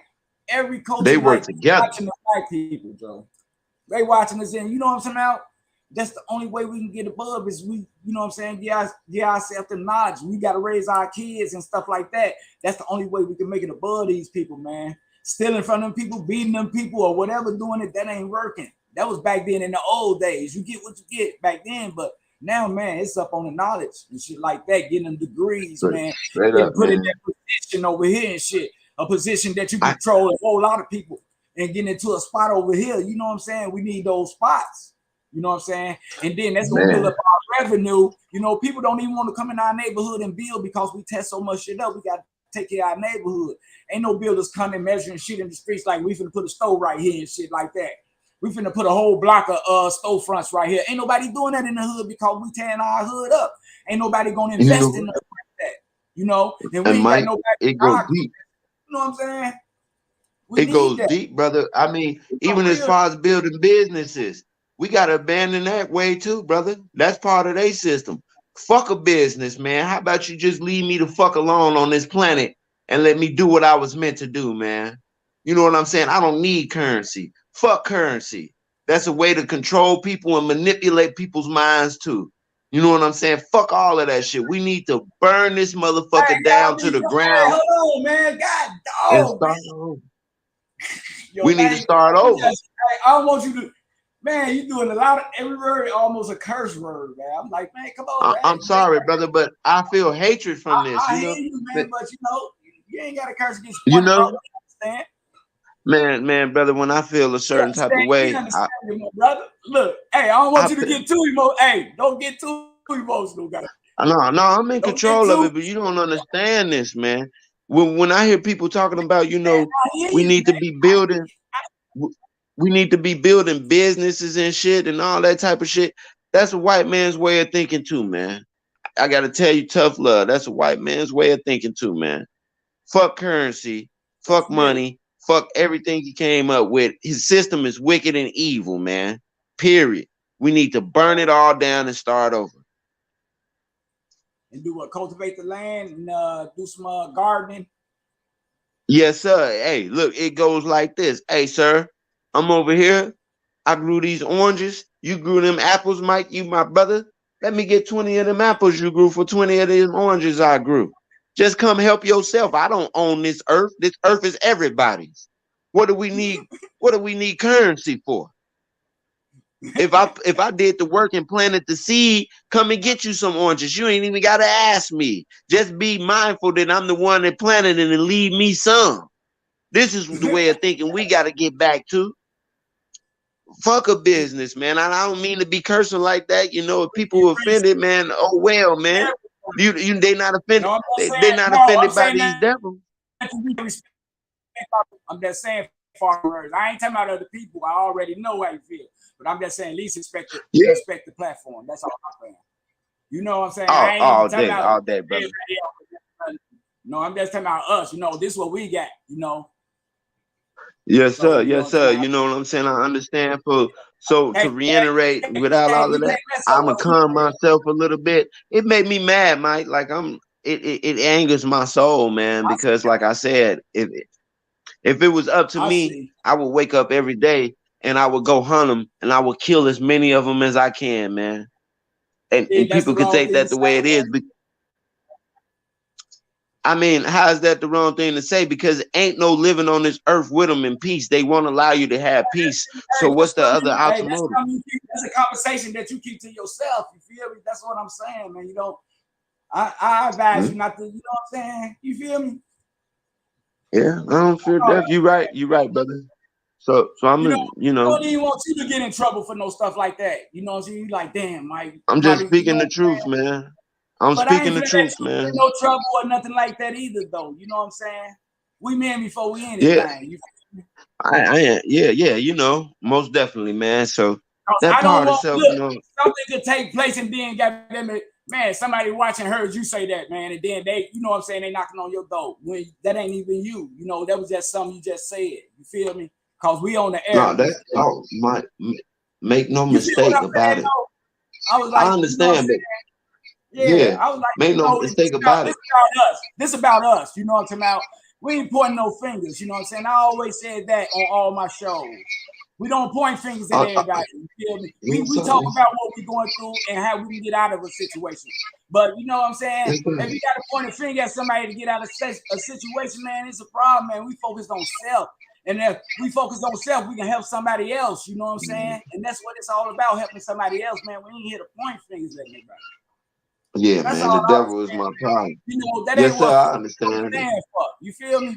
You That's all I'm maybe saying. Be courteous, maybe in mindful, and all that. maybe in just, you know what I'm saying, consuming this, sitting here having these, I'm on my second, you know what I'm saying, maybe sitting here having these drinks, let my truth, because that is, that's Yeah. myself, brother. I don't, I'm a, I don't mean to, be like Never that, brother, let them but see you sweat, man. when You it feel comes me? to these devils, I gotta point the finger at the devil. That's my perspective. The devil is the problem, and he gotta go. That's my perspective, brother. The devil is always a liar, man. So I mean, that's that. You know what I'm saying? But as long as we keep getting them invitations and got them putting all our attention on it, that's what we're gonna be drawing off of. That's what I'm telling you not to do. You giving it reservations, man. We ain't finna think about that. It's all about us today, man. That's what's been holding us back all the time because we got our attention on something else that don't even concern us, man. Let's do what And we you can know do what? to help. We can help. You feel me? Leave all that shit behind us. That's what we here for. You know what I'm saying? Food for thought. We getting good food out here. Ain't shit nasty around here. You feel me?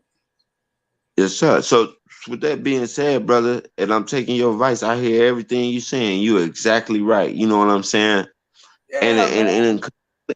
in consuming this liquor, brother, maybe I know. I'm no longer. Let me tell you the truth now. Maybe I'm no longer in the state of mind to be having this conversation out and openly on this type of platform, you know what I'm saying, out of respect for you and all, Right. because consuming this type of liquor and doing this, I'm no longer in the state of mind to be having Yeah, go and relax, man. they Go say on. the liquor bring out the true you know what I'm saying? So this is myself for real. This is how I feel deep down on the inside. So with that being said, out of respect for the platform, you know what I'm saying, we've been Man, having good conversations, building and chill. destroying all that all day long. You know what I'm Just sit saying? back and enjoy yourself, man. Relax. You feel me? You know Yeah, what I'm man, talking about? I'm a probably walk to this store, go grab me some, blacks or something, man, and I'm gonna finish my brew, man, and then I'm gonna just go contemplate, meditate, put myself back in the right type of energy, What's bro. the store? Because The store next door to your you house know, or something? yes, sir, yes, sir. Is next door to your house? You all right going to Literally. the store? Oh, I'm good, God. Trust me, I don't fear death. I've been I waiting know on. you I don't acting like fear it. that. Yeah, I know you don't. I know you don't. I know you don't. Okay. So with that being said, brother, peace be upon you, brother, and thank you again for, you know what All the I'm time. saying, let us chop this up, you know what I'm saying, and I'm gonna go on ahead and moose out myself, man, and go grab me Yes, sir. some blacks, come back, sit down, have a smoke, and calm my mind, man, because Hey, after the show go off, I really see want to answer. call me after the show, okay? Yes, sir, yes, sir, yes, sir. Yeah, Peace, peace, peace. all the Shalom, time. shalom, Much shalom. love. Thank you. Yeah, I want to thank all my people, man. You know what I'm saying? Man, I'm telling you, the conversation be serious on this channel, man. We really do. You know, that's the passion that people have, you know, of what's going on around them. You know what I'm talking about? People have that passion to change and stuff like that.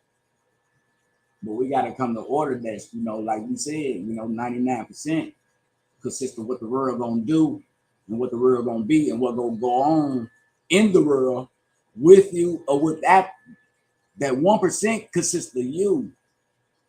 It's up to you to put that 1% with the 99% to make that 100% of bullshit. You feel me? Or you can take your 1% and go the other way with that shit. Because after all, we stand for rightness, man.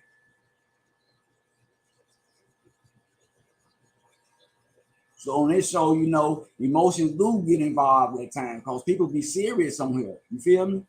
Serious about change.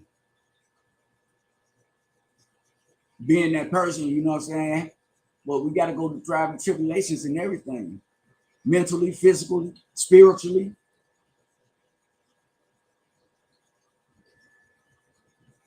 It's a conversation in all those categories. But it's what we do with them. It's how we handle them at the end.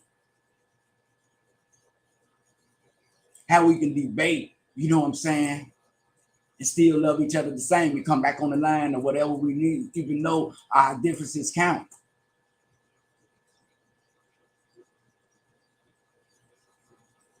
Different people with different personalities, so you know they got a different outlook on life.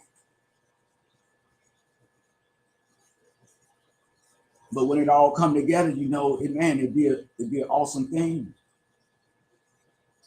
Just like he said.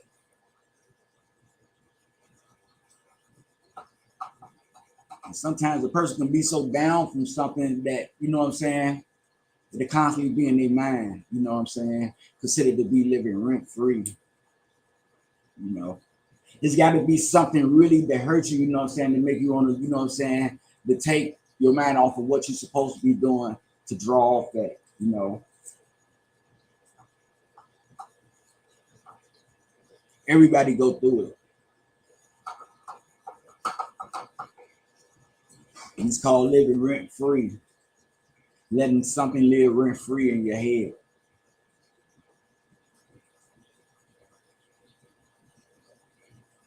But like I say, you know, this is an adult site for adults, conscious-minded people. It's unedited. It's unrehearsed. Sometimes people give it to you in the raw. I try to monitor their language, but you know, people are grown.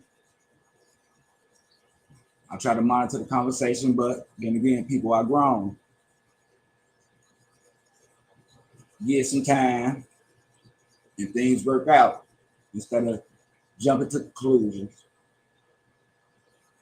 My two guests was on today, man. I love hearing those people, man. Those people, man, really. They got something, man. They got gifts. They got gifts to give to everybody. Like I say, you know, if I had my place, I'd get in both a classroom to teach something different. Teach their way over there. Teach your way over here. And if the school like that, the classes can switch. Best of both worlds with kids. They're being taught this and that. You know, we follow our path. But when we make through our past and understand what we're trying to do, we can also deal with other people. And when it comes together, it'd be a beautiful thing, like I said.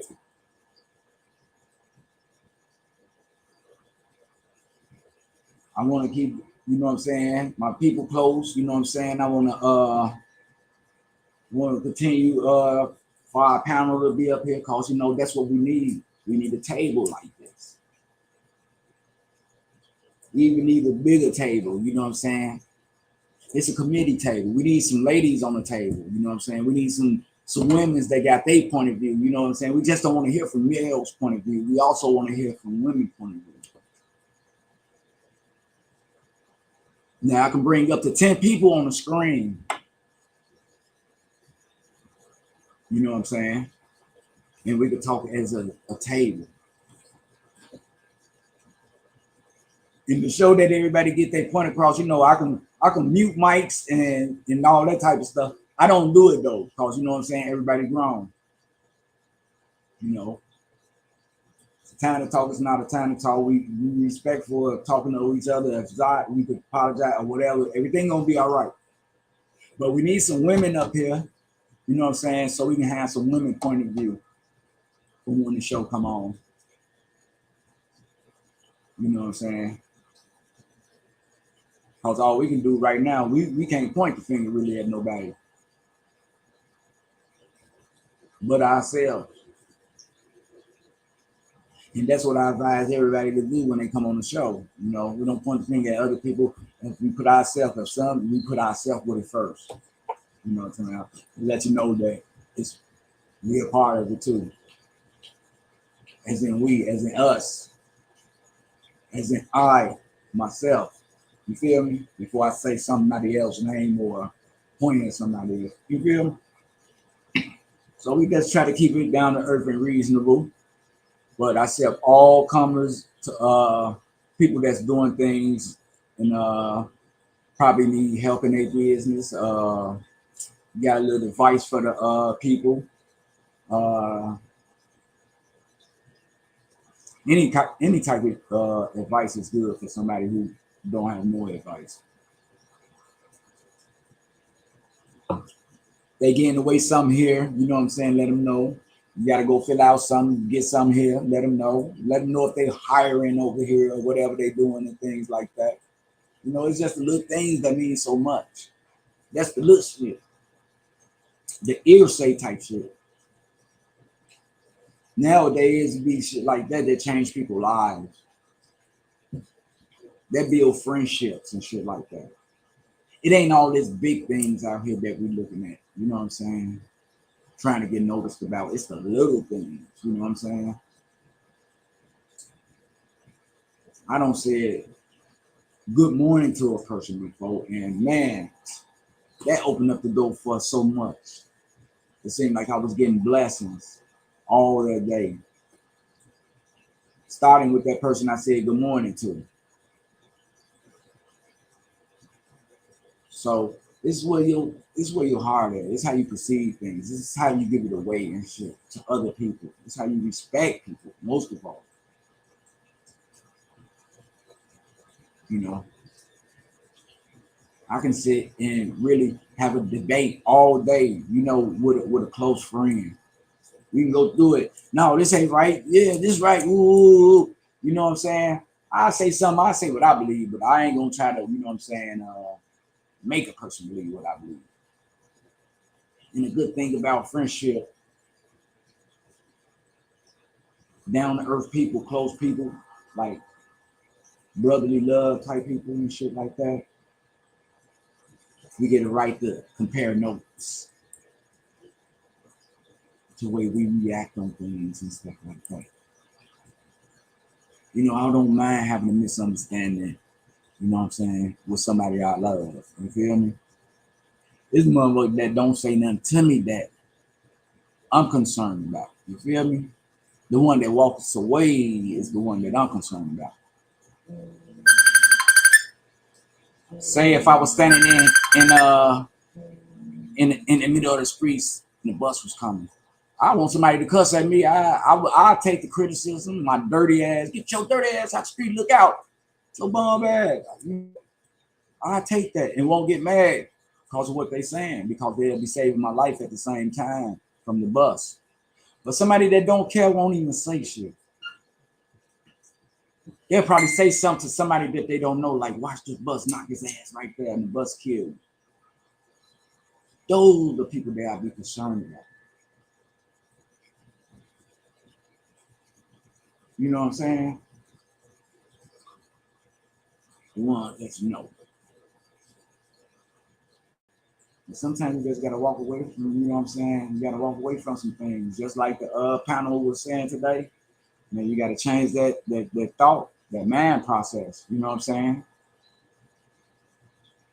A scholar gonna know what's going on, you know what I'm saying, before he even come up to a play. He can recognize a play and see what's going on. People huddle it up or whatever. You know if that's the place that he welcome to be.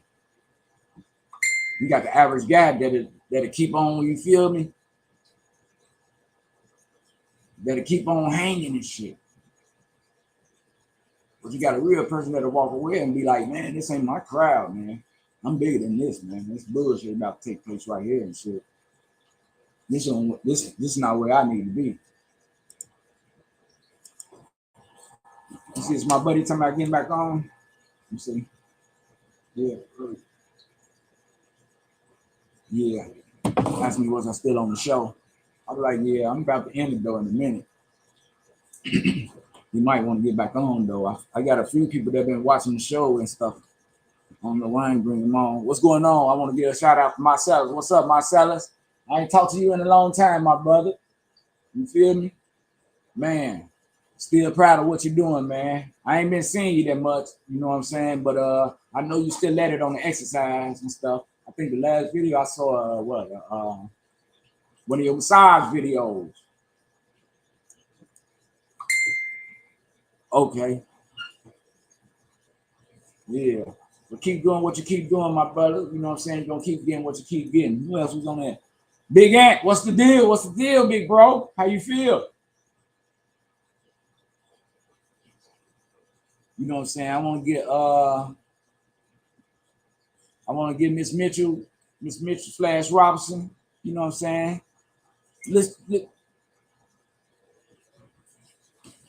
I'm still trying to pronounce your name, girl. Lacelia,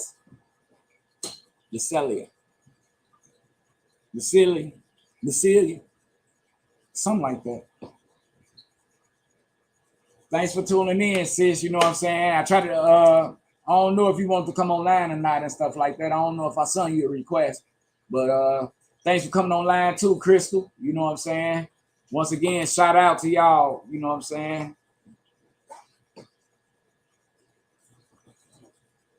To everybody that's doing something good in the neighborhood. Listen to my buddy. Let me call you when you get done. Cool. I got you, baby. I'm still on. I'm gonna hit you as soon as I get off. Shit, I probably gotta leave out too. I forgot, goddamn it, it's still early where we at and stuff. Cause I'm like, man, you finna leave out this late. I forgot he right next door in Arizona and shit. And it's only what 6:26, so it's still early out here. It just get dark quick now. Like I hope the store right next door.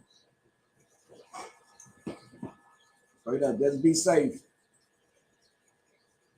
Yeah, don't give me no nervous breakdown. Yes, sir. Yes, sir. Ant, you still online? That's my big buddy there. I'm send a couple of invites.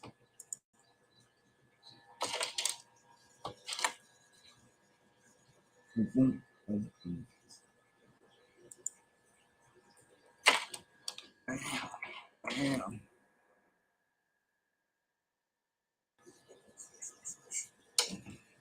Man, I gotta put your whole name on here, don't I? Straight up. Big buddy. Let me see. Got you.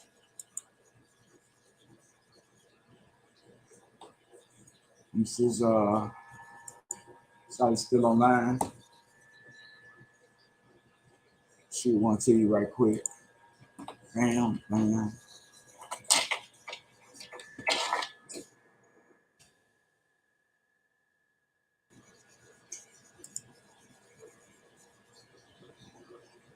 Just a check in.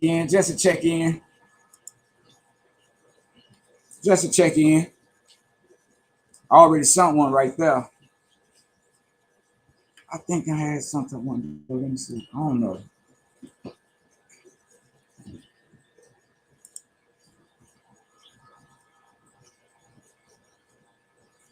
I sent invites to a couple of people and stuff like that.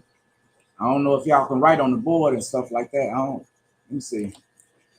Yeah, y'all should be able to write on the board if you want to come up or whatever and stuff. And it's okay to say what's up. decided, well, I ain't gonna even say check in, right? You ain't gotta check in, man. Like, you feel me, over there in what that's at in Texas. Rest in peace, Takeoff, man.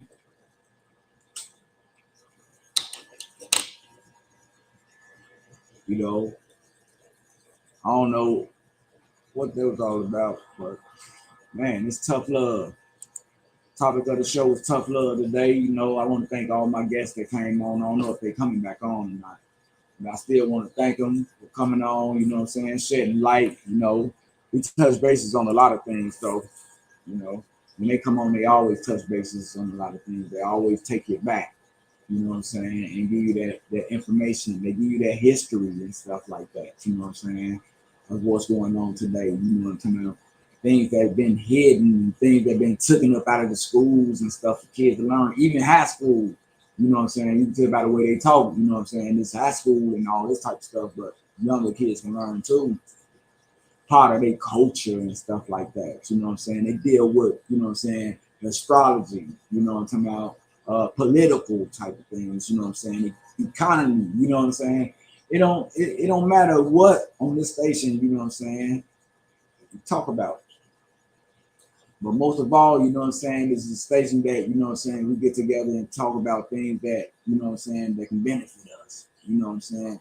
That can benefit us in the near future. To put us back on our toes as in thinking, you know what I'm saying? But you got to listen in order to know, in order to recognize, you know what I'm saying? And you got to experiment, you know what I'm saying? In order to be experienced in what you're doing and stuff.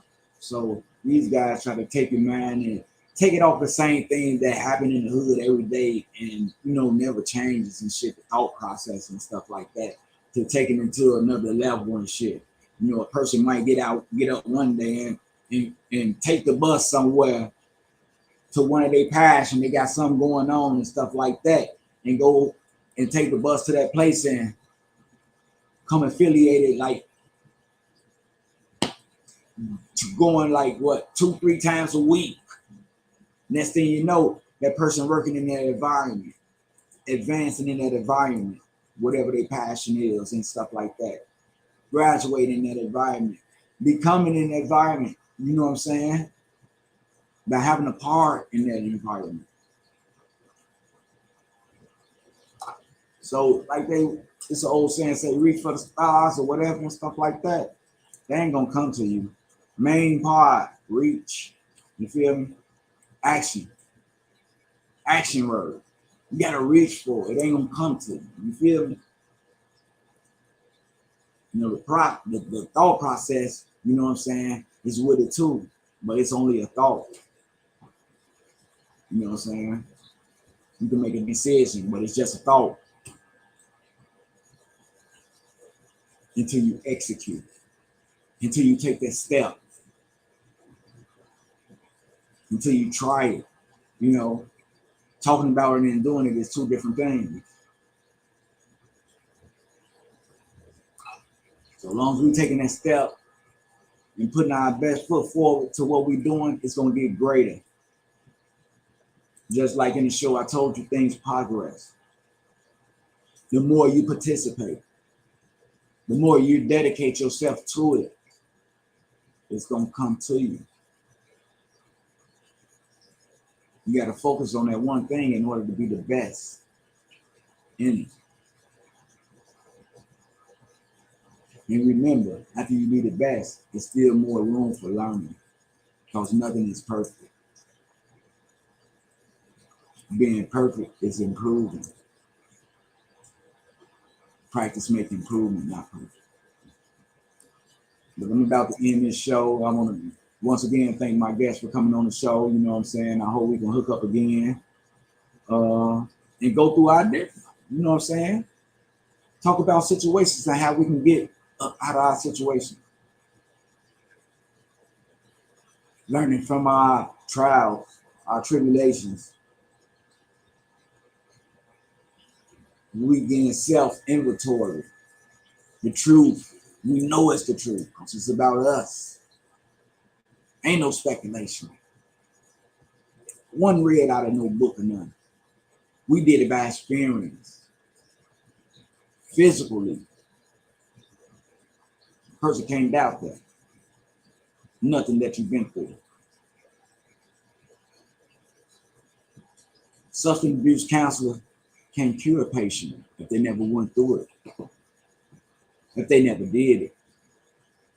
If they never had the symptoms of feeling without it and all this type of stuff, the feeling with it just as well as the feeling without it.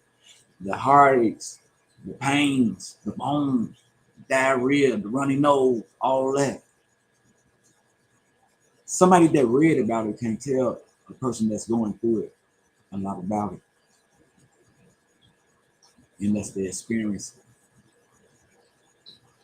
You feel me? That's the way it is. So I be saying on the show, you know, everything is alleged. Because you know what I'm saying?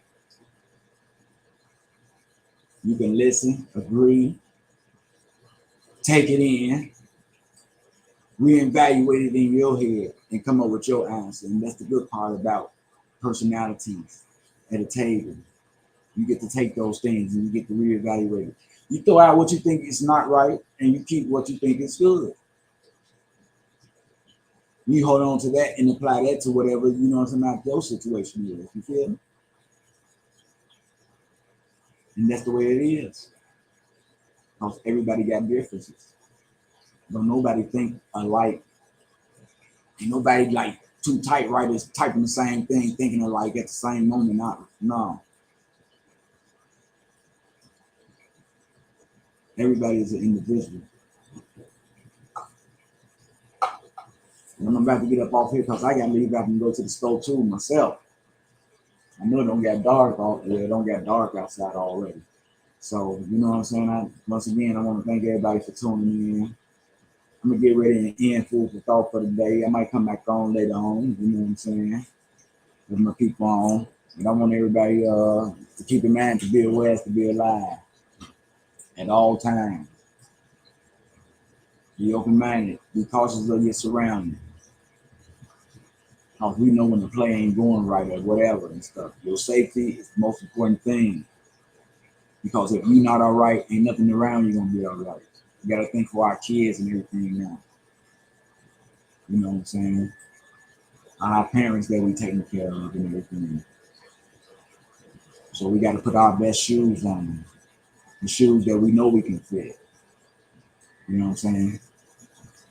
Some of us been stepping out with shoes too tight. Some been stepping out with shoes too big. We know the just right shoes to put on. Those are the shoes that you put on where you be comfortable. Because you're doing for others. You're working.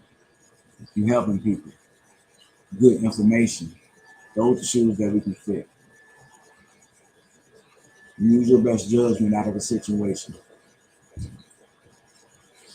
Try to remain optimistic out of a situation. You know, if you're having an argument or whatever and shit like that, you know what I'm saying?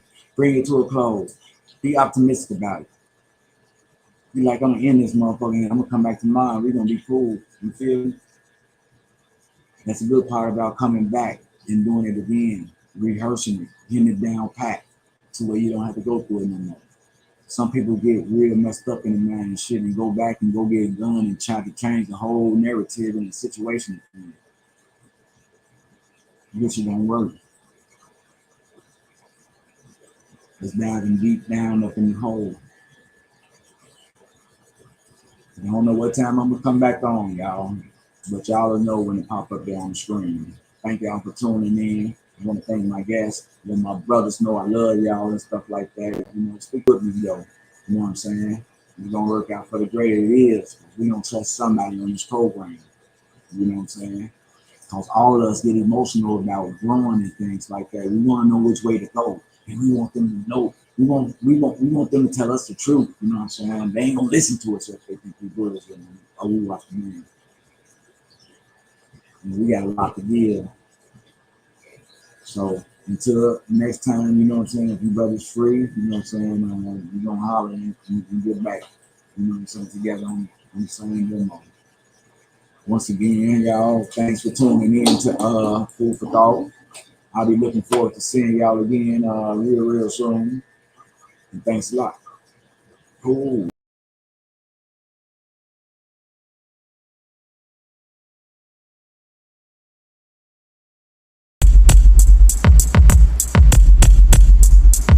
Since the beat still going, rock lit, I'm blowing. Dollar checks, I'm coming all the time, I'm scoring. Laid back compatible, switching up my audibles. Not in front of clown niggas, life is full lateral. Some stuck with me, but the other ones left. Those was the low life, the other one's just. Long live my hood, yes I came from that place. From the old special stone, we call it double A.